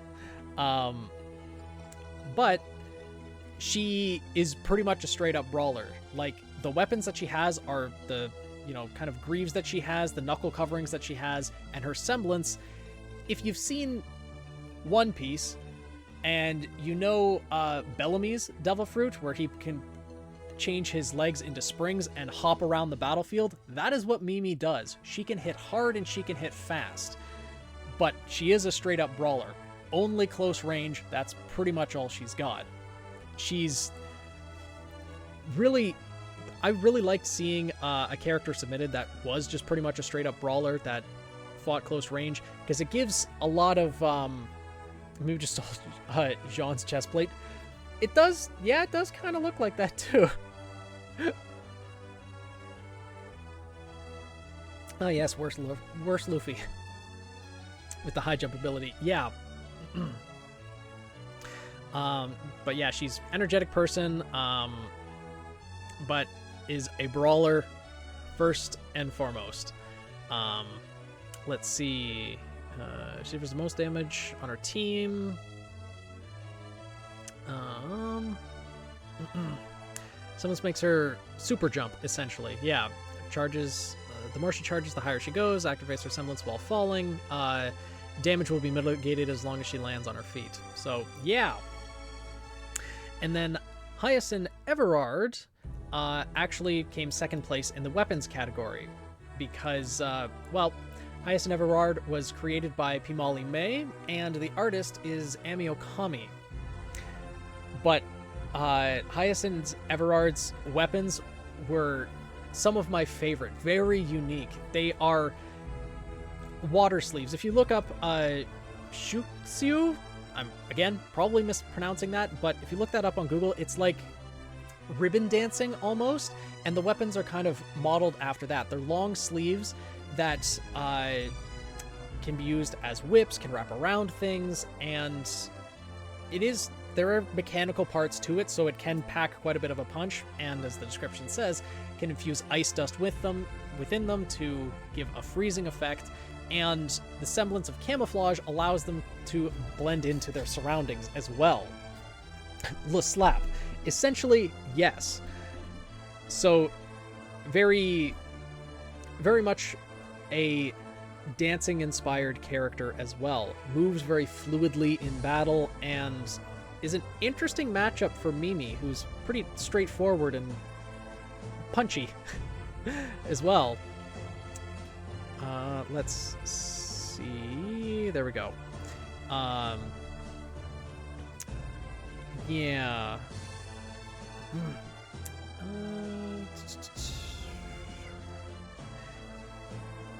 Iron sleeves, the mechanics to help manipulate it. Whips prefers ice dust infused with them. Mechanics can retract to rest state. Yep.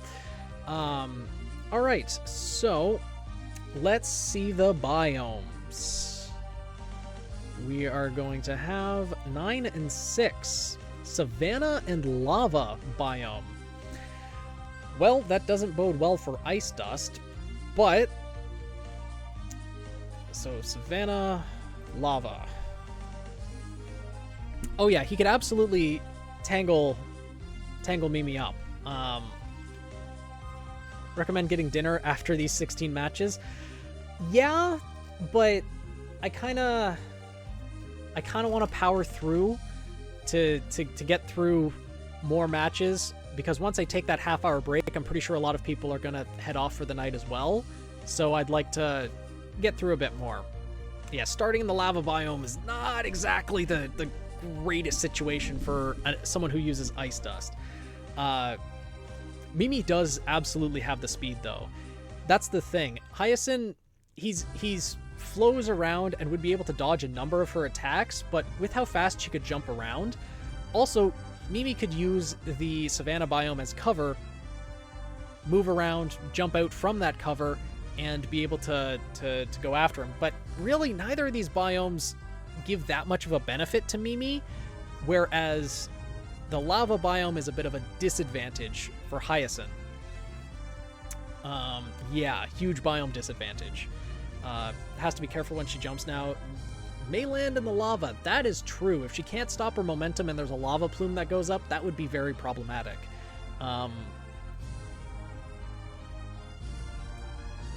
Yeah, technically starting in the no biome zone and then just technicalities, but it does dictate like what side of the arena they're on. They start with like Hyacinth starts with his back to the lava biome, Mimi starts with her back to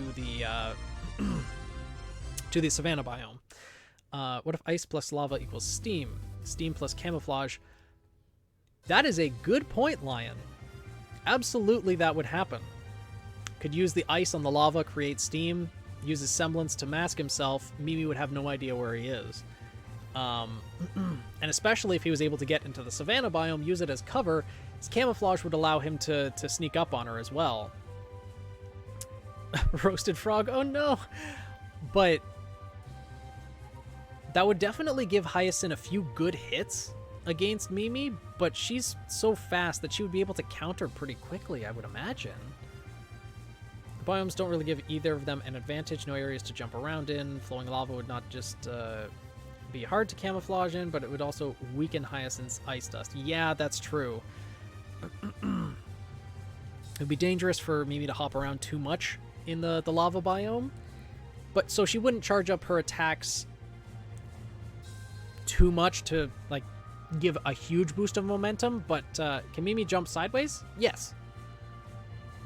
Mimi landing in lava seems unlikely, more just random chance. I would agree with that as well, Sphinx. Roast the frog that freeze her and sell it at a supermarket? No! Don't roast a cute frog. Mimi can't be very mobile in the lava biome. That's true. The lava biome seems like a disadvantage for both of them, meaning that they would both probably likely want to stick to the savanna biome, I think. Jump against the sleeve and explode. The frog's thighs. Oh my god. We can ignore that, especially as Mimi seems a bit careless. A little bit. She is a little bit hyper and energetic. Mimi's brawler fighting style is a good counter to Hyacinth's more practical movement, or practice movement. It is.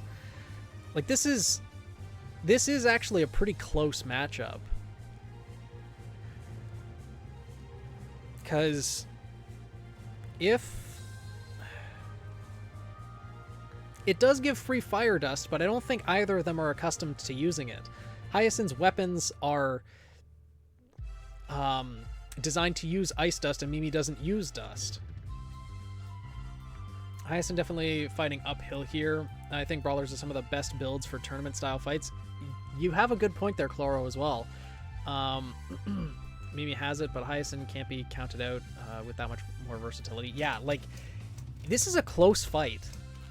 Hyacinth would be able to flow out of the way, dodge a lot of Mimi's attacks, but eventually, if Hyacinth can't land enough hits against Mimi, freeze her in place, because he could absolutely slow her down with ice dust. If he's able to, you know, freeze her leg, for example, catch her as she's moving by, that could really slow her down. But then again, Mimi, as she charges up with her legs, one jump and that ice would probably shatter. Yeah, the range is barely there. It could even be argued that Mimi might have the range advantage, given that she could get up close and personal very quickly. Hyacinth would have a fighting style a la Neo, using Mimi's strength against her. Probably. I would imagine that would be the case, though not in the exact same way as Neo. Be a lot of redirection for sure. This is Mimi's semblance. Just jump with your ribcage. In a way. Flinging her around. Yeah, that would be as well. When it comes to pure fighting style, it seems like they're both kind of a counter to each other.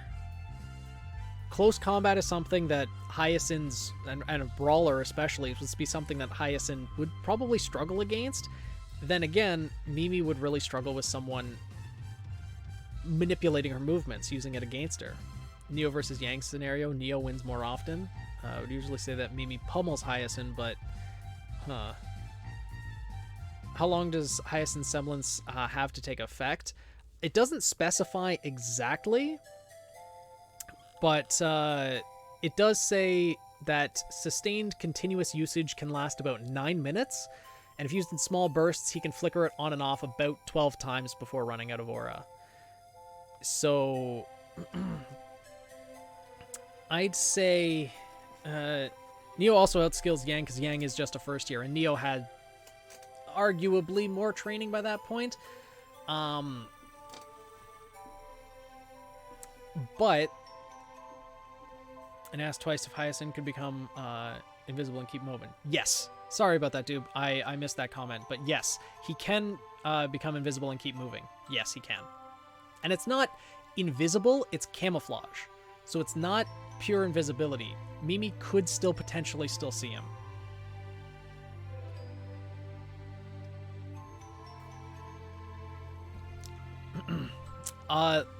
I believe yes, Lion. If Hyacinth was able to catch Mimi in the sleeves, he could freeze her to keep her tied up. But if he didn't wrap up her arms, then he'd be immediately close combat to Mimi, and Mimi would just pummel him into the ground. So could take it in the savannah biome. Yeah, like this one's difficult.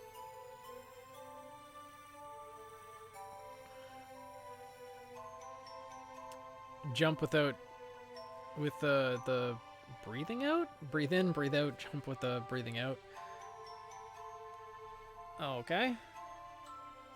Yeah, everyone here is supposed to be at a second year skill level. Hyacinth could hide in the grass with a semblance, catch Mimi and fling her around, turn her strength against her. Yeah, that's true. That is true. Mimi would be able to deal a decent amount of damage to him, but like if he hides in the grass though, then if he hides in the grass, then she well, Hyacinth wouldn't be able to see Mimi really either. She could hop out of different locations, attack from different directions that Hyacinth might not be able to anticipate. Because the grass kind of hides the both of them.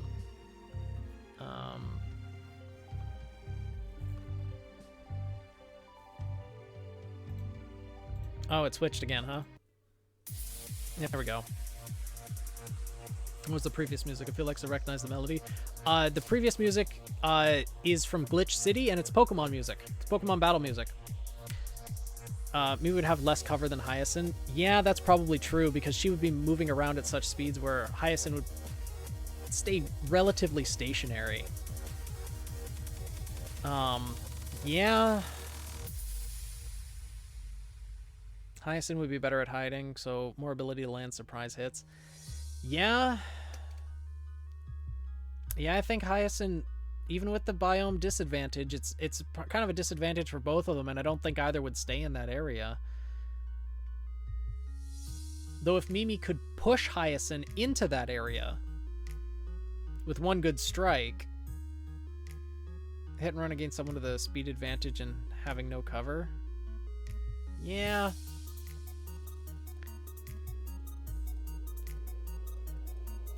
Grasp movement, give away Hyacinth and the noise of movement as well. Probably. Could use her speed and jump movements to quickly overwhelm him. Yeah, that's what I'm thinking too, Necro.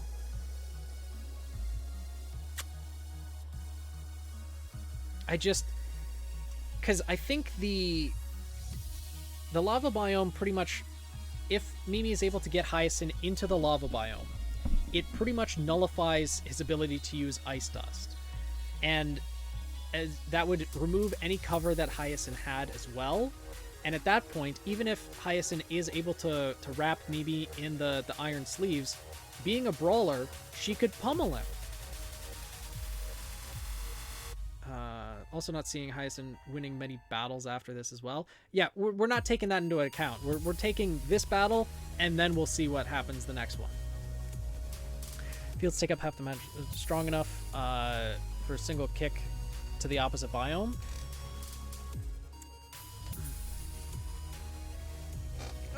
Okay, Chaos. Okay. Yeah, neither would really want to fight in the biome, but that's only if Mimi's using her semblance to like jump around and ping pong around. She wouldn't necessarily need to as long as she can get close range, and then she could just brawl. There's always the Weiss method in the lava biome. That's true, but it wouldn't exactly work out that well in 1v1. Could get fire dust from the lava biome and use it to set the grass on fire. That's true. And I guess with nothing else to do, that might be the case. Removing Hyacinth's cover, yeah.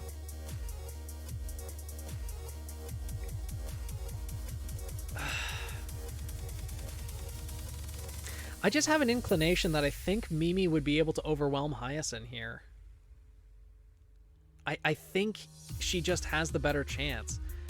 Because Hyacinth could manipulate her movement and make her miss, make her crash, deal damage to herself in that way, as well as, you know, wearing her down with the Iron Sleeves itself, just using the whips and things like that. But if he's able to snare Mimi and get her close, I think she would be able to overwhelm him close range. I don't think he wants to snare her, because if he does, then he's gonna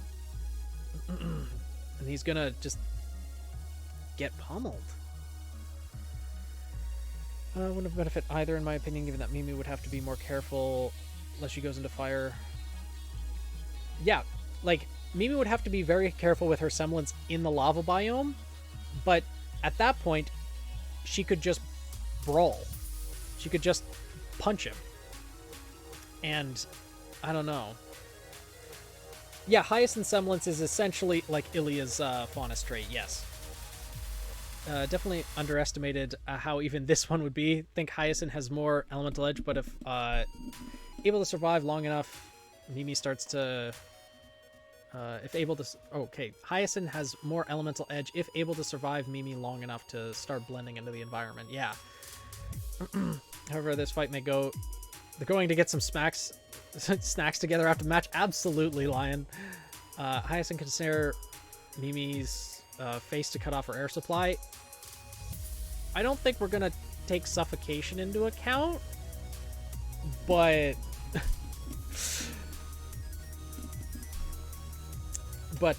yeah, I agree. They're definitely going for snacks afterwards. Oh, another ad started.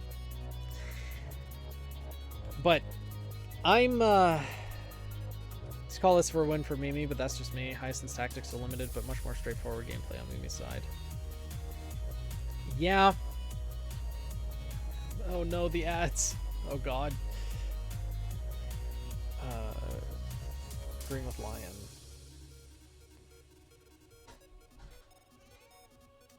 Yeah. His Hyacinth can take full advantage of his semblance, which is a really powerful part of his toolset. Yeah, it's a good point as well, JK. The environment just doesn't... Although the savannah is useful for it, it's not great. Oh no, and more ads. Okay. We'll wait a little bit to get rid of the ads before calling it, but I think Mimi's... Meow! Meow! Meow! Oh. Damn, Affleck. What is this ad? It's just someone drinking coffee for 15 straight seconds? Oh my god. Hearing about the ads that people are seeing without actually seeing them is interesting. But in this case... Will you agree? Yeah, I think Mimi has more chances at victory than Hyacinth. Like Ilia, if Mimi could push Hyacinth in the lava biome, semblance wouldn't work all that well. Yeah, I think in this case, I'm going to give the win to Mimi. Not to mention Mimi would give Hyacinth a chance to go invincible. Not intentionally, just due to her fighting style, leading to constant pressure. That's true. This video and audio lagging from time to time. Oh. Interesting. But, yeah, I do think Mimi is going to get the win in this case. Welcome back, dude.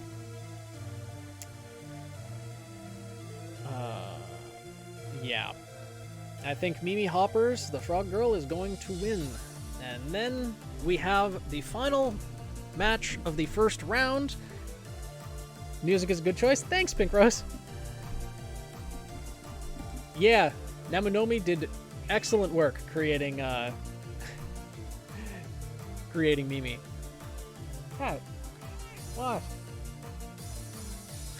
But in our last match, we have Salsa Testarossa versus Olivia Verdant. Cat, why?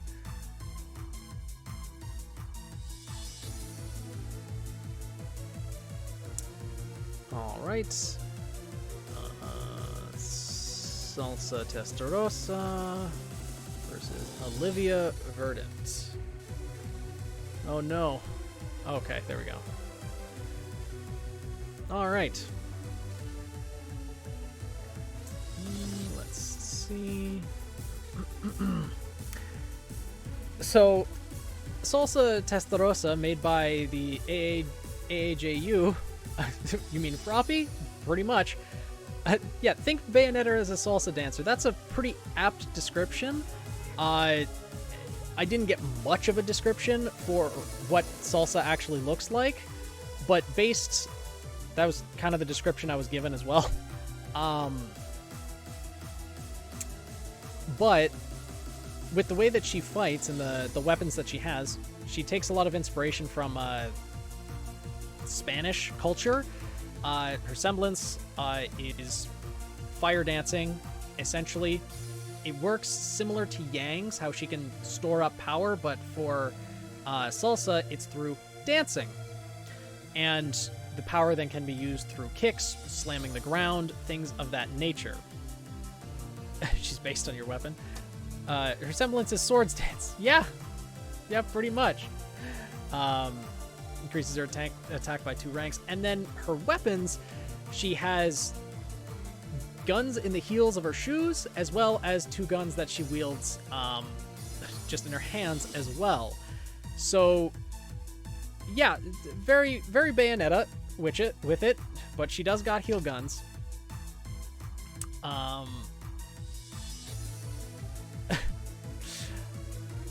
Fly me to the moon? Quite possibly. And then Olivia Verdant. So, I mean, Salsa can attack, like, very quickly.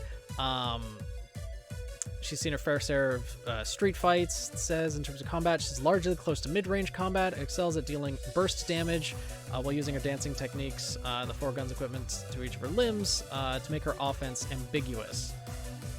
Simply gives her the extra movement option by stomping the ground to propel herself forwards. Nature of how she accumulates energy means she usually always has some charges left over to assist with her offense. Yeah. And then Olivia Verdant, created by let's see. Olivia Verdant, created by Sphinx Herald, based on the Greek god Artemis, who was an archer, but in this case goes with a sniper rifle. Uses lightweight sniper rifle and a hunting knife with earth dust in it. Mainly long-range combatant, and her semblance of Wildheart allows her to bond with animals. In this case, she's bonded with just the pet hawk that she has, so she can share the senses from what it can see of high. Did I? Oh, I did say Moon Sliver. That's my bad.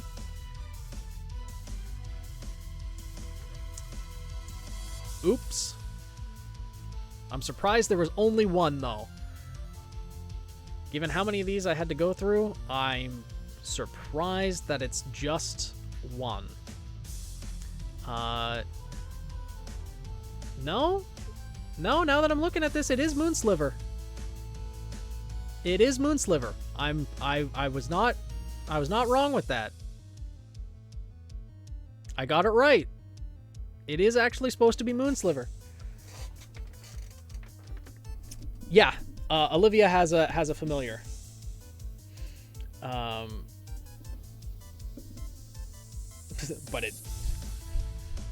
But yeah, it actually is supposed to be Moonsliver. But we have a long-range specialist versus a mid-range specialist, essentially, and close range, close to mid-range versus long-range. And let's determine the biomes as well. We are in 10 and 8, so the urban and ocean biomes. All right. So, urban and ocean. Cat, stop. You can go over there and do that.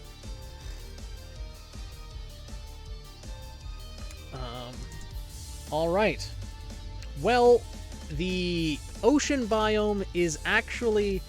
is Olivia from Vacuo? Let's check.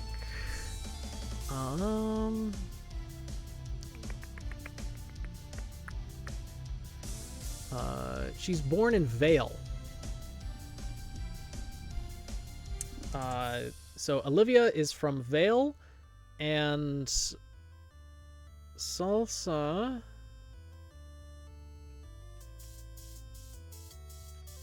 is from... Does it say? Well, she's attending Beacon Academy, so I'm assuming from Vale as well. But, yeah.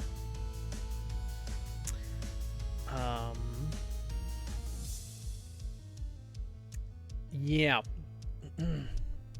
Yeah, I think animals are allowed, especially since it's just the one animal that she's bringing with her. I think it's okay for her to have it. Yeah, it's going to be mostly an urban fight because Salsa in the water, that's a disadvantage for her considering she's a firearm specialist pretty much. But yeah, it would mostly be an urban fight, and I think it would just pretty much be... Because Olivia would want to use the urban biome as cover, obviously, so that she could use the sniper rifle and try to snipe Salsa down in that way, and Salsa would just try to get close combat. This world where darkness creatures attempt to kill you every day. Yeah. Olivia has a hawk buddy for this fight? Yep. We're assuming that she does, and the hawk's not doing any attacking or anything, just acting as eyes from the sky whenever Olivia is using her semblance to share the senses that she has with them. She could easily tell the hawk to attack. Yeah, but we're going to assume that the hawk's not going to join the fight because the hawk doesn't have its aura cloak, and I'm not about to just say, oh yeah, Salsa's about to kick gun down a hawk. I'm not gonna go that route. Just bring your pet crow to a fight. Sure, no one would object. Yeah. So we're bringing a whole forest worth of animals to the fight. The squirrels are everywhere. Can Salsa bullet jump? Yes. But not in the same way that Yang and her Ember Celica can do, I don't think. So I don't think she can double jump or anything like that, but she can give herself a boost, like, in a direction to fight, to attack.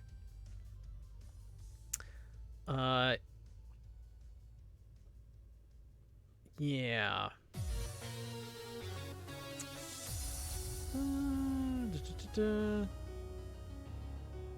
Yeah. No problem with Emerald interfering. What they don't know won't hurt them, but we know. Nin, that's the thing. We know.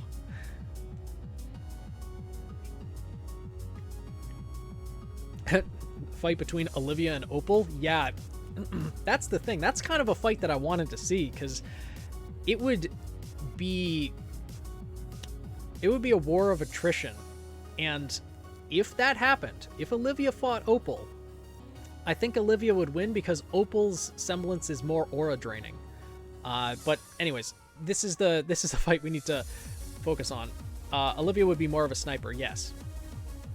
Let's see the dynamic. We have close range character, since Bayonetta wants to dance, use her semblance, land powerful hits. Yes, and Olivia is more of a sniper. So, yes. You are correct in that, dude.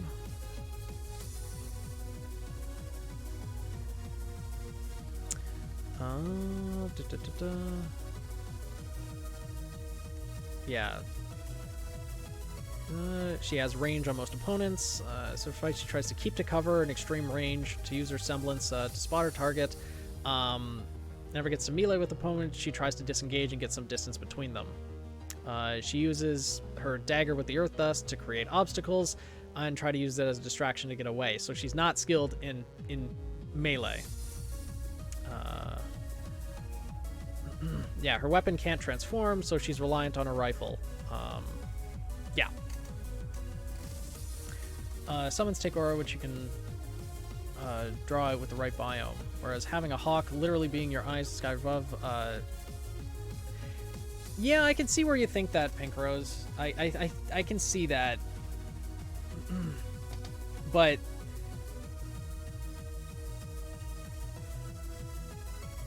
in this case, like, the lack of versatility that she has, because she just has the sniper rifle. Like, close combat, she doesn't have much options. It's a hawk in the crow's nest. I see, because there's a ship there.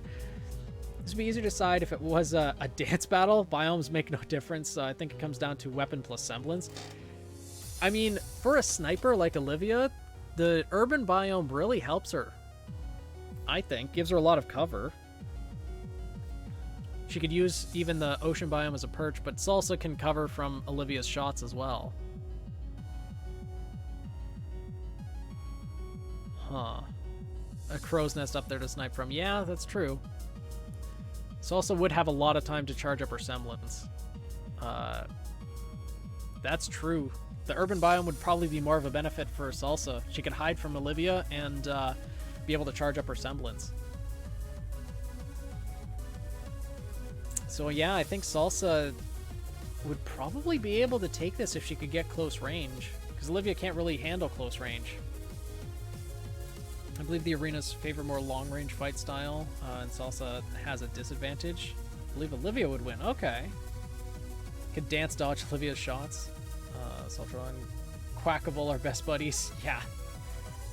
Yeah, Salsa can't reach, though. That's true. Olivia has the dust bullets that RWBY has.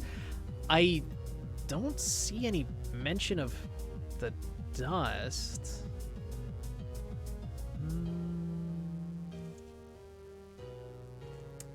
Yeah. There's no mention of dust, like outside of regular combustion dust that just makes the bullets fire, but yeah. She could destroy buildings. Yeah, yeah, Salsa might not have the power to actually just kick down buildings, so verticality in both biomes. Salsa has the cover in the urban biome, but Salsa has more advantage with the weapons and fighting style and semblance. Hawk wouldn't attack, so it's just shooting. Yeah, it's just shooting that she has. Would roll Salsa's aura down for a while using the Hawk, but once Salsa is charged, she can just destroy any cover Olivia can have. Yeah. Well, Salsa would probably be able to figure out where Olivia is sniping from as well, just by the trajectory of the shots. We're going to assume that the Hawk is not attacking, dude. Because if we assume the Hawk attacks, then we're going to also assume that Salsa's going to retaliate. Considering a Hawk probably wouldn't have aura awakened, that means we're having a character, you know, shoot a Hawk in the head. We're not going to do that. We're going to assume that the Hawk is not attacking. They're for assistance only. We're not going to try to harm animals in this.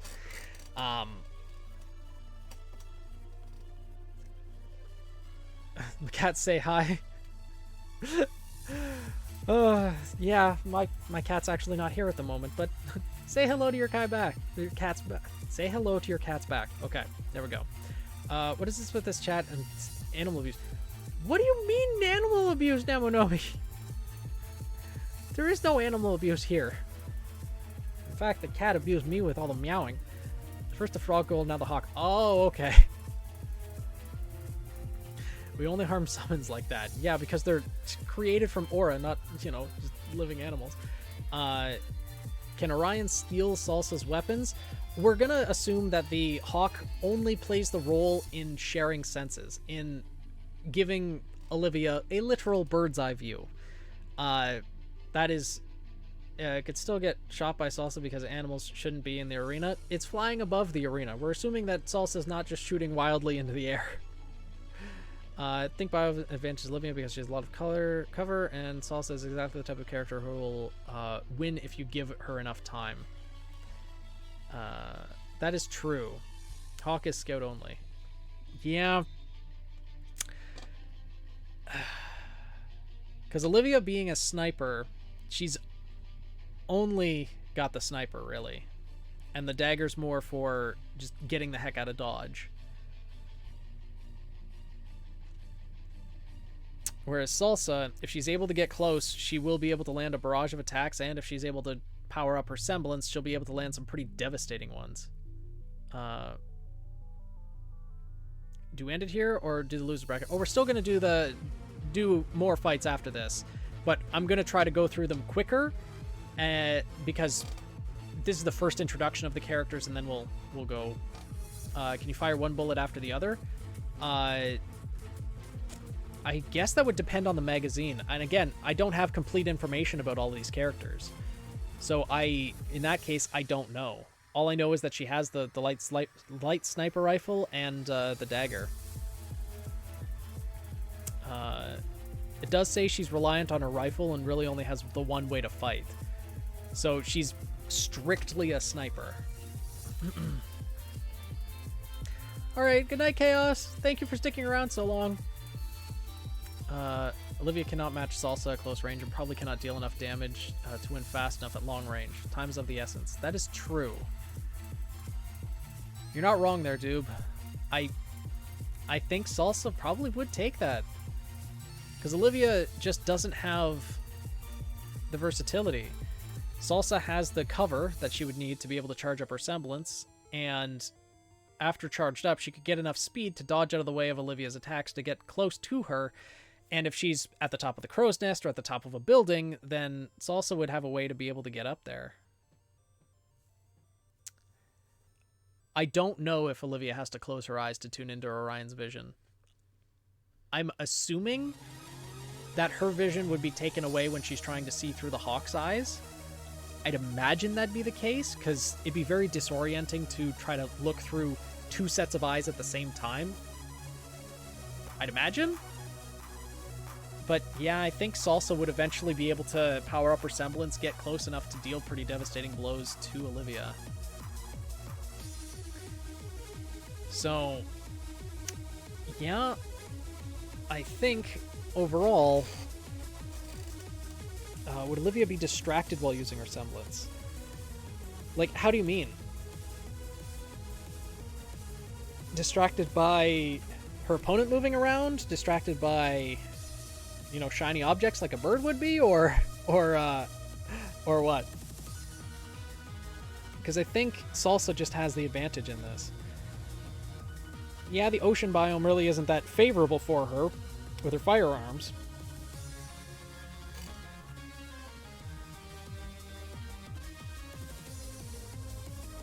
But yeah, I think Daisy, you've returned. Hello. But I think Salsa would win this, just because Olivia doesn't have the versatility, and Salsa would be able to get close combat. Focus on aiming the rifle till no longer going bird vision. That's true. Yeah. I think I'll give this to Salsa.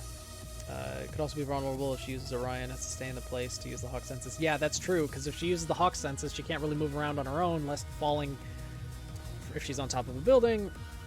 Yeah, it's also a bit more well-rounded. Alright, then that brings us to the end of round 1. Salsa Testarossa defeats Olivia Verdant. Yeah. Okay. Now, let's hope we can go through the matches a little bit quicker. I probably won't be able to stay for long. Don't know if I'll be able to sit in tomorrow. Jigage! Thank you for the 5 gifted subs. Oh my god. Oh. Bloody, I'll eat eventually. Maybe. We'll see. Oh my god. Jigage gifted a sub to Murder of Birds. So did the bird die? No, the bird did not die. No burbs were hurt in the filming of this tournament. Why is everyone saying eat? How many people are actually going to be here if I take a half-hour break? Because I'm sure people have to sleep. I'm sure people have to, go do other things. Let's just leave the bird alone. It's over 50 of them, probably. It's only 2 a.m. Oh my god! Sleep! Okay, well... Okay, fine. I'll have to sleep, but I'm still here anyways. Well... Get some food. Far from Keith's sleep time. That's true. We choose your health. Who cares about their sleep? Be here. It's almost 1 a.m. here. Go eat now. Are you... Alright, fine. I'll go eat.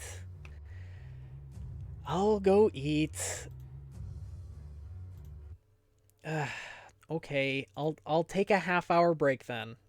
It's 6:50, so I'll come back at 7:20 then. Throw on an episode of RWBY. That would unfortunately be a violation of copyright, and I can't do that.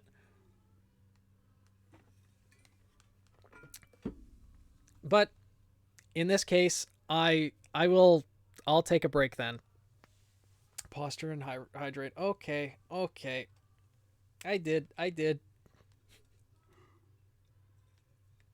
Yeah. I'm going to take a half-hour break then, because apparently it's being demanded of me. How dare I go 7 hours without eating? Because I woke up like at, I want to say 9, 8 at 9, so it's actually probably been, it's almost 7, it's almost 10 hours. It's all good. 4.5 hours are for 6 matches with intros ain't bad.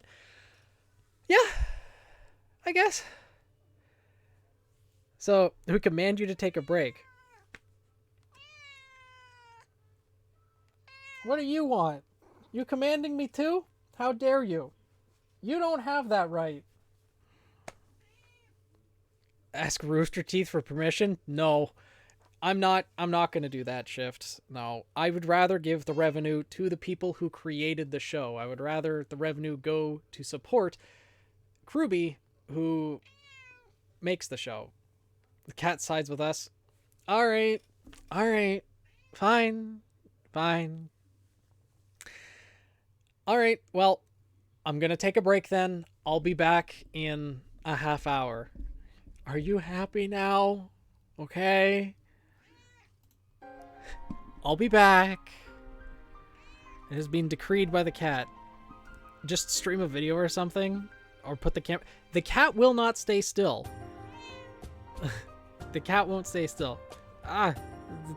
Cat. Okay, I'll see you in a half hour.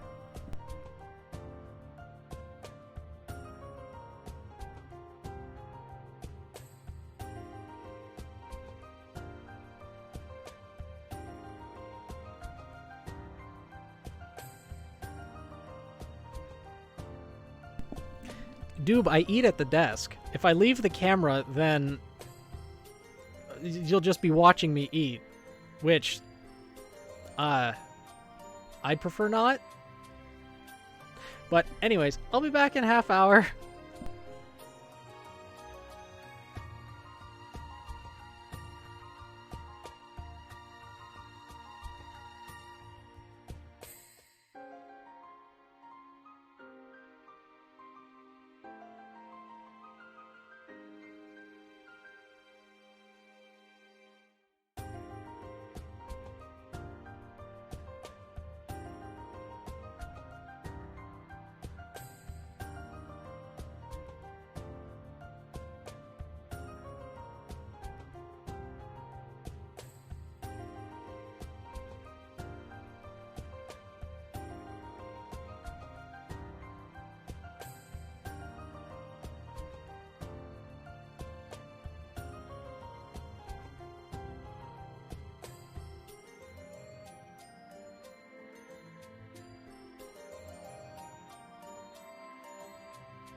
All right, and we're back now. There we go. Can edit the scene back to where it was. Hello, hello. Are people still here? Everyone leave? Everyone go to bed? Everyone go sleep? Remove that. And remove that. There we go. All right. Hello, hello. Hey, Velvet. Hey, Rail. Hey, Necro. Hey, Nugget. Fire, Rose Petal. Urvanius. How's it going? Hey, dude. Silver. Fried. Getting through all the first round means... Oh, it's not half over, Fried. It's not, because it's a double elimination tournament, right? We still have a ways to go. So, for...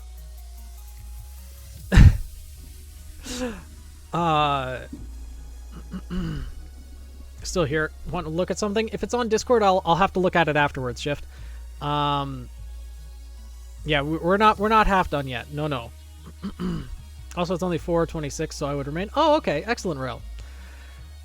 We're starting with the secondary bracket.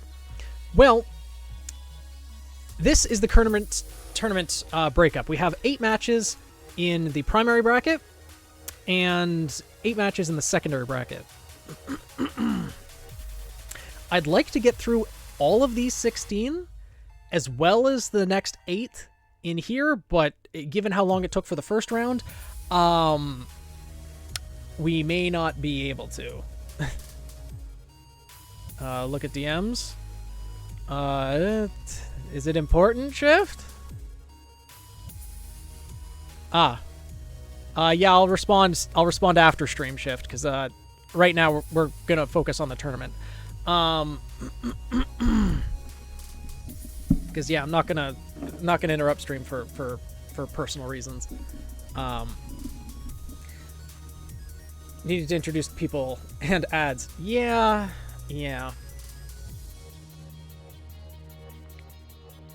All right, a lot of ads. Yeah, I know, it's stupid with the amount of ads. Like they want us to schedule it. Like I can at least like 3 minutes an hour, I think is what it's supposed to do. But I don't know.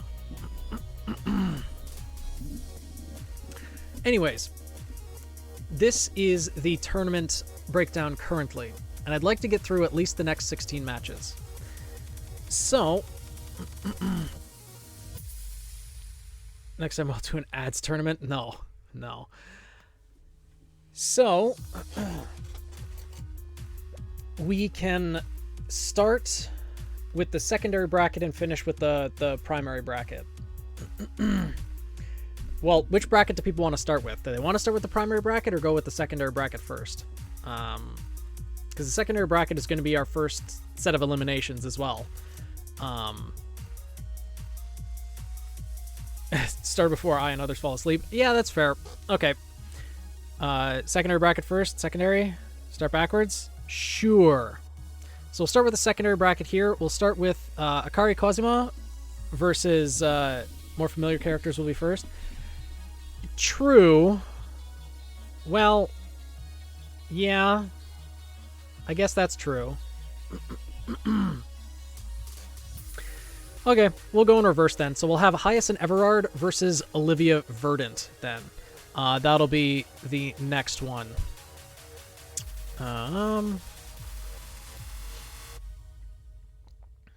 So, and hopefully these matches will go a little bit quicker. Hyacinth Everard versus Olivia Verdant. And we will randomize the biomes right away. 1 and 4, Anti-Gravity and Geyser. All right.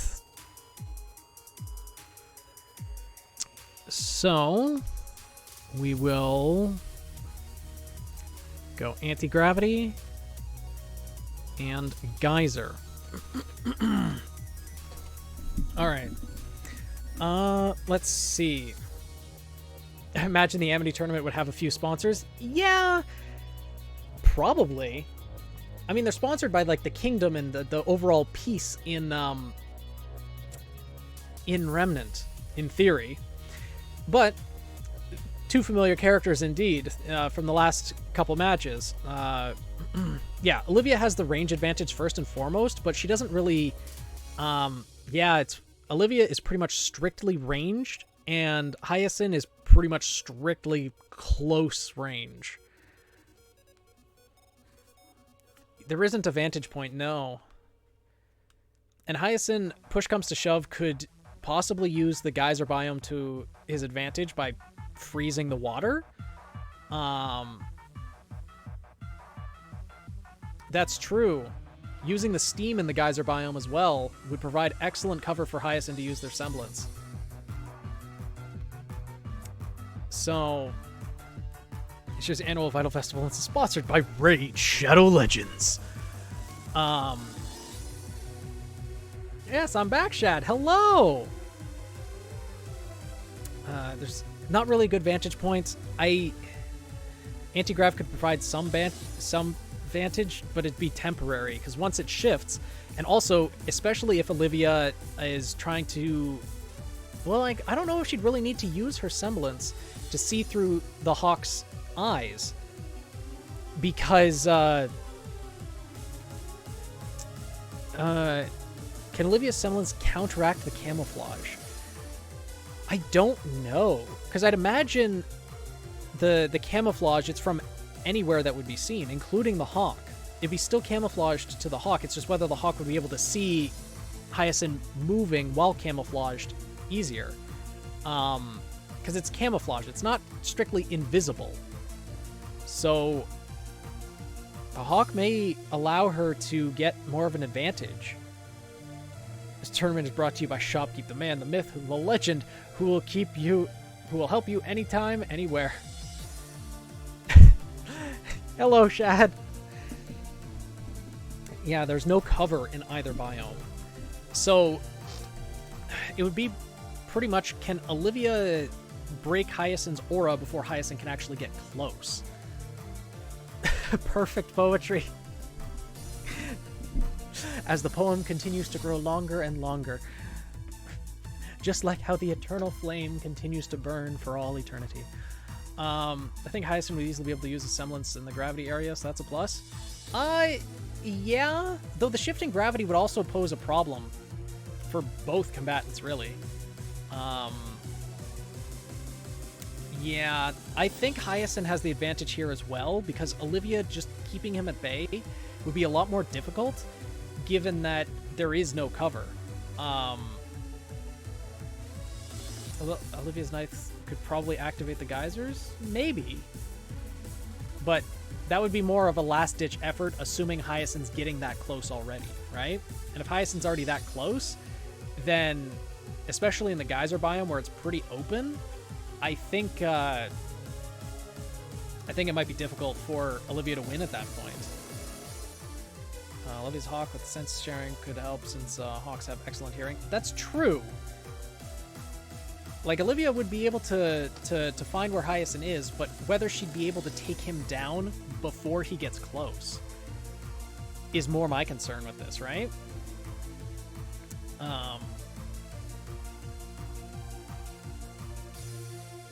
Because I don't know. Probably isn't going to be able to keep taking pot shots, especially with Hyacinth's camo. Might be helpless up close, but it's still in Hyacinth's favor. Yeah.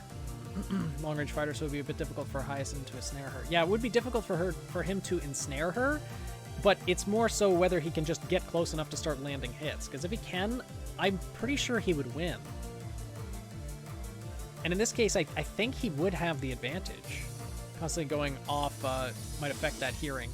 True. Yeah, I think...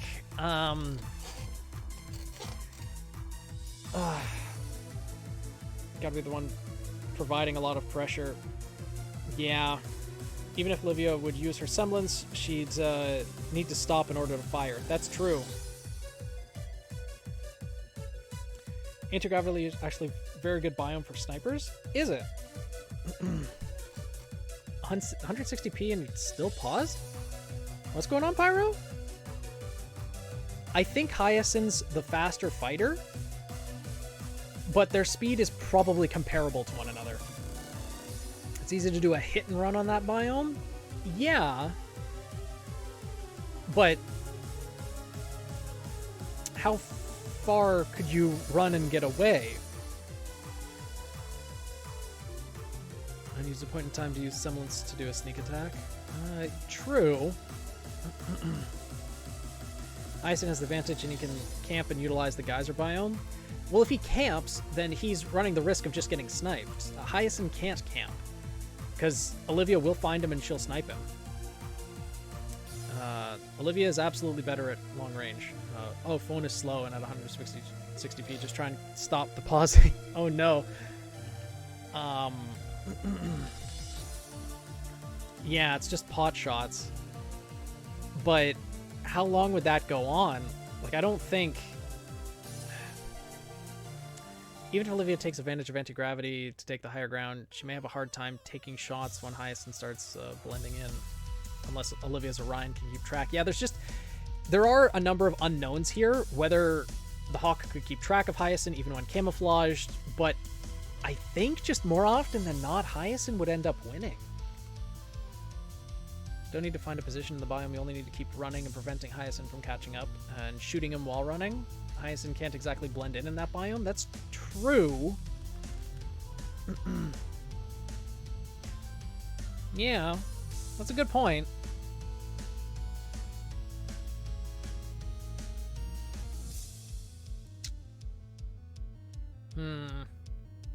Even if the anti-grav could also mess with her shot just by affecting the bullet, there's that too.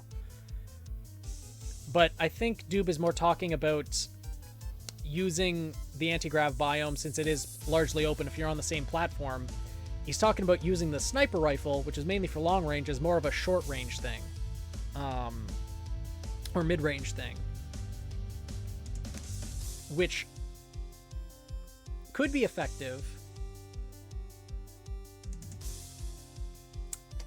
But, yeah, maybe Olivia would take it then. Anti-grav one is messing with Watson Ironwood shots. That's true. I guess we could assume that the force of a bullet outweighs the effect of gravity, or that effect of gravity. As it does, you know, on the planet, you can shoot a bullet straight up in the air and it'll still go up quite a ways. Easily more of a distance than the size of the platform of the anti-gravity. So, yeah, camo doesn't do much in any case. Huh. She may have a hard time getting when shots starts blending in. Yeah. Yeah, you make a good point, Doob. I think maybe Olivia takes it? Because if you think about the long range, Hyacinth's snare fighting style would surprise Olivia if he can get close. I do think that as well, but it's if he can get close. The fighting strategy of running around, just keeping moving in the anti-gravity biome and taking pot shots when you can, because Hyacinth just has no way to fight at long range. He has to get close range to deal damage. Whereas Olivia, if she can just keep it even slightly long range, just get away from him at the beginning of the fight, then she'd probably be able to eventually wear him down. Yeah, Dude makes a good point.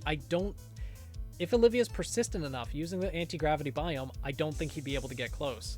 With all the different platforms on the anti-gravity biome, she would be able to maneuver around and prevent him from getting close enough. Unless he is able to surprise her, but with his camouflage semblance, even in the anti-gravity biome, he'd probably be seen. Yeah, yeah, that tracks. So I'd say I'd give it to Olivia then.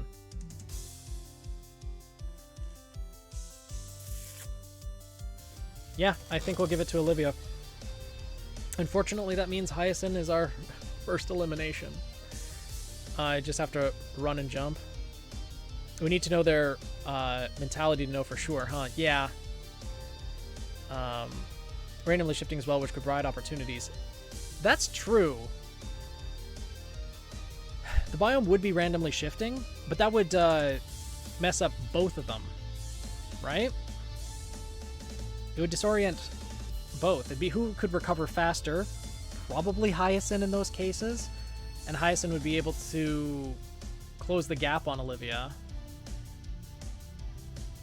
God, this is difficult.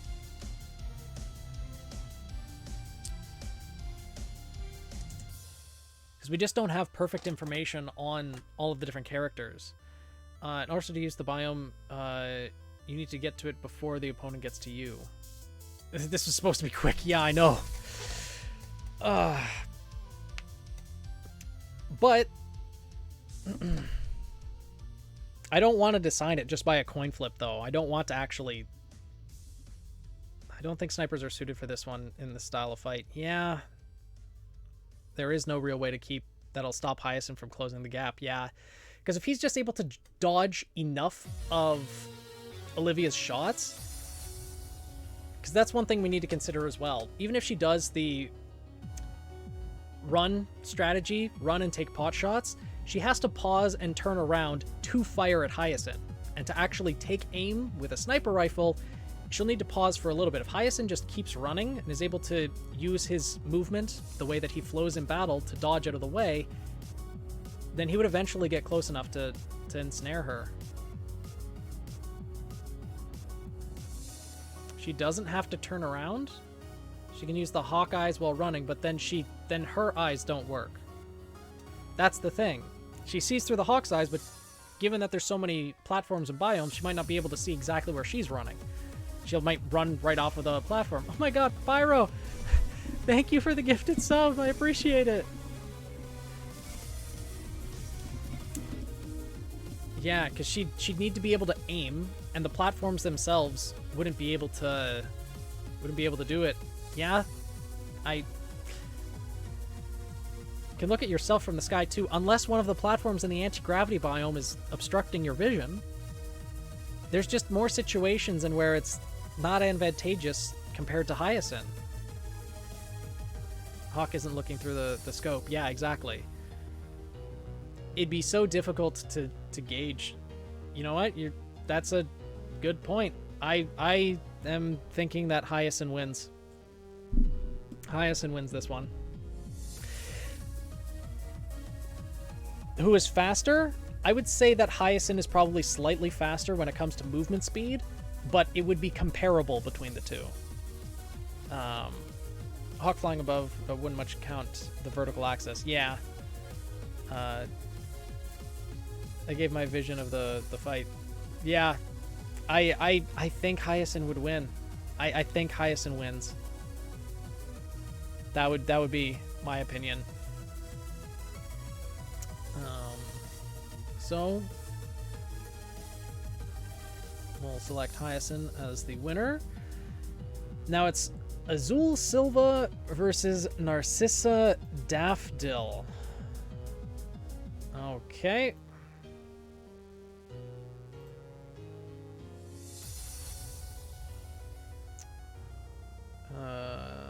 Azul Silva, Narcissa Daffodil. And the biomes that they are going to be fighting in 7 and 10, mountain and urban. Okay. Mountain, urban.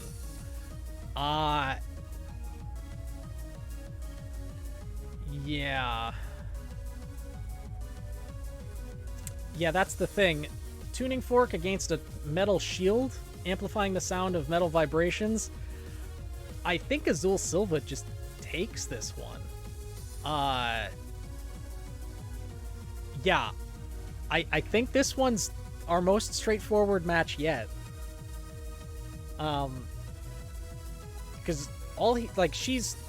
Narcissa's just straight defense. She defends with the shield or the metal armor. And all Azul has to do is just come up, use his trident like a massive bat, slam into it, and that's... Yeah, Azul's Semblance is actually going to do a lot to Narcissa. She's wearing full armor as well. Yeah. Well, we wanted the matches to be quick, and I think, sadly, this is. And unfortunately, this means Narcissa would be taken out here. Yeah, she's a tank and not a speed type. Oh, that's unfortunate for Narcissa, but so Azul is the winner. Ramil Malik versus Rory Desher.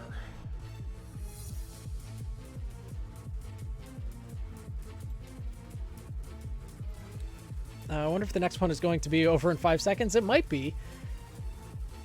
I mean, for the sake of my voice, I wouldn't necessarily mind it, but I want to give the OCs, fair chance and have some good and interesting fights. Let's see.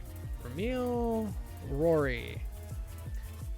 And the biomes they will be fighting in will be 3 and 7. Forest and mountain. The mountain seems to be coming up every other fight. What the heck? All right. Forest and mountain it is. Forest, mountain. All right. Hydrate.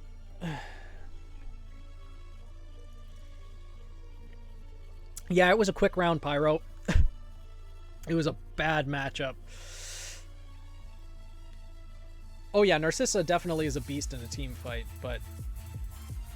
So, yeah, it depends on if Ramil can close in quick enough. Because... Rory has definitely more of a ranged advantage, but it's not like she's a long-range specialist. She is more of a mid-range specialist. Yeah, I think this is a bit of a bad matchup for Ramil as well. Sniper versus Giant round 2.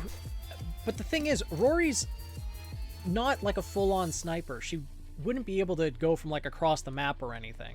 She does use a bow, but I would say it's more like mid-long range rather than just strictly long range. I don't know, when I think long range, I'm thinking of like getting a vantage point on top of the mountain, which we are in the mountain biome, so she would easily have the vantage point to fire from against Ramil.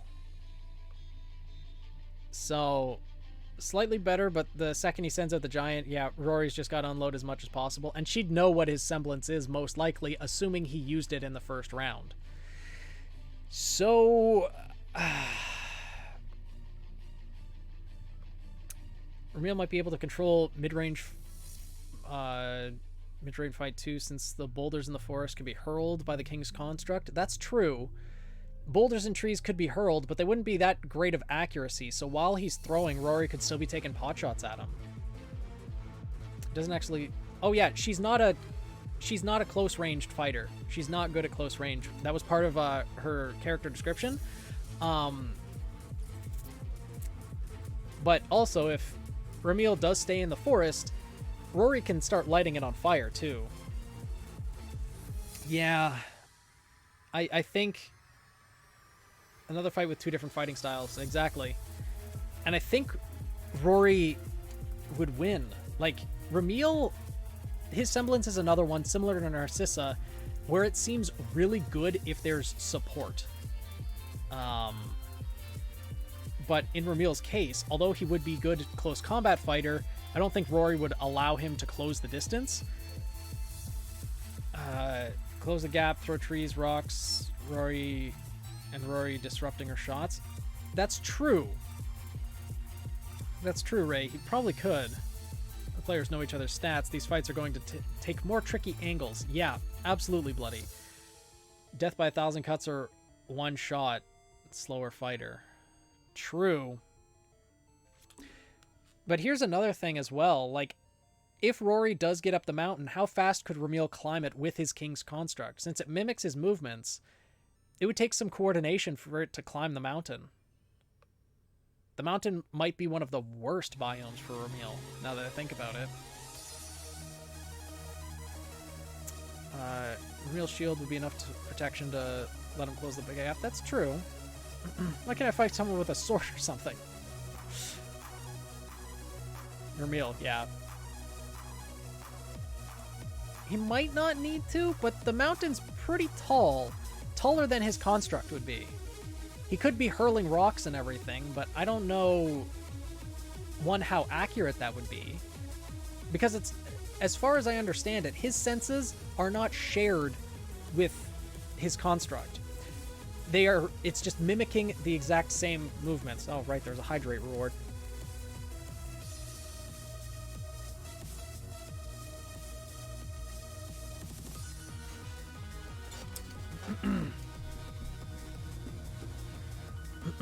Add hell. Oh no.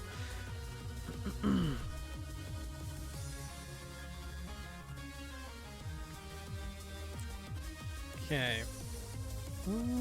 Let's see. How does fights with everything he's got? All or nothing approach. Let's see.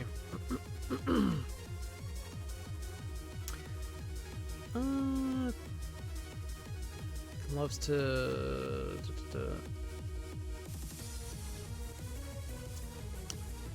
Yeah, Ramil's. It does say that Ramil's apparent thoughtlessness extends to combat as well, using his semblance too early and taking on opponents seemingly above his weight class.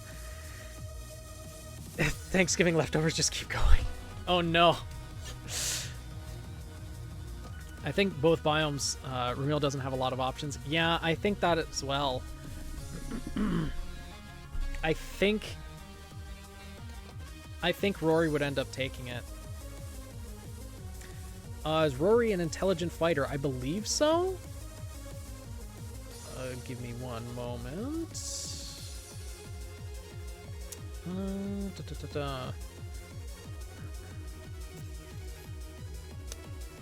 Let's see. Yeah, it seems like she's a relatively straightforward fighter. Tries never to stay too long in one spot, prefers to keep moving, makes use of all types of cover, starts most fights strategically, but depending on how the fight is progressing, she will start to be a little bit more reckless and take chances, whether out of desperation or the pure thrill of the fight. Not great with close range.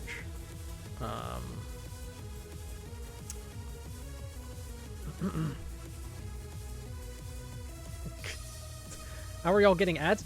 Pyro, you're a subscriber. You don't get ads. Remember, you got a gift sub. Oh no, you gifted subs. No. Yeah, like, subs don't get ads. Ads can suck a lemon? I agree. Yeah, I think this one goes to Rory. I think Rory wins this fight, and unfortunately, Ramil does get taken out. I still get none. Fire Chrome, you're just avoiding them all. Still think Ramil has what it takes to take the fight up close. Jumping to conclusions and thinking he relies on his semblance. He has a good build to fight on his own against someone with lacking close range. He does. I do agree with that, Chloro. It's just, more often than not, will he be able to get close range? Pyro, don't be mean. And I think Rory would be able to take advantage of that. And it is part of Ramil's description that he is a little bit brash when it comes to battle, sometimes activating his semblance right from the get-go.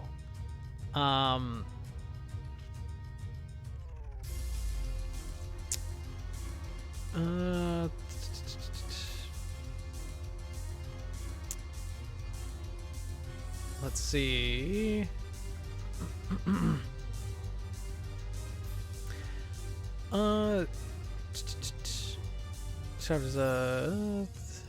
Doesn't have any particular direction in terms of strength, speed, or durability. Can make maneuvering, spatial awareness.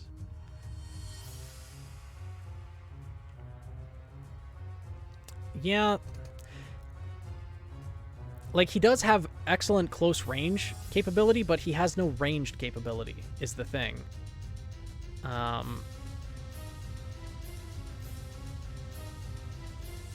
Yeah, I think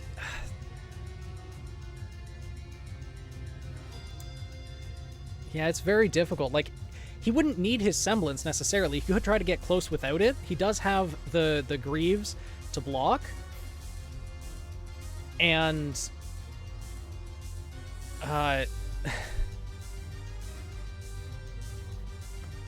so yeah, I think just Rory takes this. Thought we'd take personality to play, but it does help decide this one for sure. Yeah. Like, I think in this case, Rory does take it. Personality is often a good element to take into account. Have an idea how fights happen. Yep. It is a good thing to take into account. It's just, it's a lot to do when you're going through 32 characters in 5 hours. So, oh, this was the exact biomes for the first fight? I don't know. Really? Huh. But yeah, I'd say Rory does take it then. Yeah, unfortunately. Unfortunately, Ramil is knocked out of the tournament.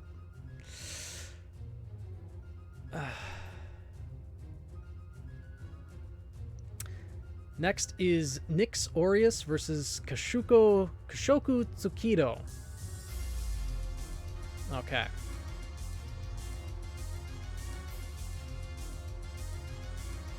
Start cluing us on personalities. It's just it's a lot to do when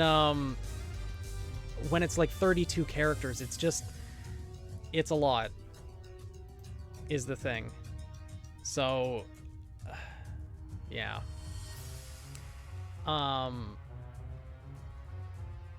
So for this one, we have Nyx Aureus versus Kashoku Tsukido. Okay.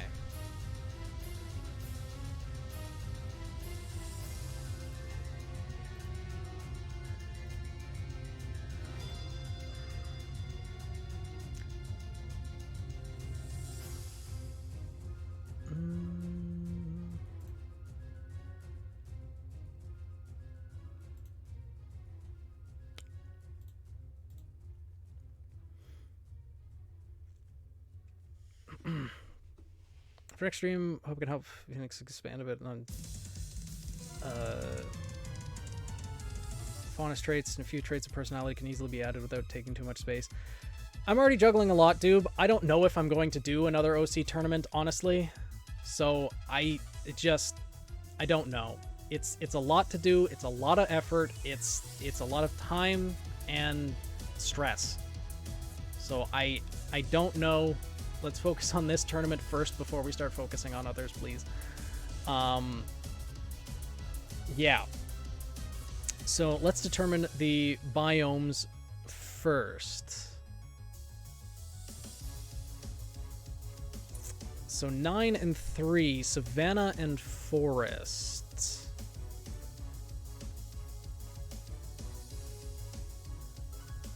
Just mean another stream? Like, how do you mean? Like, tomorrow's stream? Like, there's not enough time.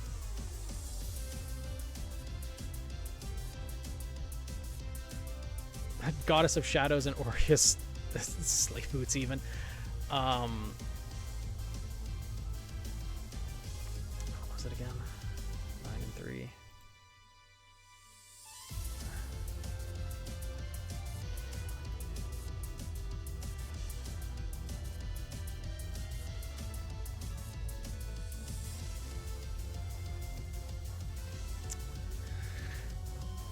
Okay.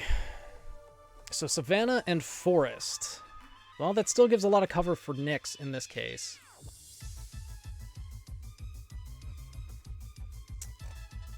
Because Kashoku could easily, well, assuming he makes eye contact right out of the gate, it's unlikely that opponents would know exactly what his semblance is, so it could still catch opponents off guard. So Kashoku could probably get in close, land a few hits against Nyx right out of the gate pretty easily. But Nyx has a lot of places where he could place down his markers. Well, throughout the forest biome, places that he could teleport to get cover whenever needed. And Kashoku is pretty strongly a close combat fighter. So if Nyx, gets to the forest, he could start taking pot shots with the slingshot that he has. And if it does end up getting close combat, as long as he doesn't make eye contact with Kashoku, he could fight back with his bow staff.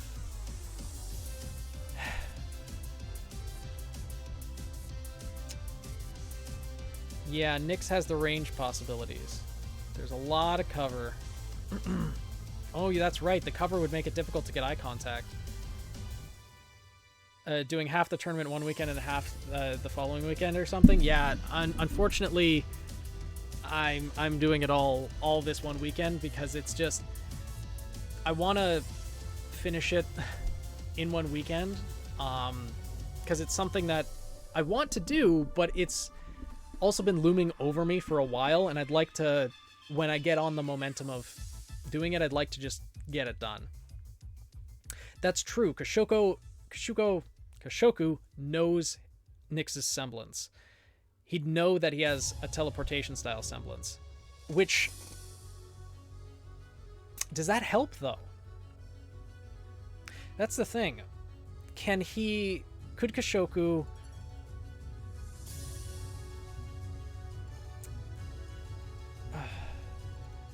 now this one looks a lot closer for Kashoku. He's going to be much better built to defend against someone with Nyx's more hit and run style, and the environment looks like it could work for either of them. That's true. There's a lot of cover in both areas. And although Nyx could get some vantage points, he wouldn't exactly know where Kashoku is at all times. Firing the pot shots wouldn't be that effective in the forest biome. Honestly, the savannah would probably end up getting lit on fire or something.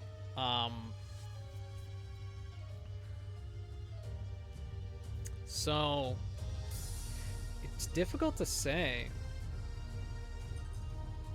Yeah, his fire dust could change the tide in both areas. If he keeps his opponent at range, I don't think Kashoku could easily catch up to attack close range.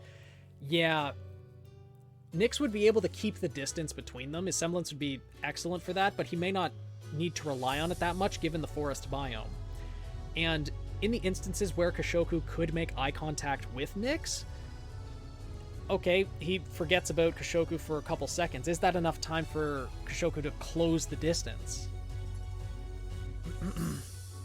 I don't think Kashoku's semblance would be oblivious to Nyx, but definitely vice versa. Kashoku's semblance will be oblivious to Nyx. So Nyx would catch on to it, you think? I mean, after experiencing it firsthand, you'd probably start to understand what his semblance is.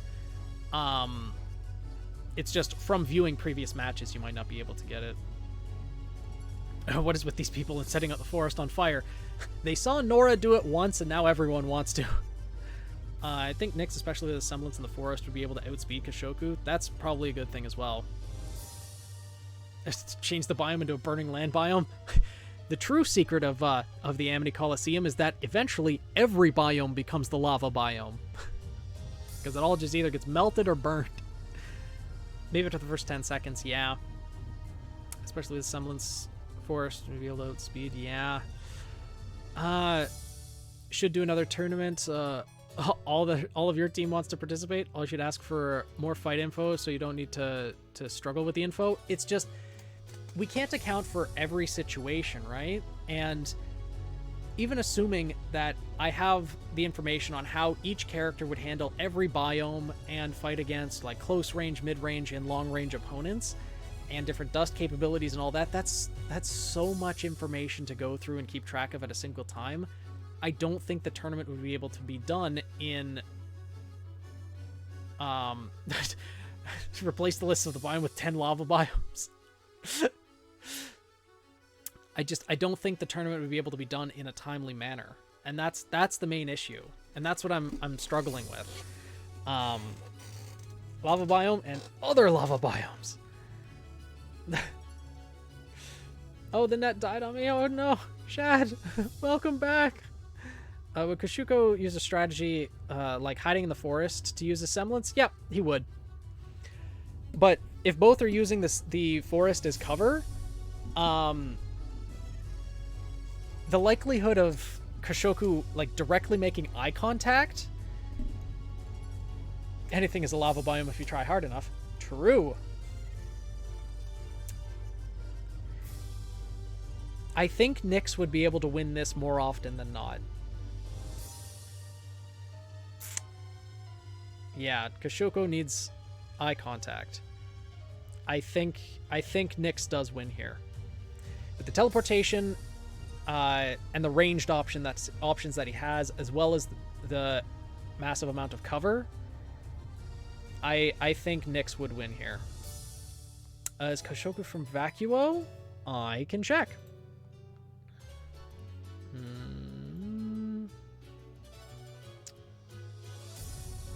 Let's see. Born in Menagerie. And then he moved to Vale after that.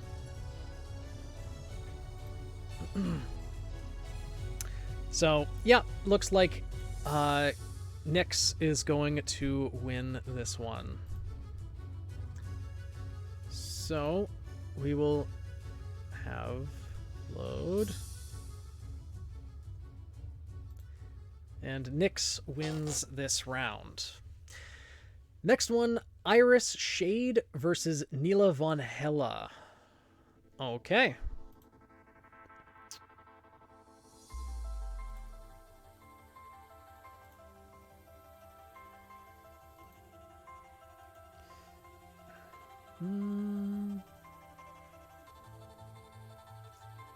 Iris versus Nila.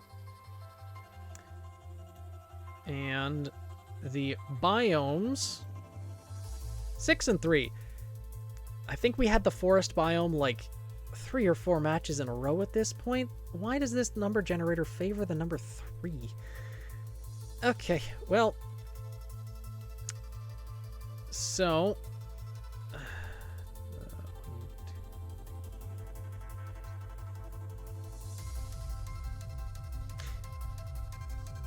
wait. Okay, it is the lava biome and the forest biome. All right.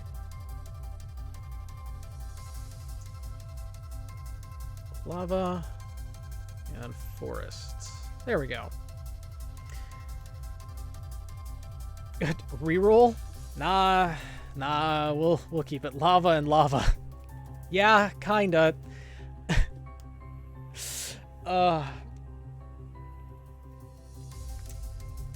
This is going to be a close range fight, though. Like, Nila removes the friction beneath her feet, so she could still pretty much skate in between the trees. So yeah, this is absolutely a close range fight. Both of them seem to have retractable claw blades as well. This is honestly a pretty mirrored fighting style. Nila would have the speed advantage, given that her semblance allows her to remove the traction from her beneath her feet, but Iris can use hers to create the dust clouds that, like, with burn dust or ice dust, and also has the Naruto fight in the forest, pretty much. She also has the smoke bombs, essentially. This is a fist fight, yeah, essentially.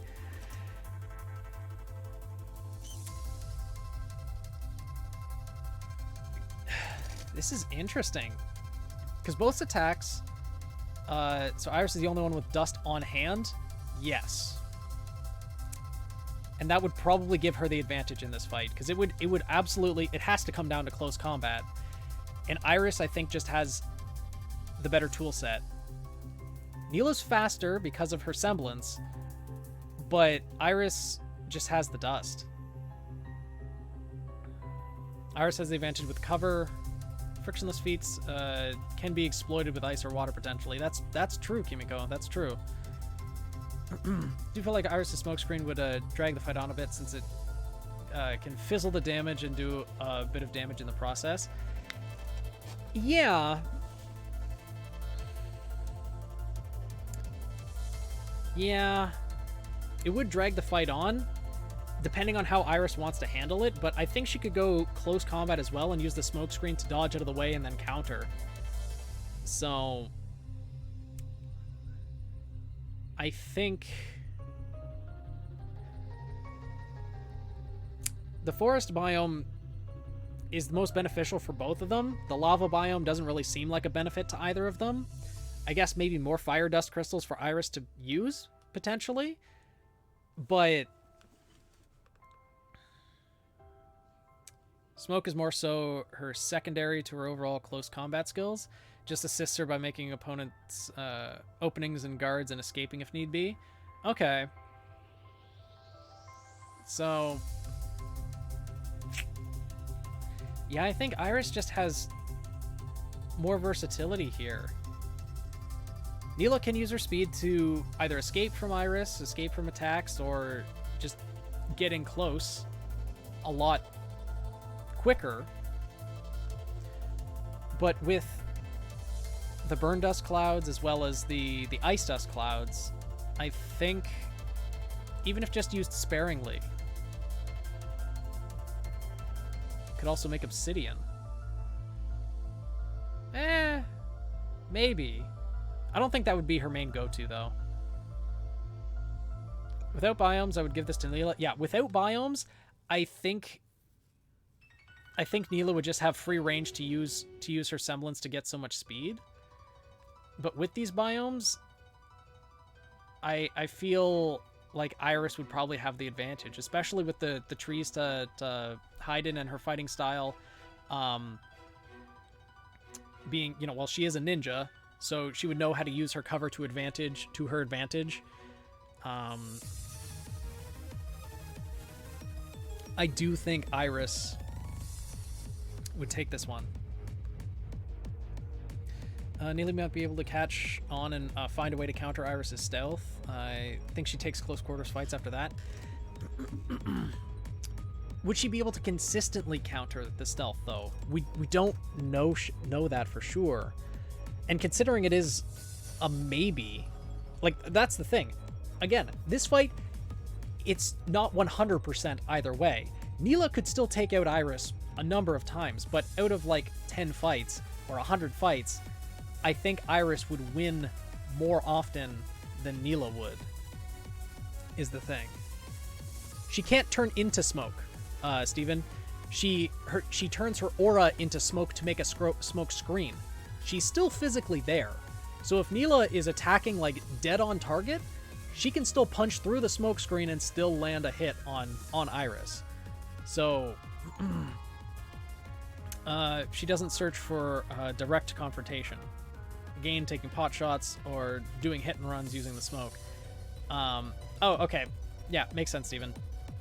Everything just burns the forest out, so really, arson really is how most people are winning these. Well, in this case, Iris wouldn't need to light the forest on fire. She'd want the forest to stay, so she'd have more of an advantage. But yeah, I do think that Iris would take this one as well.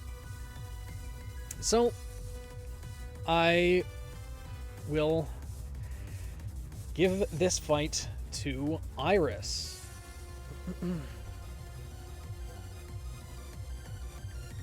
Next is Aryan Pastel versus Onyx Aratoile.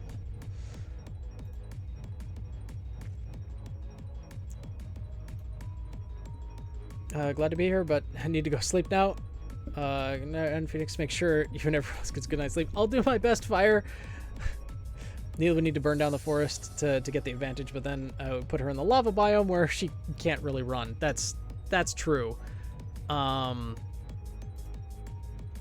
So now we have Aryan Pastel and Onyx Aratoile. Onyx and Aryan Pastel. And the biomes that they will be fighting in are 7 and 9. Mountain again and savanna again. The desert biome really doesn't exist, huh? Why is it just one number that's never coming up? But yeah, good night, Fire. Yeah, Iris won. So, now we have 7 and 9.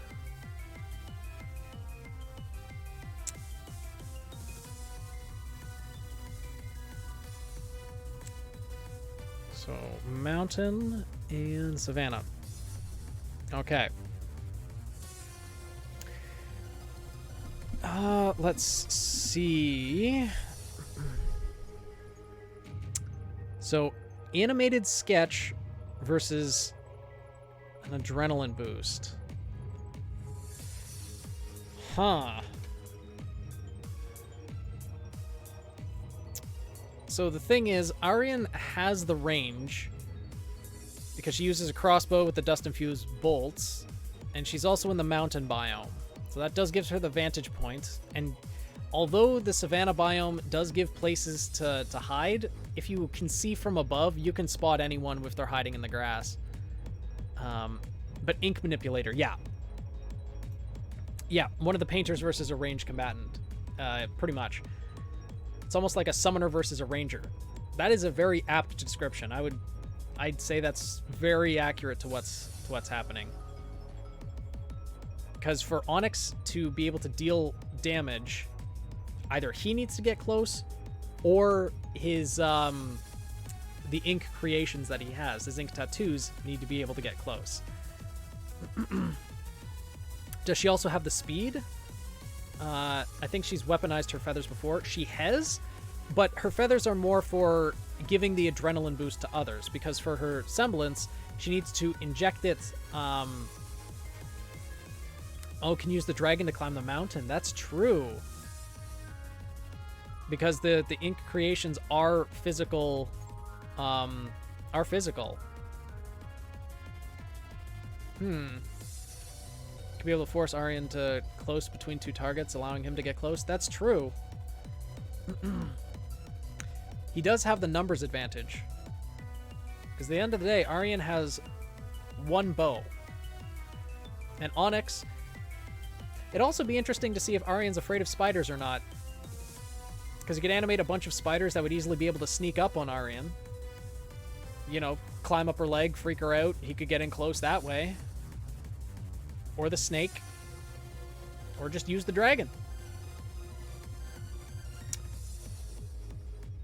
Yeah. Shoot the reverse scale on the dragon. Yeah. So it's a pure embodiment of caffeine versus someone who's trying to avoid art block. Yeah. Fair enough. Crossbow wouldn't help with multiple targets since it's slow to reload. That is very true. I think Onyx does take this one. Unfortunately, because Arian is more of a support type. So yeah, I think Onyx does take this one. And also, I think an ad's about to start. Yeah. Main question would be if Arian has enough firepower to deal with the summoned ink creations. If she can't deal with them quickly, they would eventually overwhelm her. I think she would be able to deal with some of them, but not all of them. God, there's so many ads. Ugh, the ads. Oh, God.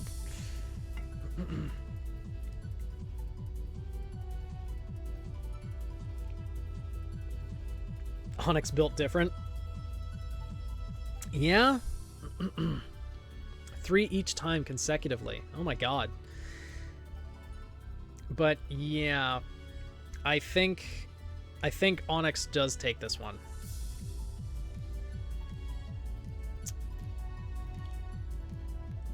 Onyx. And that means next we have Rei Shirogane versus Cadence Carria. Oh my god, all 30-second ads too? That sucks. What the hell?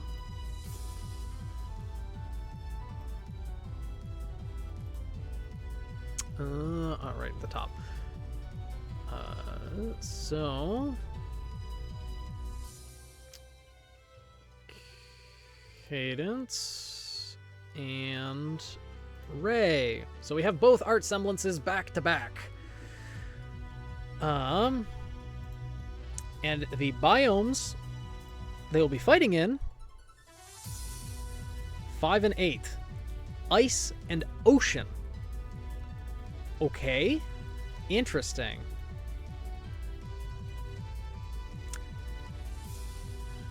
Ice and ocean. Not really a benefit to anyone. Kind of a hindrance to both of them, honestly. The actual painter versus the violinist. Yeah. That's a lot of water. I don't know. This one's interesting. Oh my god, it is a Keck? What? I knew I recognized the art style. Yeah.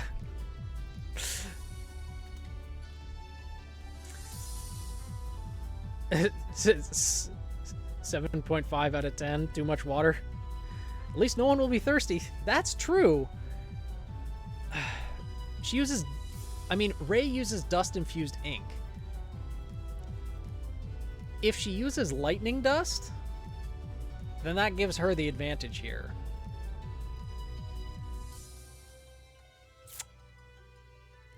But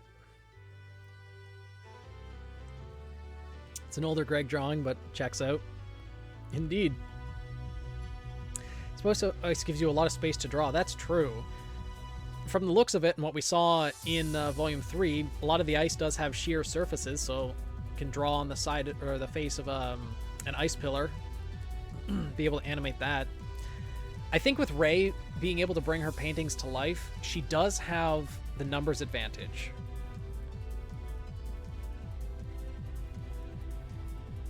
Though there isn't much cover, so Cadence could go from a distance and use the rifle that her violin transforms into and just pick off any of the things that Ray creates. Okay, I think I'm going to need to change the price of the reduce All Hail Ember to reduce it by 10,000 just so I don't have to do that all the time. Yeah, the sound waves, I don't think there'd be much to reverberate off of in the ice biome. Because sure, there are ice pillars, but it's not like it would create like a reverberation all around. But yeah, it'd be Tommy gun versus rifle.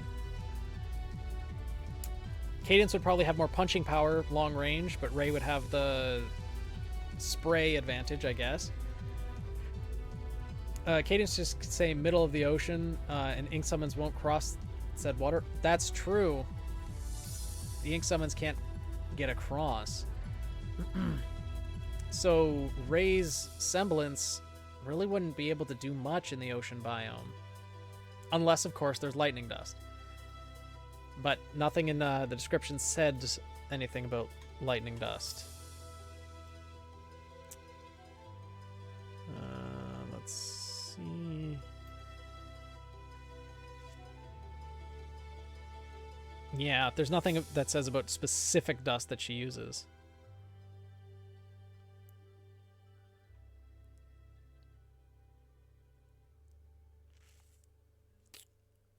All right. Yeah. I like Ray's design a lot as well, but I do think...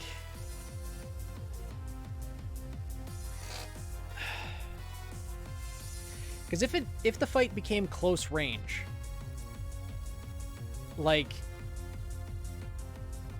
Cadence's semblance is going to be more useful in this fight than Ray's because of the ocean biome. It just interferes with the ink. But Ray's weapon, being a halberd, I think close range would be stronger than Cadence's. Long range, Tommy gun for spray fire. There's not really that much cover for Cadence to hide from. And vice versa, with Ray being able to hide from Cadence's rifle. Our ice and electric dust users were fighting. I know, Pyro. The random chance can give elemental effects. It is kind of vague, but that was the description I was given, right? Ray could just rush close combat indeed, not use any semblance. Yeah, like the ink, any drawings that she would have could just be a distraction for her to, I guess, use almost as a shield to be able to get close combat. Because close combat, I think having a halberd would probably, well, would deal more damage. There's more, what's the word, torque or momentum that would be able to be gained from, what was the ship name of Selena Serafina? There is no official one. I think people were calling them Quetzalcoatl, but not exactly sure. Cadence could probably use the water to keep the ink creations at bay. Yep. If it's loud enough, could disrupt the physical form enough not to matter. Can contain Ray while Cadence uses her rifle to disrupt Ray from completing more paintings. The no cover is a bad thing for Ray. Like, it is a bad thing for Ray, but the thing is, Ray's semblance, unfortunately, is just at a disadvantage here in general. There's no cover for her to be able to, you know, sit down and actually draw out the things that she would want to animate. And also, the ocean biome kind of nullifies the ink to begin with.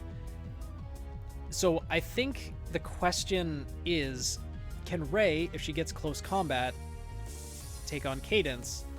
And with no cover, who would win in a long-range battle between the submachine gun that Ray has and then Cadence's rifle, as well as Cadence having her semblance? Yeah, Cadence would stick to the water. Cadence would have little problem using her semblance on the drawings. It's just living things that she has an issue with. Yeah, so the drawings wouldn't really be much of an effect. It's just whether Ray could actually get close range to be able to attack Cadence is the thing. A bunch of like lackey thunders, yeah. Would Ray still have electric dust to use? That's the thing. Since there was no dust, the actual dust types specified for what she would use, I would guess that she does have electric dust, but I feel like if I strictly said that, oh, she does, then would that be giving her an unfair advantage? Could draw birds to attack. That's true. Flying ones. Birds like Winter swarm Cadence from across the river, allowing her for better positioning. That's true, but Cadence's sound could probably disrupt those. Quite a bit of range, so I feel like she would be able to hit from the ship. True. Huh. Yeah, because if Ray got close range, having a halberd would probably allow her to outdamage Cadence, but it's just whether she can actually get close range is the thing. Because if Cadence stayed on the ship, she could either just take pot shots at Ray, disrupt her from using her semblance.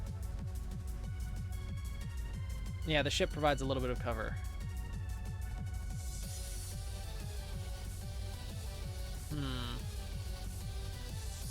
Does the inverse square law apply to sound as well as light? I don't know, Nin. Have a lap warmer, cheapers. Oh, nice, Taurus. Torseninaria. There we go. Covering fire! Cadence's semblance allows her to disrupt drawings and keep Ray at bay. She would need to constantly use her semblance. Cadence would? But I mean, both of them would be using their semblances at this point. Cadence using hers to disrupt Ray's, and Ray drawing more birds and flying targets, I guess, for Cadence. It's a semblance battle, yeah. Can't she draw Nevermores who can fly over water? She could, but the thing is, Cadence's semblance, like, the sound amplification, it would work in, like, a range. So as long as whenever they got close to her, Cadence can just get rid of them. Rey has more firepower. She shoots faster. Yeah. That is true.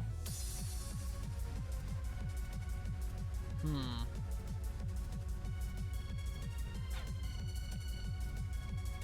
can't continue with that dynamic. Rey can go close range and win it. That's true. If it was close range, I think Rey would win. So assuming their semblances cancel each other out then, they would be able to keep each other at bay with their semblances. It's whether she... the issue comes for Rey, whether or not she has time to draw. Cadence can direct the sound if she wants. It takes a bit more concentration, but it's doable. Like, the thing is, there's probably enough cover in the ice biome that she would have time to draw. Not to mention, Rey also has a scroll on her back, so she would already bring drawings into the fight with her. So it really depends. I think it would come back down to more battle prowess than anything, rather than semblances, like outside of semblances. I'd argue that Rey is ultimately still better for offense, which is probably more important for duel scenarios. 3 or so drawings at the start of the fight. I don't think we gave an actual number, but it was something like that. Rey has dust paintings to sling, and Kay has her semblance up close. I think biomes give Kay the lead here. Rey has to use her paper, but if Kay stays in the water side, it comes down to melee. Yeah, I think... I have a feeling the semblances wouldn't... Alex, would feel if Seraph was in the tournament, how unbiased would you be able to get? Oh, completely. I have no problem if my characters lose. It doesn't bother me any. I don't care if they win or lose. That's the thing. Sure, I like to see my characters win, but I want them to have a good fight more than anything. And that's the main thing. I know this is a little bit off topic from the fight at hand, but like, I want to give all characters like the respect they deserve in a fight. If the fight is completely one-sided, then, you know, that's just the way that the matchup happened to be. But if my character was in a bad matchup, yeah, they'd lose. It's no hard feelings there. But with Cadence and Rey, this would be a lot of going back and forth.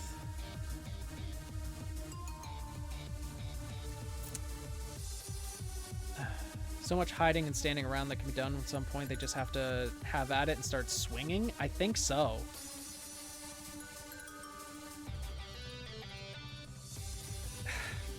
And if it came down to that, Rey has the spray fire, and also, well, she has the halberd, which is likely stronger and harder hitting, but Cadence can block with the violin and then use the bow to pierce as well.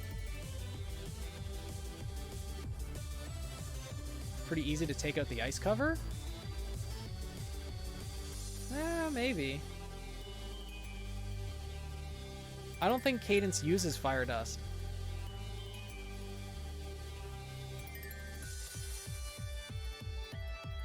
So, yeah, guns can only shoot so much ammo as well. That's true. Yeah, only the hard light in her violin. Yeah, ice can shatter like glass, so if sound waves are focused on it, it could shatter. But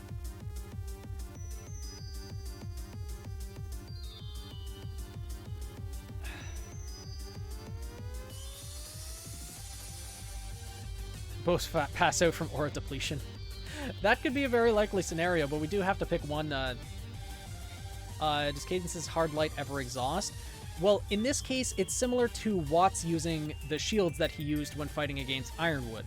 We're just going to assume that, you know, the hard light that Watts had in his rings that made the shield it stayed consistent throughout the entire battle. So that's not going to be an issue for Cadence. The hard light will stay. I think once their auras are low enough from semblance usage, Rey has the better chance. See, Cadence is a character who relies a lot on their semblance for range and firepower. Like, for range, she does have the rifle built into her violin, though. It's just, if it came to a range battle like that, Rey has... maybe packs more of a punch because she has a submachine gun. That's the thing. The spray fire would keep Cadence from really being able to get a decent shot. Not to mention, if she... it depends on where Cadence is hunkered down as well, because if she stays on the ship, then Rey knows exactly where she is, and can slowly close the distance while keeping her pinned down with the spray fire.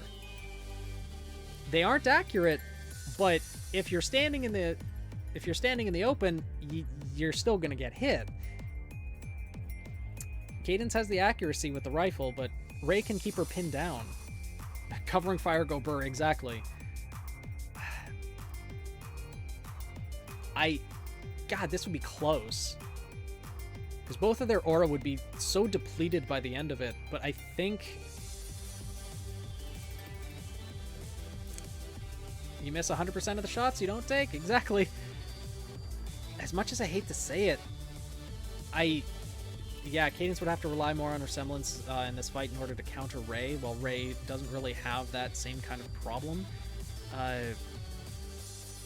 Since she can change game plans so offensively, yeah. Cadence would have to deplete aura faster. As much as I hate to say it, I think Rey just, like, 51 out of 100 fights, I think Rey just, like, gets a little bit more. Rey seems to pack more of a punch with the range component, more range with the melee component. While both their semblances are active, Cadence probably cannot get too close to Rey because of the numbers advantage and having to counter that consecutively. Need to stay in the water, and she would need to be on the defensive. That's a good point as well. Yeah, we are assuming that everyone has pretty much the same aura, yeah. So, yeah, I think Rey, slightly more often than not, beats Cadence in this fight. Yeah, I think I'm going to give this one to Rey. Semblance efficiency is different, though. Some cost a lot in Phoenix's eyes, some don't. And, like, it's... yeah, that's true. I could be completely wrong on those opinions, because it is ultimately opinionated. Like, amplifying sound, in some cases it could take a lot, and infusing ink into or fusing aura into ink, like, it is a very subjective thing. So I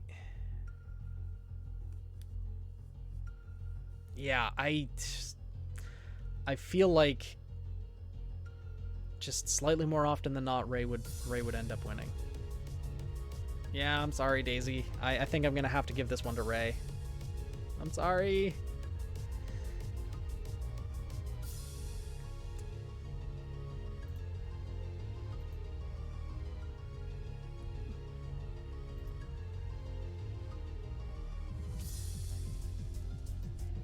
Yeah. I'm sorry, Daisy. And then in the final round of the secondary bracket, we have Akari Kazuma versus Electra Kima.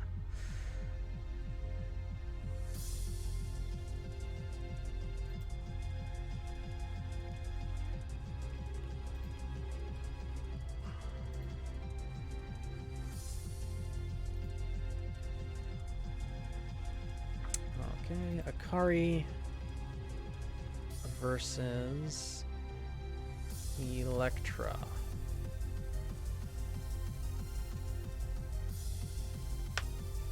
I can't say I'm not disappointed, but it would be such a cool fight to watch, even if you do lose. Oh, absolutely. This fight would be... like, that was probably the closest fight for me so far. And it would be an insane fight to watch. Seeing the boat hiving and figuring out what to do, barrages of bullets and semblances, a big fight to see. Paintings being slung from one way, sound waves going and careening at the other. But in this one, yeah, closest fight so far, +2, indeed. And I think they're only going to get, closer and closer from here on out. Because now we have Akari Kazuma versus Electra Kima. And for the biomes, they are fighting in 7 and 8. So mountain and ocean. Okay. Alright.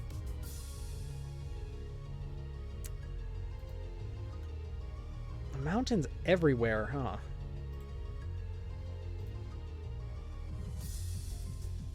It's the one where you want to fight, look at your health, and it's literally 1 HP left. Yeah, pretty much. It's like, oh my god, that was so close. Punchy Boy versus the Discs of Death. Yeah, that's accurate. Both of them seem to be relatively close-range fighters. Electra does have more of the mid-range, because she can control the discs and, you know, send them out from herself, but she does prefer fighting close range. And Akari is strictly a close-range fighter, except he can throw some fireballs as well, because he has the dust woven into his clothes. Huh.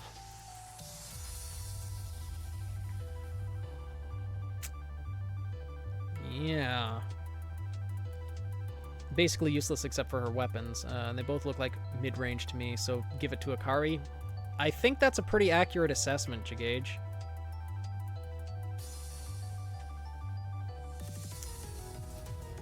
I think that's a pretty accurate assessment.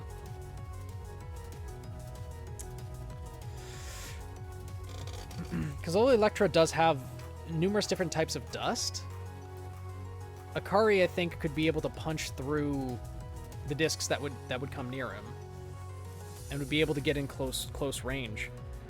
And that's another thing.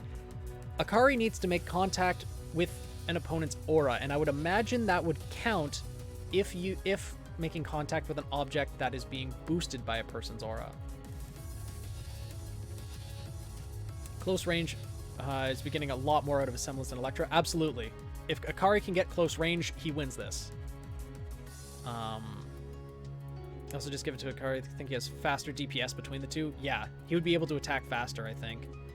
Though, if you think about it, Electra having the discs in both hands, she'd be able to land some slashes pretty quickly, but punching the disc controlled by Electra's aura, yeah, I think Akari would be able to build up his power faster and would probably be able to take out Electra. Which really sucks. I love Electra's design, but yeah, I think Akari wins. Worried about the damage output from Akari. Electra doesn't have any true range options. Yeah, that's true.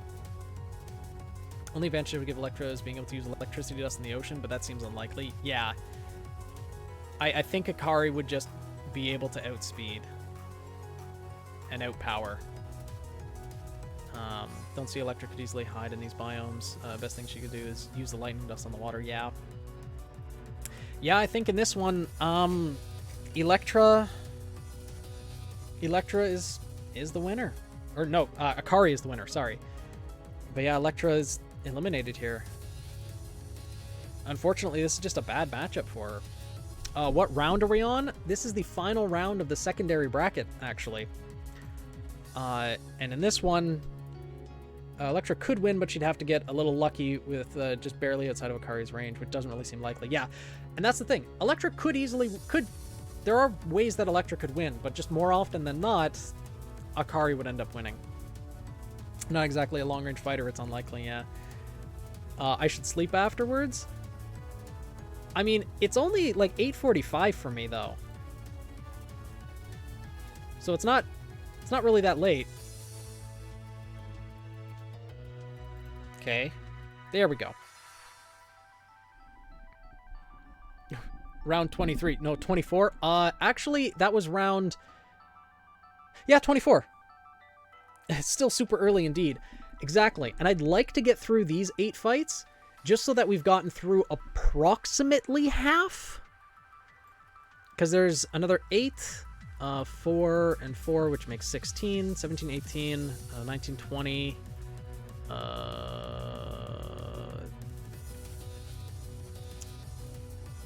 Yeah, 8, 16, and 6 is 22, 23, 24, 25, 26, 27, 28, 29, 30. Yeah, that would give us just over half of the fights done. So I think I would like to get through these 8 and then call it. Phoenix is on a roll. I'm glad you think so. So, let's have the fight between Mimi Hoppers and Salsa Testarossa. But actually, first, let's make sure we give a proper farewell to the OCs that have been eliminated. They are excellent characters and deserve our utmost respect for the effort and care that has been put into creating them.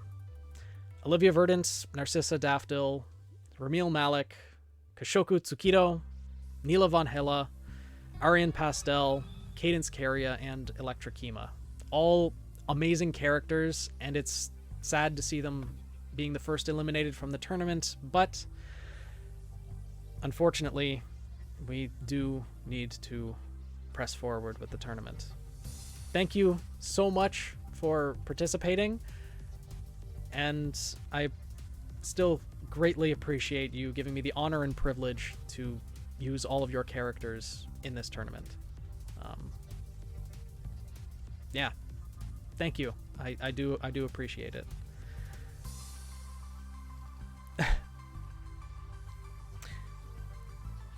But we do need to move on to the next round.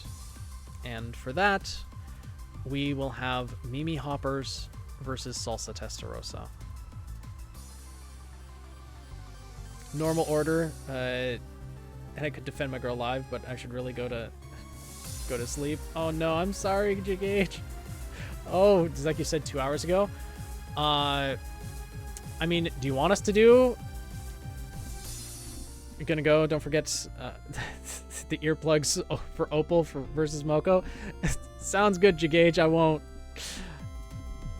But yeah, we're going to go with the Brawler versus the Salsa Dancer.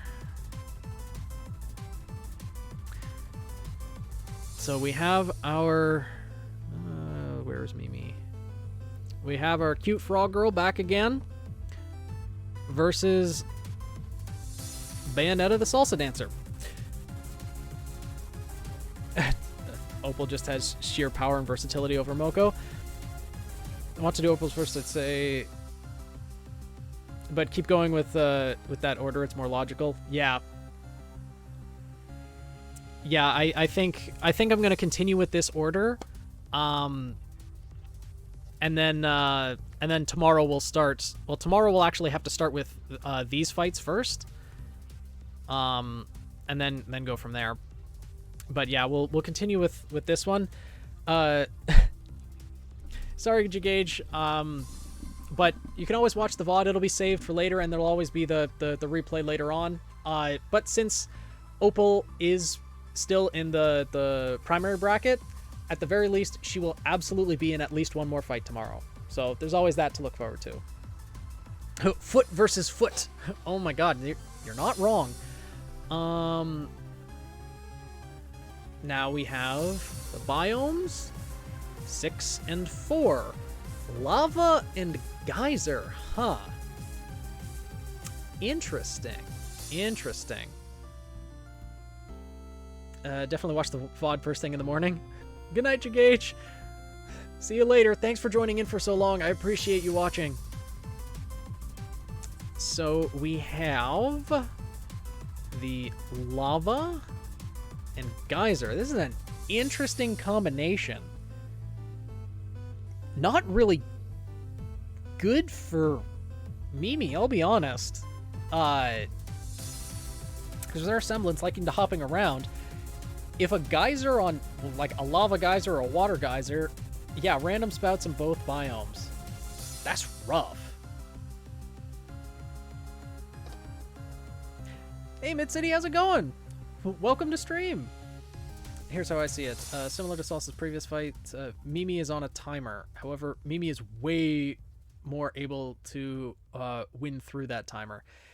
Yeah, because Mimi does use her semblance to fight a fair bit. I mean, Salsa uses her semblance as well, dancing and getting the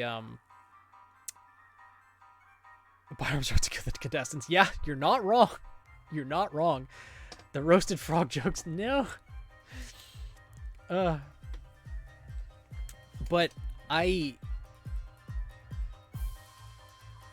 like, Salsa has some pretty decent power, and if she's able to slam the ground at the right point in time, not to the same extent that Yatsuhashi can do, but I think she might be able to trigger geysers if she can build up enough of a charge and slam the ground with her feet. That gave Frog versus Canada. Man. I actually think Mimi's semblance would help her have more agility to dodge the hazards of the biome. That's true. The larger burst of speed that she wants to get, the more she does have to charge up her semblance, though, with Mimi, but it's like, it's only a couple seconds, so it's not that, so true, besties. Yeah. First OC tournament that I'm watching. It's entertaining. It makes me motivated to finish my own RWBY OC. Nice. Glad to hear it. Glad to hear it, Mid. I look forward to seeing them when they're done. Frog starts tasting like chicken after a bit. Oh no, Pyro. This has pretty much been the only OC tournament. Yeah, it so far for RWBY, it really is the only OC tournament, as far as I'm aware, that has happened thus far on Twitch. I believe there's others that would be biomes would be more annoying for Salsa. Probably water is a disadvantage for her as well, since her firearms use combustion dust and everything. So basically a brawl with Salsa having the strength advantage, and Mimi uses her semblance to ditch Salsa with the hazards. Yeah. Phoenix out here making history. I appreciate it, and I just hope it's not too poorly done for people's preferences, because it's been a lot. Salsa needs to dance and it's more difficult. That's true. We might have a never miss a beat moment, because neither biome is really even, nor there's always the center stage though too. Poorly done. This is masterfully done. I appreciate the confidence, Bloody, but well, I'm glad you think so. I'm glad you think so. I appreciate it. Because I feel like I'm doing a terrible job, but I'm glad that other people are enjoying it. Maybe might be able to get creative and kick Salsa around and turn disadvantage into Salsas. Well, that's the thing. Now that you mention that, Mimi could very well charge up, and in a similar fashion to Weiss versus Flint Cole back in Volume 3, knock Salsa into a geyser that's about to happen, but her speed would carry her past it while Salsa kind of falls into it. Yeah. Mimi... Sir, hush your beaker, I'll roast you over the eternal flame. But I'm made of flame too. How do you roast an already eternally cooking chicken? How does one do that, Chad? Tell me, I must know. It's a whole lot better than what I could pull off. I appreciate the sentiment, Silver. Could do the same in the lava biome too. Only way it could get better if it was fully animated. Oh my god, if it was animated. I wish, but that would take so much money to be able to do. Roasted chicken nights. Dude. The event should set the standard for any for the OC contest. Maybe for the OC tournament. I hope. But yeah. Like if this was animated though, like right now I don't have the budget for that. If somehow I start getting that like YouTube, just massive YouTube money, then what I would want to do in the future is at the very least animate the finals. And if I had still a surplus of money, then animate the semifinals. But that's way later. So our fighting style is attacking with dancing. I imagine some kind of fighting dance. Yeah. Fighting dancing with guns. I volunteer as an animator. Need to practice with animating a character. Interesting. I mean, if you have commission prices for animation, let me know, because not only for the tournament purposes, but also for certain things in Team Seraph, I might be interested. But yeah, let me know. I mean, I'm an animation student looking for something to do. Let's do it. Okay. Well, we have some animators here. Let's discuss that. Reach out on Discord. I'd be interested in doing that. I plan to enter one of my OCs in the next one. Well, there's going to be a lot of OCs that enter, so I can't make any promises that certain characters will make it in or not. But if I do another one, then you volunteer to draw the final match. We'll see who ends up in the final match, and yeah, that'd be amazing. Oh, yeah. Okay. Stretch time. Oh, that was my shoulder. Okay. Oh. Oh. Oh. Okay. Oh, thank you, Steven. I needed that. Oh. I missed the deadline by a few months last time. Also didn't finish characters. Yeah. If you made a model, I'll take that bet. I just graduated with a diploma in 3D animation. Ooh.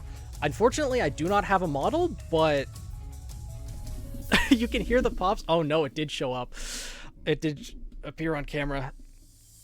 It's the reason for the fight in any case. Yeah, and I'd have to agree with you on that dude. I think I do think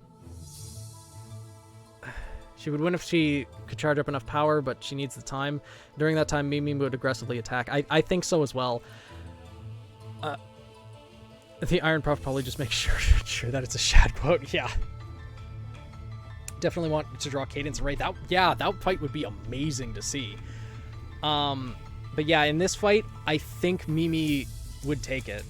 She would just be able to outpower Salsa more often than not before Salsa could charge up her semblance. And with the biomes being as random as they are, I think Mimi it'd be a slight disadvantage for her, but more of a disadvantage for Salsa, because Mimi could push Salsa into the geysers. Is Mimi the type to carelessly hop around? Might run into hazards herself. She's very energetic, so she might hop around carelessly a little bit, but I don't think she's just like blindly hopping entirely. But I can double check just to make sure. Let's see. She's energetic, extroverted, kind of short-sighted and impatient. Well, maybe. She's a very strong brawler. She delivers the most damage on her team. Isn't that fast without her semblance, but she never worries too much about it. Was notable weaknesses the fact that she can't cover her own blind spots.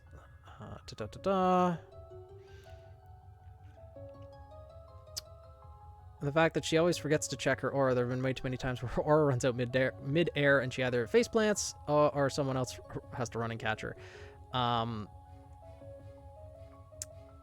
Semblance makes her super jumpy. More she charges it, the higher she goes. If she activates her semblance while falling, fall damage is mitigated. She does a bunch of stuff with this power, from literally shooting herself from walls to basically being a pinball if she's in a corridor or space with more walls to use. Literally jumping from her teammates to others. So she can be a little bit... Hey, Azure Dragon, how's it going? We're on the first match of the primary bracket. Yeah.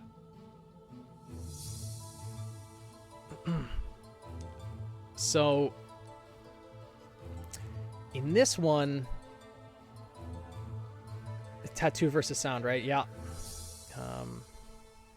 So Mimi does seem to be a bit rash sometimes with the way that she jumps around, but I think, oh no, Daisy, your internet connection's going now too. Would Salsa be able to kick Mimi into the hazards? That is a possibility.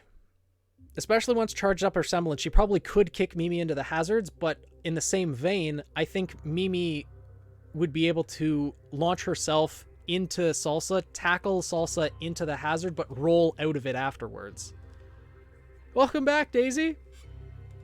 She may be a bit dumb, but she tries her best.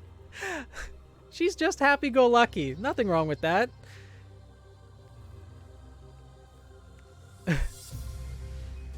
But, Salsa asks for guns, but Frog can get close range quickly. Yeah, I think with how quickly Mimi can get close range, Salsa would be able to out-damage her. Personality described as Bayonetta. I think she might actually be more careless and confident than Mimi. Yeah, that might be as well. Not gonna lie, whenever I hear Mimi is my... Oh, your grandma called you Mimi? Oh no. Well, I mean, that probably gets a little bit confusing. I think Mimi wins since both are close to mid-range. She's more an adept fighter, so she focuses her skill on brawling. Yeah, and that's another thing we have to consider as well. The more varied a person's arsenal is, the more time they have to focus on each of those different aspects of their fighting style. Mimi's a straight brawler. She practices in that and that alone. So there's something to be said for that as well. Yeah, I would think that Mimi takes this. Salsa's going to put up a hell of a fight, and a number of times out of 10, she would win, but I think Mimi, like, 7 out of 10 times would win this. She jumps, she punches, she does her job and leaves. Yeah, I'm leaning on Mimi for this one. All right. I think I'll be willing to call that match here. The grandma wins. How dare you call the cute frog girl a grandma? But yeah, Mimi is going to take this fight and hydrate. Home from work. The tourney's going pretty well, KO. We're just in the second round of the primary bracket. We've gone through all the first round and the first of the secondary bracket as well. And we're going to do 7 more matches tonight. And then probably call it a night. Or maybe play some Pokemon. One or the other. Maybe he's going to take this fight and hydrate. Yeah. A bit more focused on brawling. So I do lean on it. Yeah. She attacks, she protects, but more importantly, she frog. Indeed, dude. Indeed. So, our next fight is Sylvacia Kitrinos versus Sage Cristallo. All right. So, Sylvacia Kitrinos versus Sage Cristallo. Hydrate, frog girl. Since I've heard to heal the self-deprecation earlier, you're doing amazing with this tournament. You need to give yourself more credit. I appreciate it, Daisy. I appreciate it. I'll just leave it at that. And then complain in DMs later. So she won because of how much water she drinks. I mean, if we really want to get technical, if anyone wants to win at a water drinking contest in the biomes, there was the geyser biome right there. Anyone could win one of those contests. You're pretty cool and we love you. I appreciate it, Rose Petal. I'm glad you think so. Other people in my life haven't, but I'm glad you guys do. What are the biomes? We are going to determine that right now, Doob. 1 and 6. Anti-gravity and lava. Ooh, that's a fun combination. All right. So we have the anti-gravity and lava. I like this combination a lot. I appreciate it, Azure Dragon. Thank you. Tackle hug. I mean, as long as it's not towards the kneecaps, Daisy. I know how you like doing that. But I appreciate it, Sphinx. Sylvasa does immediately jump out to me as well, being more versatile. Sage, I would say, is the faster fighter. She has the lighter weapon. And, well, when it comes to range, the axe is a submachine gun, but Sage also has a rifle. So it's, again, the submachine gun versus the rifle argument.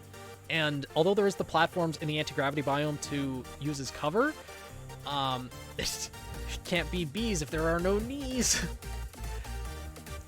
But with Sylvasia having the doll that she can summon as well, then again, with Sage being able to nullify the pain and like harden her muscles, she could probably just punt the doll away too. And if it grows in size, then she could probably dodge out of the way, being a faster fighter.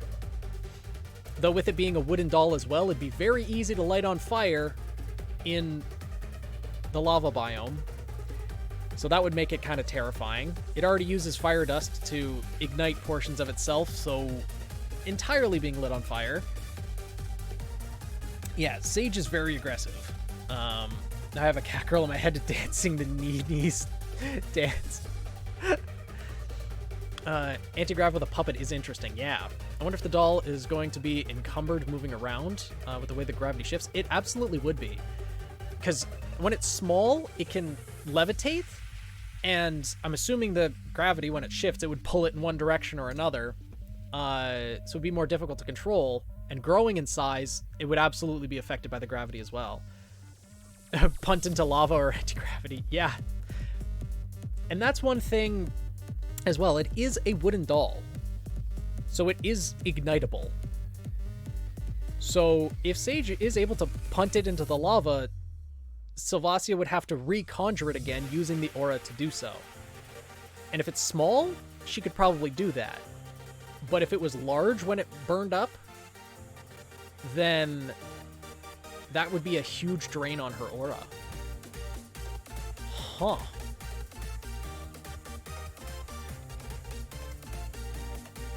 Interesting. Bring back the argument made for Sylvasia before. Lightning dust in her weapon alongside weapon with more range than Sage, the 2v1 with the puppet. That's true. But it is a wooden puppet, and the nullifying pain is not the same as healing the damage. Oh yeah, she does not heal the damage. That is absolutely specified. She nullifies the pain to keep pushing through it. Fire doll is also more dangerous. Juniper versus the Geist. That is true. And frankly, the doll itself does have fire dust, or can be used with fire dust to ignite itself on fire. Sylvasia's puppet was slowly levitating towards me. I'd start praying, LMAO. Yeah. Sage equals Berserker. Yeah, pretty much. She does have the little bit of Berserker mode in her for sure. So if Sage could get close range, then I think she'd have a very slight advantage. Sylvasia's weapon's very strong too, being just an axe mace that has electricity and fire dust in it. But I think Sage has the strength advantage. But that's if she can get close range. The doll gives Sylvasia a lot of versatility. Being able to put the distance between, punt the doll at her. Imagine Sage loses because she doesn't pay attention to her aura meter. That could be as well. It's entirely possible. Because she would have to be constantly using her aura to get the strength boost as well. So it all comes down to how fast aura would drain. If Sylvasia keeps the doll small, so it's a lesser drain on her aura, then I would presume that Sage would eat up her own aura faster. Whereas with Sylvacia, if she grew the doll larger, her aura would probably... you can see Sylvacia sticking the anti-grav, and if Sage can't beat Sylvacia from afar, then melee would happen in anti-grav. Yeah. Well, Sage, I don't think would be able to beat Sylvacia from afar. I think she would have to get close range, because that seems what she's more geared towards. Especially with the increase in her strength, Sage would probably have to get close range to be able to win. And it's whether she'd be able to close that distance. The returning pain would hinder her quite a bit, yes. Jam, it does. I think Sage's aura would drop very fast, both from using Resemblance to get the advantage and not get overwhelmed by 2v1 and hitting the electric axe. Yeah, the electric axe as well. Yeah, I think Sage needs her Semblance active to be able to match Sylvacia. Even with the doll small and not exactly all that powerful. And Sylvacia would probably overwhelm. Like, if Sage can prevent Sylvacia from getting to the anti-gravity biome and getting cover and getting advantage, then I think she'd be able to take Sylvacia. But it's just she'd need to do that before her aura depleted too much. So I'd have to imagine that Sage would win a couple times out of 10, but I'd have to agree that Sylvacia probably takes it more often than not. Yeah. Yeah, I think Sylvacia is the one that would end up taking it. It's likely a little bit faster given her weapon, but in the long run, the doll being small and being enough of a distraction for Sylvacia to get close gives a win. Yeah. Sylvacia's weapon is more options with the dust. Yeah. Alright. See ya, Pyro. Thank you for joining in. I appreciate you watching for so long. Have a good night. But yeah, I agree. I think Sylvacia just wins out here. Agree with that. Yeah. Alright. So, in this match, Sylvacia will take the win. Leaves extremely loudly, banging every pot and pan on the way out of the room. So yeah, Sylvacia takes the win. Next, we have Oliver Renard versus Krissa Ariadne. Let's see. Sylvacia, Sage. Gravity, lava, Oliver and Krissa. Oliver and Krissa. There we go. I'll let Pyro get access to the kitchen. Why are they banging pots and pans? Am I repeating? So now we got Bow Boy versus close range. Yeah, this is going to be strict, pretty much long range versus close range again. Yeah. Huh.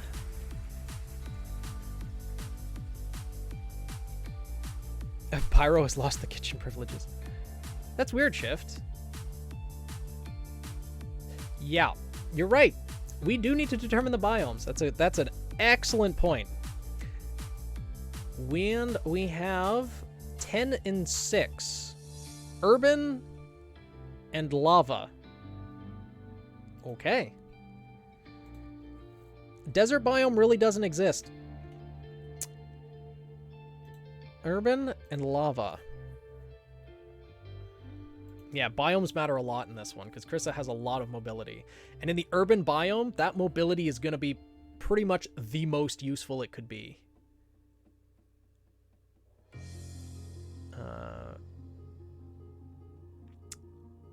Urban gives the cover and the mobility for Krissa. But it also... Would it give vantage points for Oliver, though? Post-apocalyptic battle dome? Yeah, pretty much, actually. Yeah, urban, there's a ton of cover. All the desert biomes were exhausted in the first Phoenix Festival tournament where Cinder... That's right!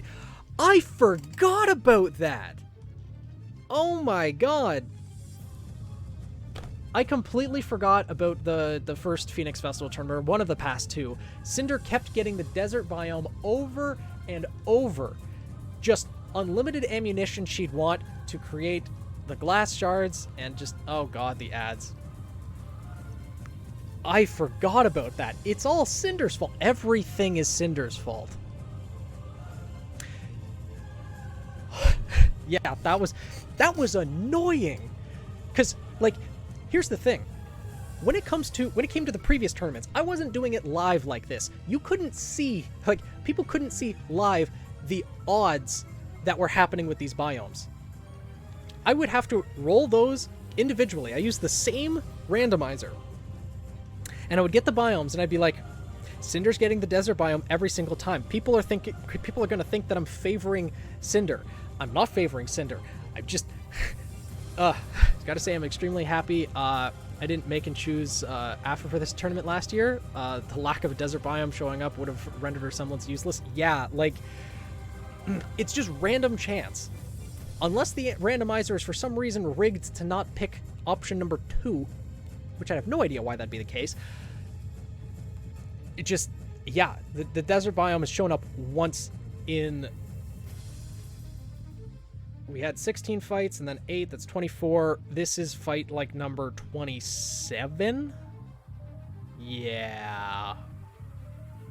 But yeah, everything's Cinder's fault. She took all the desert biomes. Why am I not getting ads? I'm not subbed. I don't know. You're just lucky, I guess, because Fire wasn't getting ads either. Honestly, you have to... it would have really suited Malin, who's gotten changed a lot since last year. Okay. The desert is showing as much as an oasis in the desert. Yeah, pretty much, dude. The music stole? What? Then again, here I am praying that the lava and desert don't appear for Freya. Yeah, that's true. Lava biome is not beneficial for her. She got the ice biome, though, first round. So that was pretty good.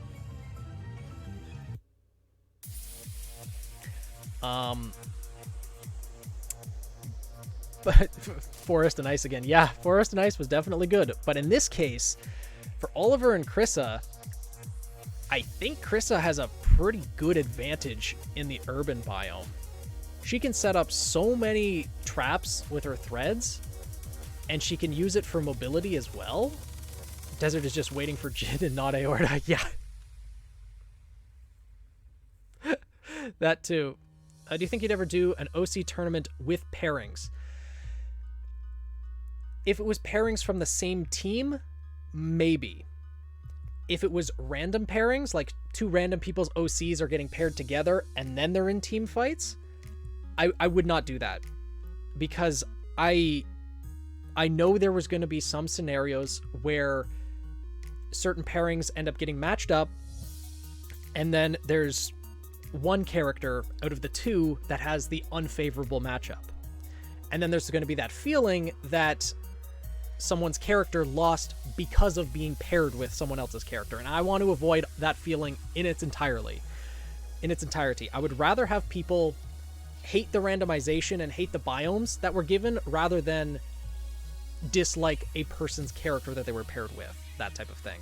But I'm open to the idea if it's from like 2 characters from the same team that are used to fighting together, that type of thing.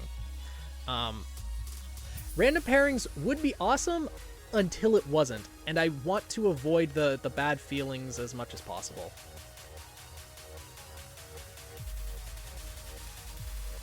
In its entirely? Did I say entirely instead of entirety? Uh-oh. But yeah, because I've thought about it before, and although I know most people would be okay with it, I think that there would be some situations where it's just like, well, damn, this character dragged me down, and I don't want people to feel that way. Uh-oh. Well, I mean, I have been streaming for 7.5 hours now. It was fun until he wasn't. It wasn't. He says that like it was a war flashback. Yeah. Yeah, I'm leaning on Krissa in this one as well, because just the mobility that's offered in the urban biome. Plus, Oliver would have a difficult time activating his semblance because he needs to strike the same spot twice. And in the urban biome, with as much cover as there is, I think Krissa would be able to close the distance, avoid that second shot pretty much at every turn, be able to find out where Oliver is firing from, and odds are they would mostly stay to the urban biome, because if it was in the lava biome, it's pretty much wide open. It'd be disadvantageous for Oliver because he's an archer. He wants the vantage point. There really isn't one in the lava biome.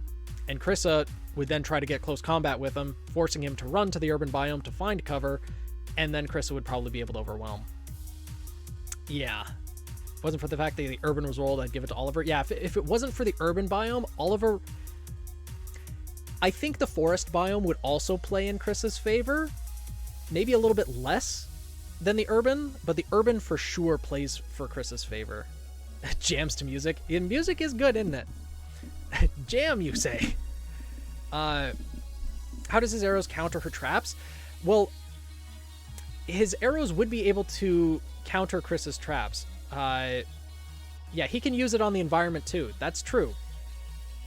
He can fire the arrows into the environment and get the larger strikes to be able to probably break holes in the concrete and easily take out the gravity daggers that Krissa would be using as anchors for her string. So it's not like he would be absolutely helpless. It's just Krissa just has such mobility in the urban biome. Probably has the better mobility given her strings. Yeah, I would say Krissa has the better mobility. Yes. Oh, you agree too? Okay. For example, imagine Krissa would be moving in the environment in a similar way to Blake was moving through the woods in her fight against Adam. Yeah. But if he gets forced into close range, he's not going to do well. Yeah. Well, if Oliver gets forced into close range, which in the urban biome, I see that as probably a likely outcome, I think Krissa would be able to overwhelm him. Unfortunately. Like, that's not to say Oliver wouldn't be able to get a few hits in. Like, he'd be able to hit Krissa. It's just whether he could, like, nail the same spot over, like, a second time, multiple times. Yeah, who do you think would win, bud? What, now you don't want to speak? You do nothing but speak all day. What's the matter? I don't see how the arrows counter traps. I don't see it really happening. Well, it's just, with Krissa, she needs to anchor her string down, right? She has to use the anchors to attach her string to things. So Oliver would be able to counter it in that aspect, but Cat has spoken, or I guess he did. Yeah. So I think Krissa would win in this scenario. Oliver wouldn't go down without a fight. He'd still be able to land a number of hits against Krissa, but I think she'd be able to close the distance before her aura broke, and then would be able to overwhelm Oliver. Kitty! Yeah. Yeah, he shows up pretty much every stream. Well, every stream thus far. Meow meow. Yeah, kisses. Hi, yes. Hello. Meow. Yeah. Rub your shedding fur all over my shoulder. Thank you. But yeah, I think Krissa wins this one. So we will. Yes, he does love me, and I love him too. But he does get annoying sometimes. I will admit. Yeah. So Krissa has this one. I mean, this is still the winner's bracket, right? So Oliver still has a chance to make it. Like, absolutely. It's the biomes that really got him on this one. If he didn't have the urban biome, he would have much more of a chance. But the urban biome, I think, just favors Krissa a lot. in this case. But now we have Obsidious Reed versus Eugenia Victoriana. He can trigger Strum from range with arrows if he sees the mechanism, but I don't see him doing it consistently enough for that to make a difference. Yeah. So, we have... Yes, hi, cat. Hello. Your nose is cold. Hi. Yes. Hi, cat. Hi. Hi. Yes, hello.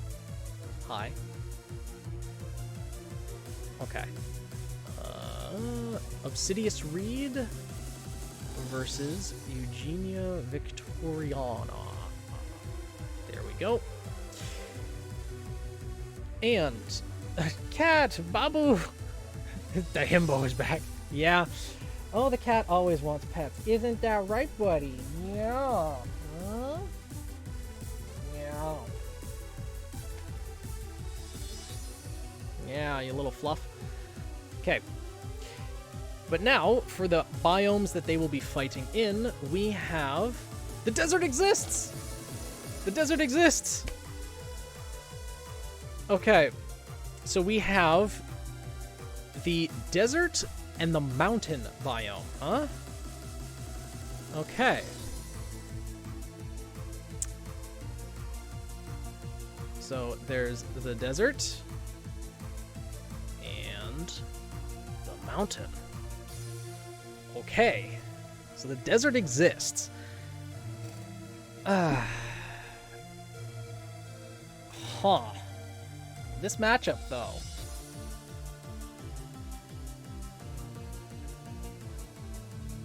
I think Obsidious is going to have a hard time building up the kinetic energy that he needs to effectively counterattack against Eugenia. The two polar opposite terrains. Yeah, no kidding. So can someone explain to me Obsidious' semblance? I've been obsessed with that and still can't really get it. His semblance, he absorbs the kinetic energy into his aura, similar to Yang's. However, he just can't store it. He has to release it right away. So how I understand it is that if he takes a strong attack with his shield, he immediately converts it into its greatsword form and then strikes back hard. That's my interpretation of it, at least. Tanking bomb explosions has plenty of kinetic energy. That's true, but Eugenia doesn't have to be close range to deal that damage. She can teleport the bombs to Obsidious. She just has to get close range to him, place the marking like on his shield or on his clothing or just on the ground near him, get a safe distance away, teleport the bomb to him, have it blow up, he'll take the damage, and then he'll have nowhere to redirect that kinetic energy where it will actually do damage to Eugenia.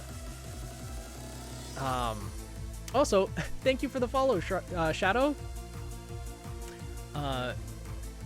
She could also just full-on yeet the bombs as well. That's true, Rail.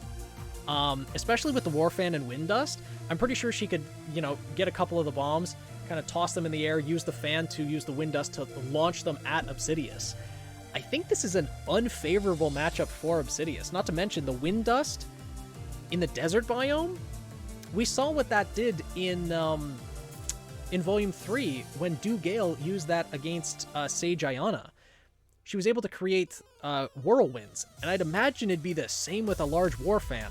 Think Tamari again from Naruto. Ember says it's cat time. Yeah. Yeah, you do, huh, buddy? Yeah. Obsidious would hate Blaze. Like, if Obsidious can land a hit against Eugenia, yeah, Eugenia's win con is stay mid-range. Because close combat is Obsidious's wheelhouse. He can tank hits and deal them back hard. But plasticizer, he would be an explosive. True. Well, 1 million for cat cam. I thought about doing the cat cam. But I mean, that's essentially what the All Hail Ember reward is. is just an entire stream where I play with him for like 3 hours, because if I'm not there actively like keeping his attention, he will leave. He will absolutely just leave. How much does Regalia affect Obsidius's run speed, since he may not even be able to get close enough against a barrage of bombs? Well, that's the thing. It is a heavy weapon. He's not a fast mover. It is a very heavy weapon. He can put it down, but letting go of your weapon is probably not the best idea. He don't move fast. She could use a war fan with the wind dust to push him back. Yep, that's true. Though, with his weapon being heavy enough, if he plants it into the ground, I'd imagine he might be able to resist the wind dust. But by planting it in the ground, Eugenia could then just get the distance on her own.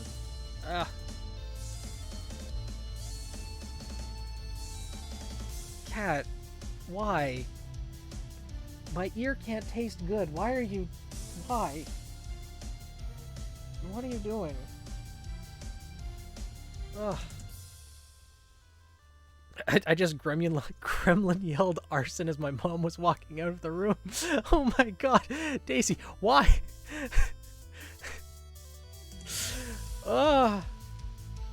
Yeah, you can decrease the price, Shad. That's the thing. It's a community goal to work towards. I set it at 10 million though, so it's gonna take a while. But it's... Oh god, the quotes. Oh no. Yeah, buddy. Looks like people want just a stream of just you. They don't care about me at all, huh? I'm just their avenue to get more of you.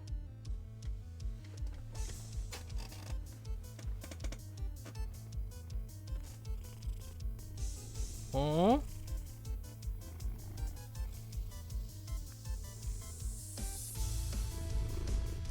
Huh?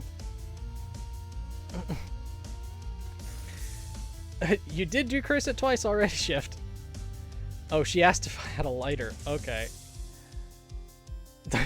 Thank you, Silver. You're one of the few that prefer us both equally. Everyone else is here for the cat. Ember versus all the OCs. Kitty! Yeah.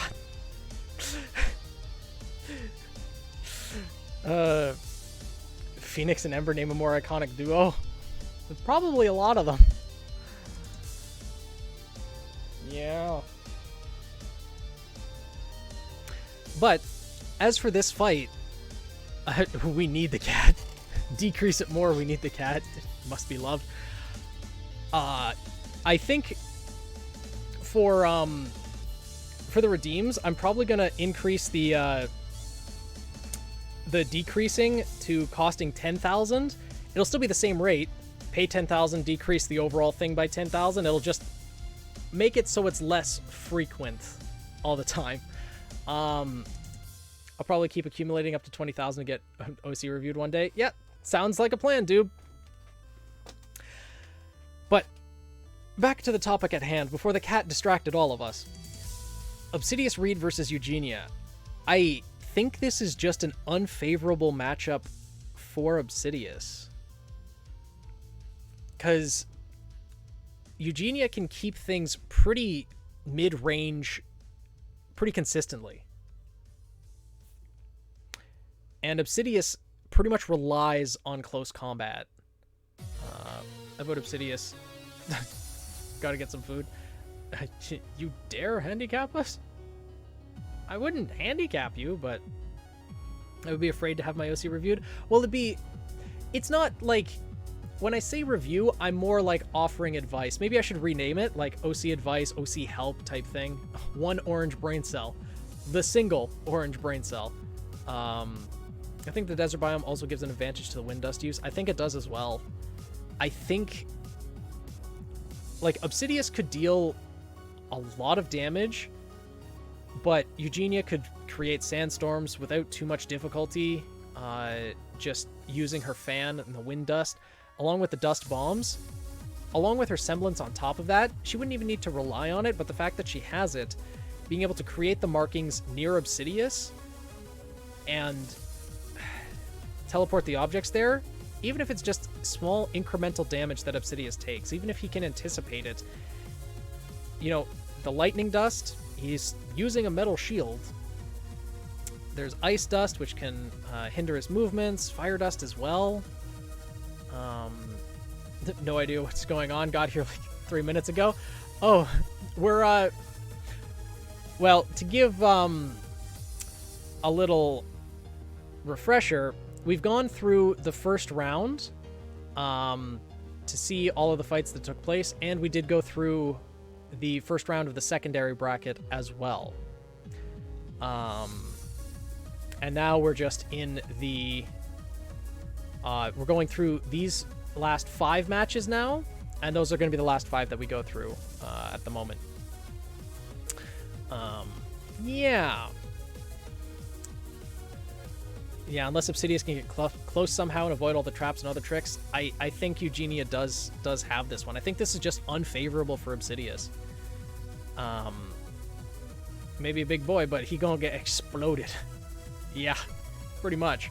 Most definitely defeat Obsidious since her kit targets towards tank opponents with her big explosive damage. Like, the bombs themselves, they're not massive. They're smaller bombs, but they can still they can still pack a little bit of a punch. And considering Obsidious is a tank, like, it's not like he can't move or anything like that, but Eugenia definitely has the mobility advantage, and considering that she's pretty much geared towards mid-range and would be able to keep that distance, small but many, yeah. I think Eugenia does win over Obsidious in this match. As much as I hate to say it, but yeah. Well, I don't hate to say it, but still. Yeah, I'm gonna go. All right, see you, Namonomi. Thank you for joining in. Hope to see you tomorrow as well for the conclusion of the tournament. But sleep well and enjoy the rest of your day. Yeah, I think Eugenia Gromoko won. Yeah, she did. It didn't remember the time you were doing this, so it only came after dinner. Ah, okay. Yeah, it was 2 p.m. Eastern Standard Time. But yeah, Moko was in one of the very early rounds, and she did win. In this case, though, I think Eugenia... God has left us. What do you mean? The cat's right here. But, yeah, I think Eugenia does win this one. More often than not, at least. So, Eugenia Victoriana. Now, Freya Minewin versus you Varanus. Okay. Now, we have Eugenia, Obsidious, take off the desert, the mountain.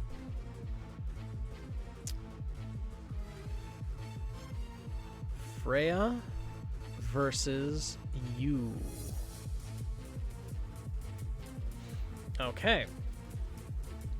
The Scythe versus the Fans. Interesting.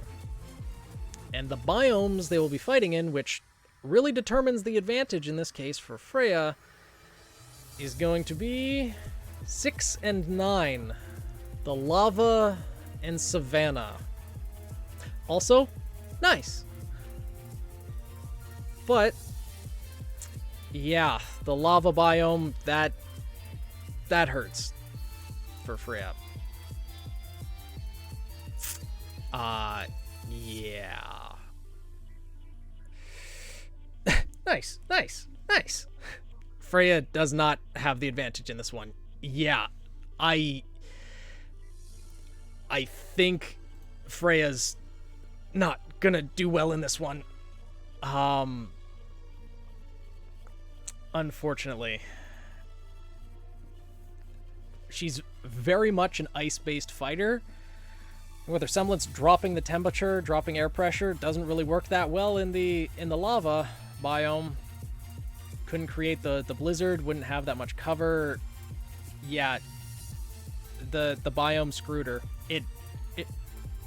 And that's the unfortunate thing with the random biomes.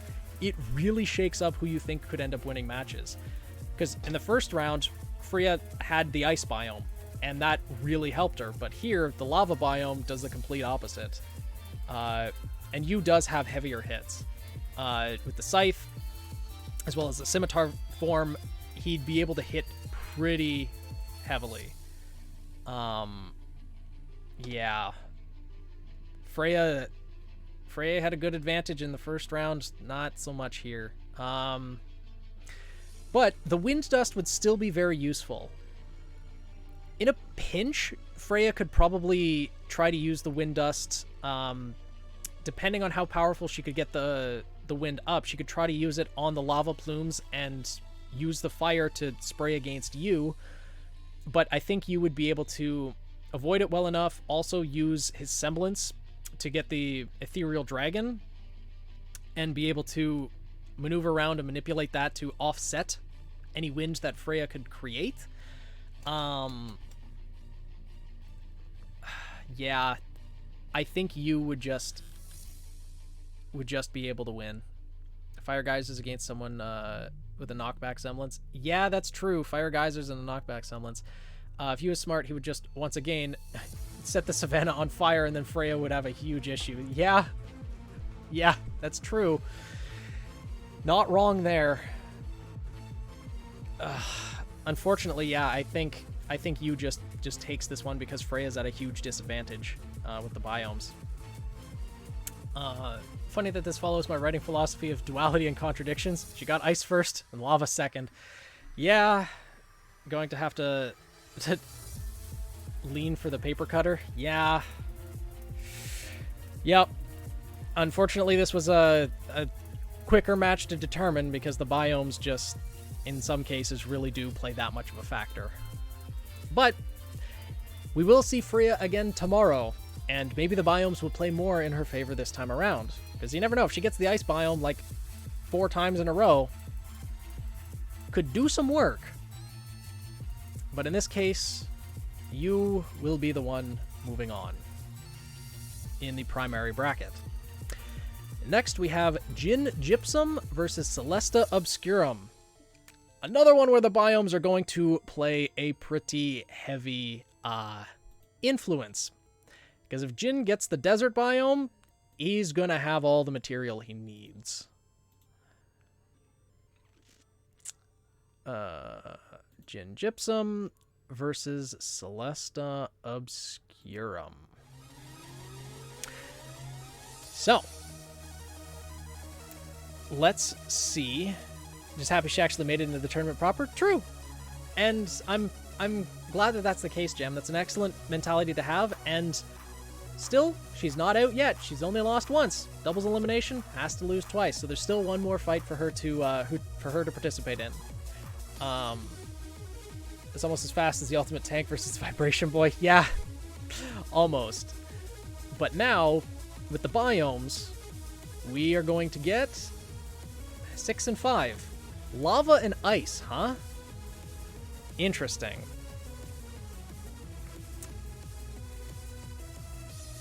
So, lava and ice. Huh. You have to have a massive grin on your face, by the way. I'm glad, Jam. I'm glad you've enjoyed it thus far. Double elimination greater than single elimination? Absolutely. I wanted to give everyone's OCs the proper amount of attention and time to shine. Sadly, sometimes the biomes are still just going to screw things over, but I want to make sure that all OCs get the attention they deserve. Oh no, more ads? Okay, well, we'll wait a couple moments then before we start like heavily talking about the fight. But yeah. Oh, hey Crawler, how's it going? Welcome to the guild. Of course, ads just as he reads it. Yeah. How are people getting so many ads and not getting any? I think it's just luck of the draw. I don't know. Glad to hear it. Not getting a single ad. I mean, Azure Dragon, you're a subscriber. You won't get any ads. Got 5, Kimiko? That's rough. Do you have an ad blocker or a sub? Yeah. Might be? Oh, Bloody Rosalia sent you. Welcome! Bloody Rosalia recruiting, recruiting all the friends. Got first ad in 7 hours. Wow. That's pretty good. Oh, you told Reddit. Reddit is not necessarily the kindest place on the internet, but I'm glad positive people are showing up. How else is it going to be able to do to block Jin? Oh yeah, like, yeah, getting to the actual fight. It's unfortunate for Jin that there wasn't the desert biome. That would have given him a lot of ammunition. There still would be some in the lava biome, but with his weapon, the gravity hammer, against the Gladius sword and a convertible gauntlet, like, that's some heavy damage. And not to mention with the range that he would be able to swing that at, that it has a 5-foot chain, which is about 3 meters. So he could stand just like right at the edge of her radius and still just swing into her range, and it wouldn't. I mean, she could duck. Celesta could just duck and try to avoid it, but still. Yeah, you make the good point. Lack of semblance use equals more aura to spare. Set up RWBY OC creator Discord. Oh, and they promoted it there. Nice. Glad to see it. I'm glad that there's more Discords out there that are helping with RWBY OCs. That's really good to see. Kinda lost, dupe? How so? It's mainly so he can whack sand rock projectiles. Okay. Because, I mean, since he does have... Well, he could probably make sand just in the lava biome. Because I'm assuming, if we look...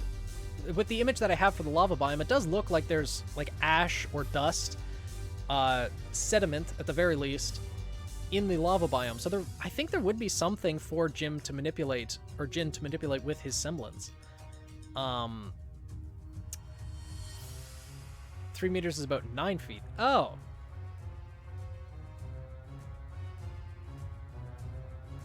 Okay. Well, I guess not then.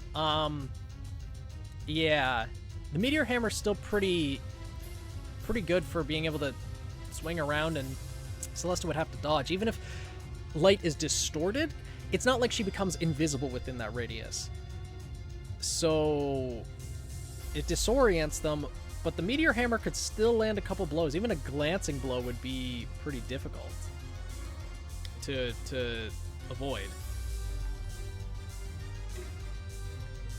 Ash and dust sediment count because it's still ground earth. Yeah, makes sense. So he would have something to manipulate and use from range as well. Hey, Ash Panda, welcome. 9.84 feet is 3 meters to be exact. Okay. Huh. Well, that's what I get for being on the metric system my entire life. I can't convert between the two. Lava and ice. Jin can do things with, but not as much as he could have. True. Not sure how Celesta could really do much against a direct blow.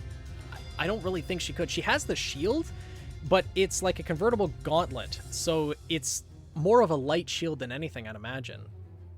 But I think Jin wins just to how much power he can put behind his weapon, and decent range. Being able to chain weapon means it was harder to dodge, could possibly still get some decent hits. Yeah. No one has figured out that Jin's semblance because he hasn't been able to use it too. That's a good point, Bloody. That is very good point. And his weapon does have earth and wind dust in it. So, really, with a strike that strong coming from Jin's weapon, even if Celesta is using her semblance, the earth and wind dust could still knock her back. So, yeah.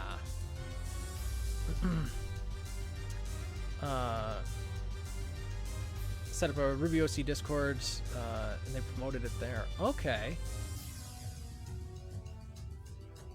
Yeah, Jin's weapon, based on its swinging nature, might be able to negate some of the offset created by Celesta's semblance. I think it absolutely would, yeah.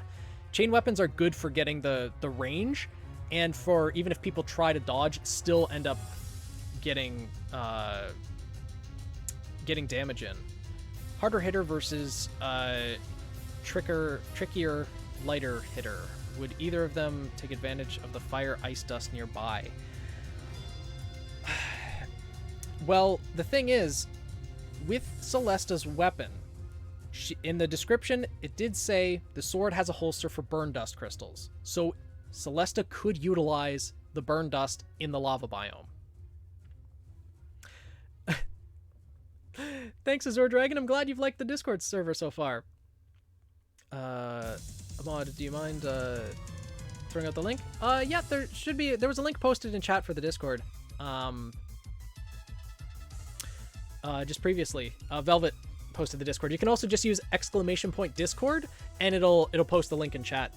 I mentioned, if not mentioned already, is that if she lures Jin into the ice biome, she can manipulate the light refracting off the ice. Oh, that's true. Yeah. Oh, meant your Discord. Oh, okay. We're trying to, like, prevent the sharing of, like, outside links and everything, but, you could probably whisper it to each other. Someone could probably whisper it to you if you wanted. You can message each other on Twitch as well. There's direct messaging. So that should be able to work.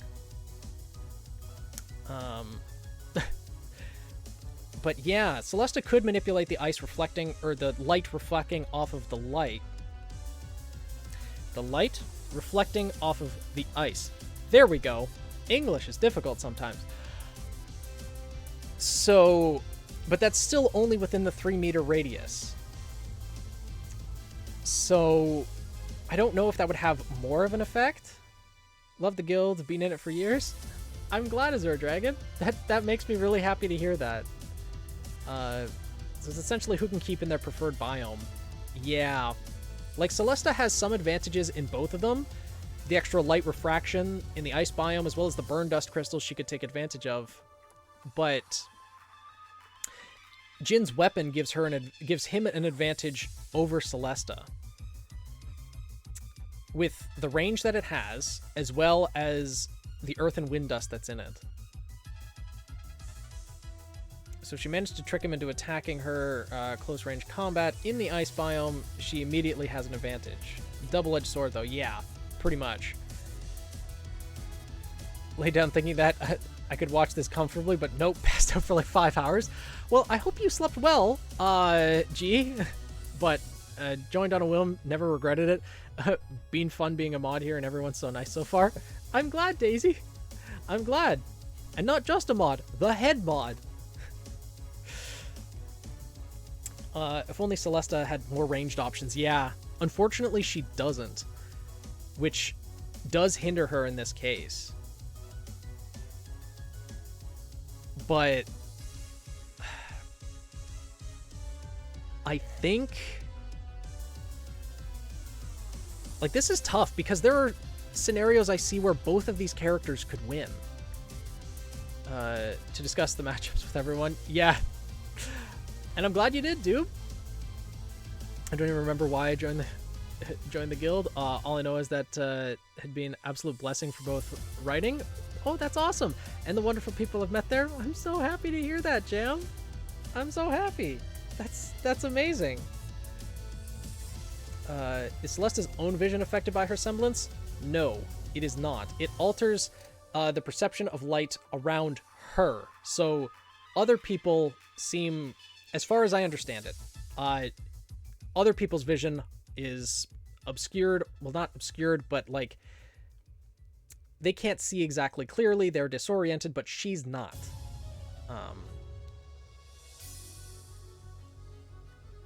I'm glad to hear it, Rail. I'm glad, Daisy. I really am, because I've... some of the negativity you hear about... mostly on Twitter, let's be honest, but you hear things like that, and it's just... I wonder sometimes. But yeah, Celesta's semblance would cause Jin to miss a lot, and or at least more than normal. And that would give Celesta the chance to counterattack. But with Jin having wind and earth dust, not to mention in both biomes there are other dust crystals on the ground, so, or in the environment at least. Of course it's Twitter, and Twitter's only getting more and more chaotic as we go. Celesta's theme is blinded by the light, yeah. Yeah, I'm looking for, well, see, there's both positives and negatives to Twitter dying, right? Because Twitter dies, that's great. The platform just doesn't exist anymore. That toxic hellscape is gone. But then where do all those people go afterwards? They find somewhere else to make miserable. So I don't know. Exactly, Velvet. Exactly. But yeah, this match is hard to call. Destiny Concepts on Twitter, but that's all I use it for. Makes sense, Jim. I just use it as a place for sharing my videos, and I don't use it for anything else other than as an opportunity for networking. If people need to get in contact with me for business purposes or whatever, then I sometimes respond to messages there, but I really try not to because I prefer to encourage people to go to the Discord and respond to me there. Come to Tumblr, but Tumblr itself has been scaring them off. Good. We need to limit the overall toxicity. Yeah, if they can just stay on their island of Twitter and just scream into their own void, then that's fine. Their own echo chambers, as long as they just, stay there. Never to talk amongst peeps. Yeah, not on Twitter. That's what Discord is for. Celesta should be able to play a good game of keep away, but Jin would acclimate to it eventually, and afterwards would be at a strong advantage with that much more stopping power. I think so too. I can see scenarios where both of them would win over the other, but I do think Jin just has the power to do so. And we can't forget as well, in the lava biome with the ash, the soot, the sediment that's there, if he needed to, he can use his semblance as well to create other objects to fight with or to use to his advantage. Tumblr is a hell site that knows it's a hell site and fully embraces that. Yeah, different kind of chaos than Twitter. They seem unaware of their own stupidity. Do I plan on starting YouTube? Oh, nice, Jam. Look forward to seeing it. Yeah, some companies do business on there. No one's seen it yet. Yeah. But yeah, I think Jin would win this one. Celesta could win, but I think Jin wins more often than not. Because he'd just need to land a hit or two that would disorient her, that would deal pretty heavy damage given the weapon that he has. No one has seen it yet. The semblance, I mean. Yeah, that's true. No one has seen his semblance yet, because he didn't really have a chance to use it in the last fight. In this fight, it would be the option for him to use it. If he wanted to, he could, but he may not have to. 2 for 2, baby. Yeah. Yeah, I think I give this one to Jin. I think Jin would win over Celesta in this fight. Alright. So, as I said, Jin's semblance is making everyone paranoid of what his semblance is. That's true. He's one of the only characters that potentially would have his semblance still secret over everyone else's. So yeah, Jin takes this one. Now we have Aorta Flavis versus Gok Knight.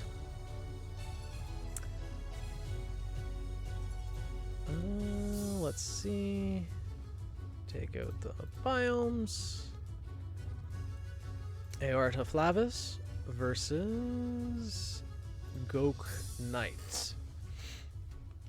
And as for the biomes, if Aorta gets the desert, you're going to win a bet. Well, let's see what luck has in store. Nope. The urban and ice biomes is what the dice came up with. So, let's get those up on the screen. Urban and ice. They probably think his semblance is related to his heavy weapon, but in reality, it's just Beeg. Not gonna lie, I thought you said Goku. Yeah, his name is, I believe it's Welsh, but it's pronounced like Coke, like the soft drink, Coca-Cola. It's pronounced like Coke, except with a G. It's pronounced Goke. Because I mispronounced it during the contest announcement when I was announcing the winners, and was corrected later on through email that it is actually pronounced Goke. So, yeah. Well, ice gonna become an ocean. A little bit, yeah, because Aorta uses fire dust. So, some of that ice is definitely going to be melting. This is an interesting matchup, though. Because Goku is definitely a close-range fighter. But with his semblance, being able to stop his own momentum and getting a burst in a single direction, as well as the gravity dust, he packs a pretty heavy, piercing punch. If he gets himself forward, Aorta can dissipate to avoid it. That's true. Right. Aorta's semblance kind of hard counters those piercing attacks, doesn't it? Ooh. Yeah, Goku, not in a good situation here. Literally that one scene from X-Men. I'm the Juggernaut, bitch. Yeah. Don't they know each other's semblances by now? Yes. Or at least they'd have an idea of what their abilities can do. So, presumably, Aorta would have used her semblance, and Goku would be able to tell that she could turn into mist, so it would depend on what kind of play he went for. It could be forcing her to use her semblance, you know, burn out her own aura, whittle her down that way, but also, that's assuming Aorta's not going on the offensive herself, which I think she would be. The urban biome would make it a little bit difficult for Goku to get massive bursts in momentum, because there wouldn't be like many straight areas to go. And also the ice, if you get momentum, you're gonna slip yourself up pretty quickly. It's not really that great for footing. With Aorta's fighting capabilities, she has some long-range capabilities, but she's definitely more accustomed to short to mid-range fighting. Goku does not have range either. So I think Aorta kind of has the advantage here with weapons. He's got armor, but he's very much like, as his name implies, a knightly character. He fights with his rapier, and his, that's pretty much it. Yeah. Aorta can also just melt the ice. There's a lot of ice in the ice biome, so living in Canada, I have some experience of when ice gets melted water on top of it, it becomes actually more slippery. So that probably wouldn't be the best idea, but if Aorta is slipping on ice, then she turns into mist. Would she still be moving, or would her momentum stop? She would still be moving as the mist, but like her aura keeps the mist together. So if she was already in motion, then that momentum would still continue carrying her forward. But I'd imagine she would eventually come to a stop eventually, or after not very long. Provided she decides to trek over there, yeah.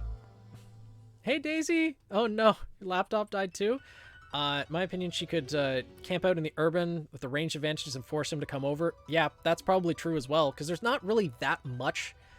There's some cover in the ice biome, but not enough, I don't think. I think the urban biome would probably be where the fight takes place, because the ice biome, it's not really advantageous to either of them. In fact, it'd be a disadvantage to Gok.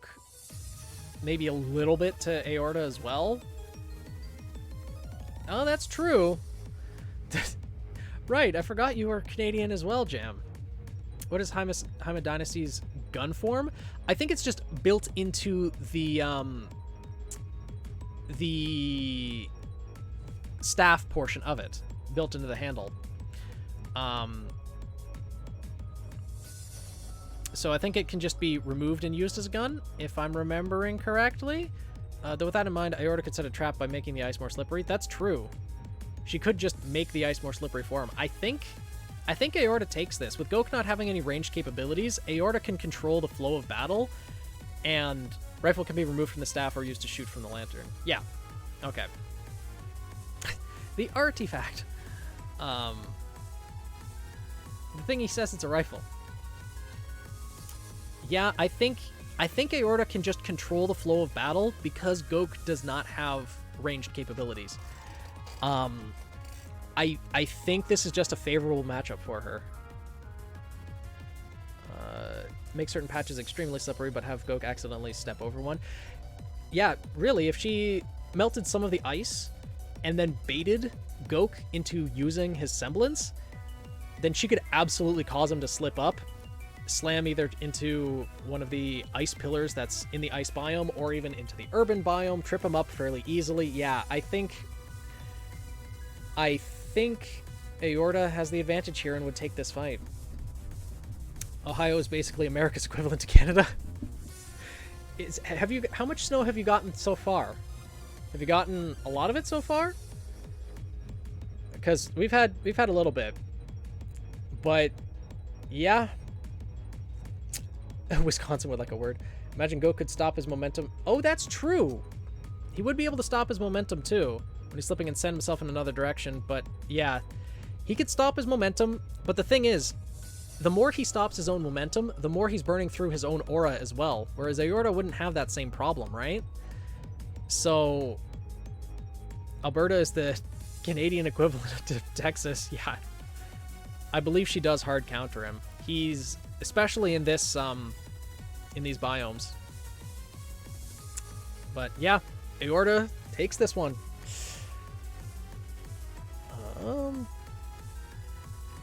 So Aorta is the winner. Then we have Opal Isatis versus Moko Takiwatonga in our last fight of the day. Gok doesn't have a lot of versatility, so I think he's beaten by any opponent with so many options. Yeah, that's true. That's a good point. So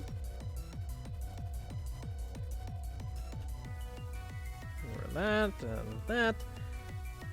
Now we have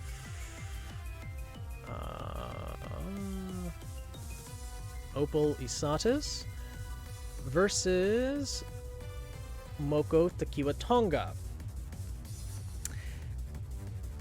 And the biomes that they will be fighting in will be 1 and 5. Anti-gravity and ice. Okay. One more fight for the day. Yeah. Nice pronunciation. Thank you. I did... Oh, right. You weren't here for the first match. I actually took a course back in high school that focused on native studies, and my little research project for that course was the Maori tribe. So I know a little bit. And seeing your character, I easily understood how much effort was put into creating Moko. So, what biomes were it again? 1 and 5. Okay, anti-gravity and ice. Right. So we have anti-gravity and ice biomes. Money is on Opal. Yeah, that might be the case, because although Moko's shout would do some decent damage to Opal, being like, there would be the aspect of fear, of surprise, but Moko doesn't have range, whereas Opal does. This is pretty much like only like a strictly ranged combatant versus a close range combatant. Yeah, Moko's it's very much traditional to represent the Maori tribe. There's a lot of Maori inspiration that went into Moko's character, and unfortunately, I think that in this match, Opal would just be able to have the advantage. Because in the ice biome, especially with Opal's semblance, being able to see things from above, she would... how do these anti-grav platforms interfere with Opal's shots? Well, considering we saw that Watts and Ironwood fought in the anti-grav, it might screw with her arrows, but oh yeah, the ads. Damn, if the biomes were such, I think Moko could win. Well, the thing is, they can go into either biome. It's just what kind of half of the stage they start on, because they start in the central stage where there are no biomes, and then the ice biome would pop up behind Moko, the anti-gravity biome would pop up behind Opal. So there's still the option to go to either one. RWBY ads. Specifically took out the monk's ranged weapons because the Maori didn't have any before guns. Yeah, which makes sense. And I really do appreciate the dedication to the Maori inspiration, because it's very apparent with all the naming of the aspects of the character and everything. Definitely think anti-grav is a blessing and a curse for Opal. It is, but when we saw Watts and Ironwood fight in the anti-grav area, their shots weren't really affected by the anti-grav. Granted, those were bullets, not arrows. Still, though, Opal's weapon is quite strong for a bow as well, essentially making it a railgun with the electricity and gravity dust. Oh yeah, it would absolutely screw up her shot, especially if she's trying to aim at Moko, the gravity shifts, and then all of a sudden she's flying towards the ceiling. Yeah, Opal would get thrown off her game with the anti-grav, especially if she's in the process of using her semblance, seeing things from above, so she's not actually looking in front of her, maybe not paying attention to when the gravity shifts. A few of her shots would get thrown off, but would that be enough for Moko to close the range? That's the question. When the speeds of projectiles mute the effects of the anti-gravity slightly, they would, yes. And when Opal gets used to the effects, she could probably use it to extend her range. I don't know if she could use it to extend her range, really. Because although it might extend her range, it would still possibly like curve the shot a little bit. So if Moko's semblance, like the death whistle? Death whistle, how do you mean? No one think of ranged fighters with no keep away ultimately loses against close range, but with the anti-gravity environment offers a strong pairing with her semblance, giving the strong control of the battlefield, which is probably enough to capitalize on her range. I think so as well. I think Opal would end up beating Moko, just because I think it would be difficult for Moko to close the range. If she could get close range, Moko would probably win, but Opal would be able to keep the distance and be able to still... what about her semblance? It makes her nauseous with overuse, and if the gravity is always changing, she would be disoriented. Yeah, but the thing is, given the biomes that they're in, she may not need to use it that much. There are only so many places or so many ice pillars to hide behind in the ice biome. I don't think Opal would need to rely on her semblance all that much.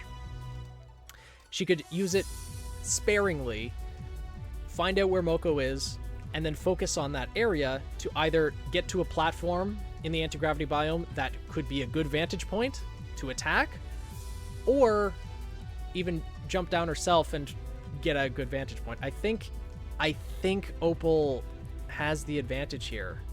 Though if Moko is able to get close range, like right at the beginning of the fight, not give Opal the chance to get some distance, especially if Moko uses her semblance right at the beginning of the fight, uses that shout, kind of startles Opal, and Moko is able to get close and keep that short distance between them, Moko could definitely win.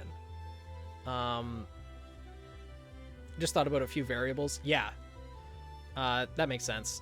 Yeah, Moko's strategy tends to be charge forward, hit with staff, which would definitely work in a couple scenarios, but I think more likely than not, Opal would be able to get some distance one way or another, especially with the anti-grav biome and the unpredictability that it has. All Opal needs is just the distance, and she'll be eventually able to find her footing and vantage point.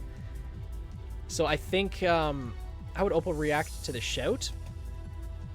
Probably, the same way most people would, I think, react to it. It would be surprising and shocking initially, but one thing, since people are aware of each other's semblances from previous fights, in Moko's case, her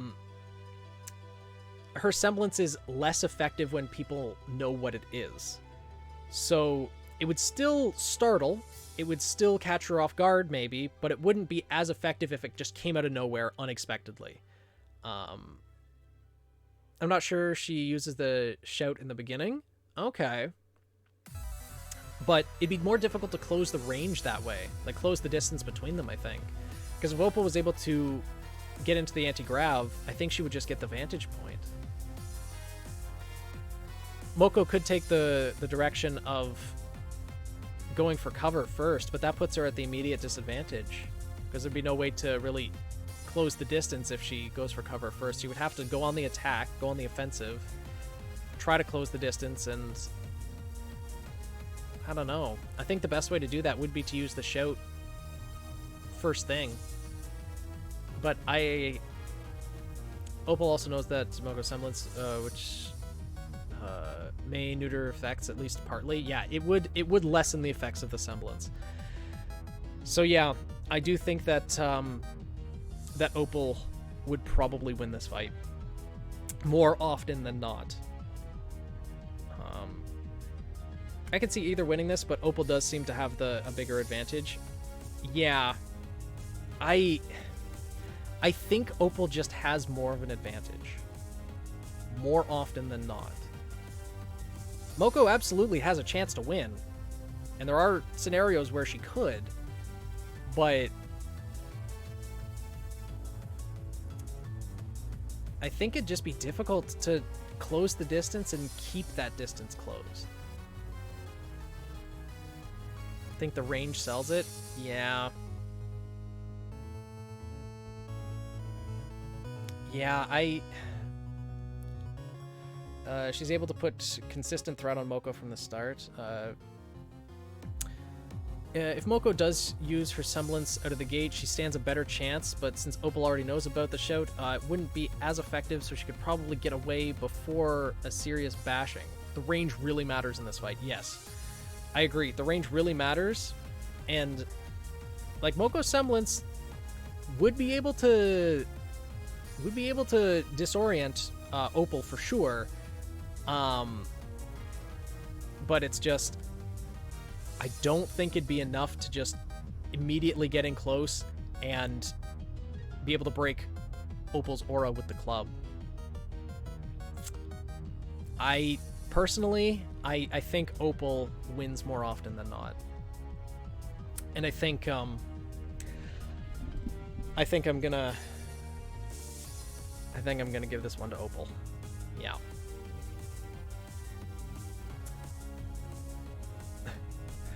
So I think Opal does win this one more often. Yeah.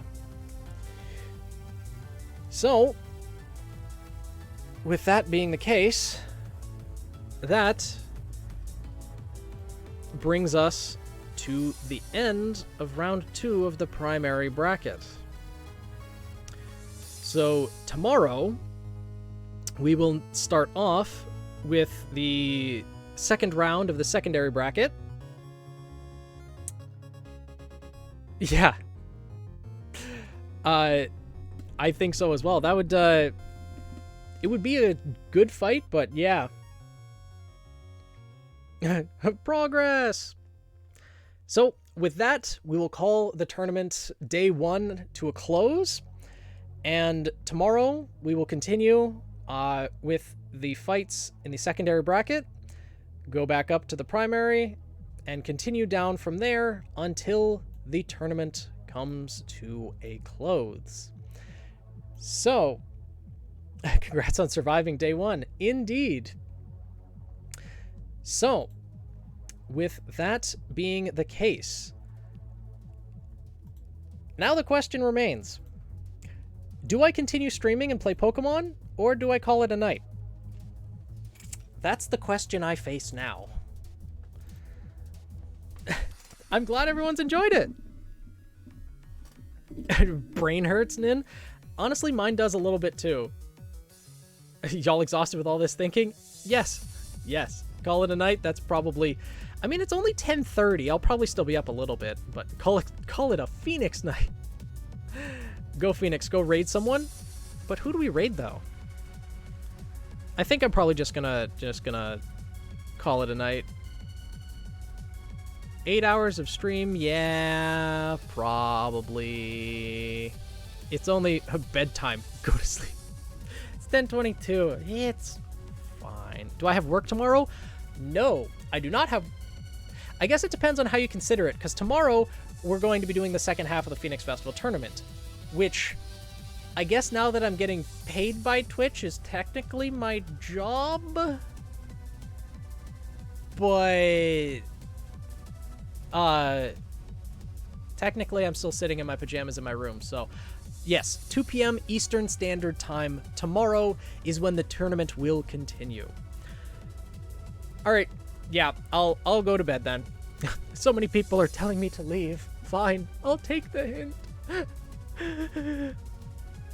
What time tomorrow? You have D&D then? Yeah, it'll be 2 p.m. Eastern Standard Time tomorrow. Need to check stuff, make sure the time zones match up. Yeah. I'm glad everyone has had fun so far, and thank you so much for joining in. And once again, huge thank you to everyone who has allowed their characters to enter into this tournament. It's been amazing analyzing the different matches, seeing how things go, and I've really enjoyed this, and I'm glad that other people have as well. Sleep or be roasted. But yeah, I'll see you guys later. So have a good night, everyone. And just need to get to this. Rest well, Fire Chicken. Right, good night. Thanks for stream. See you tomorrow. Good night, everyone.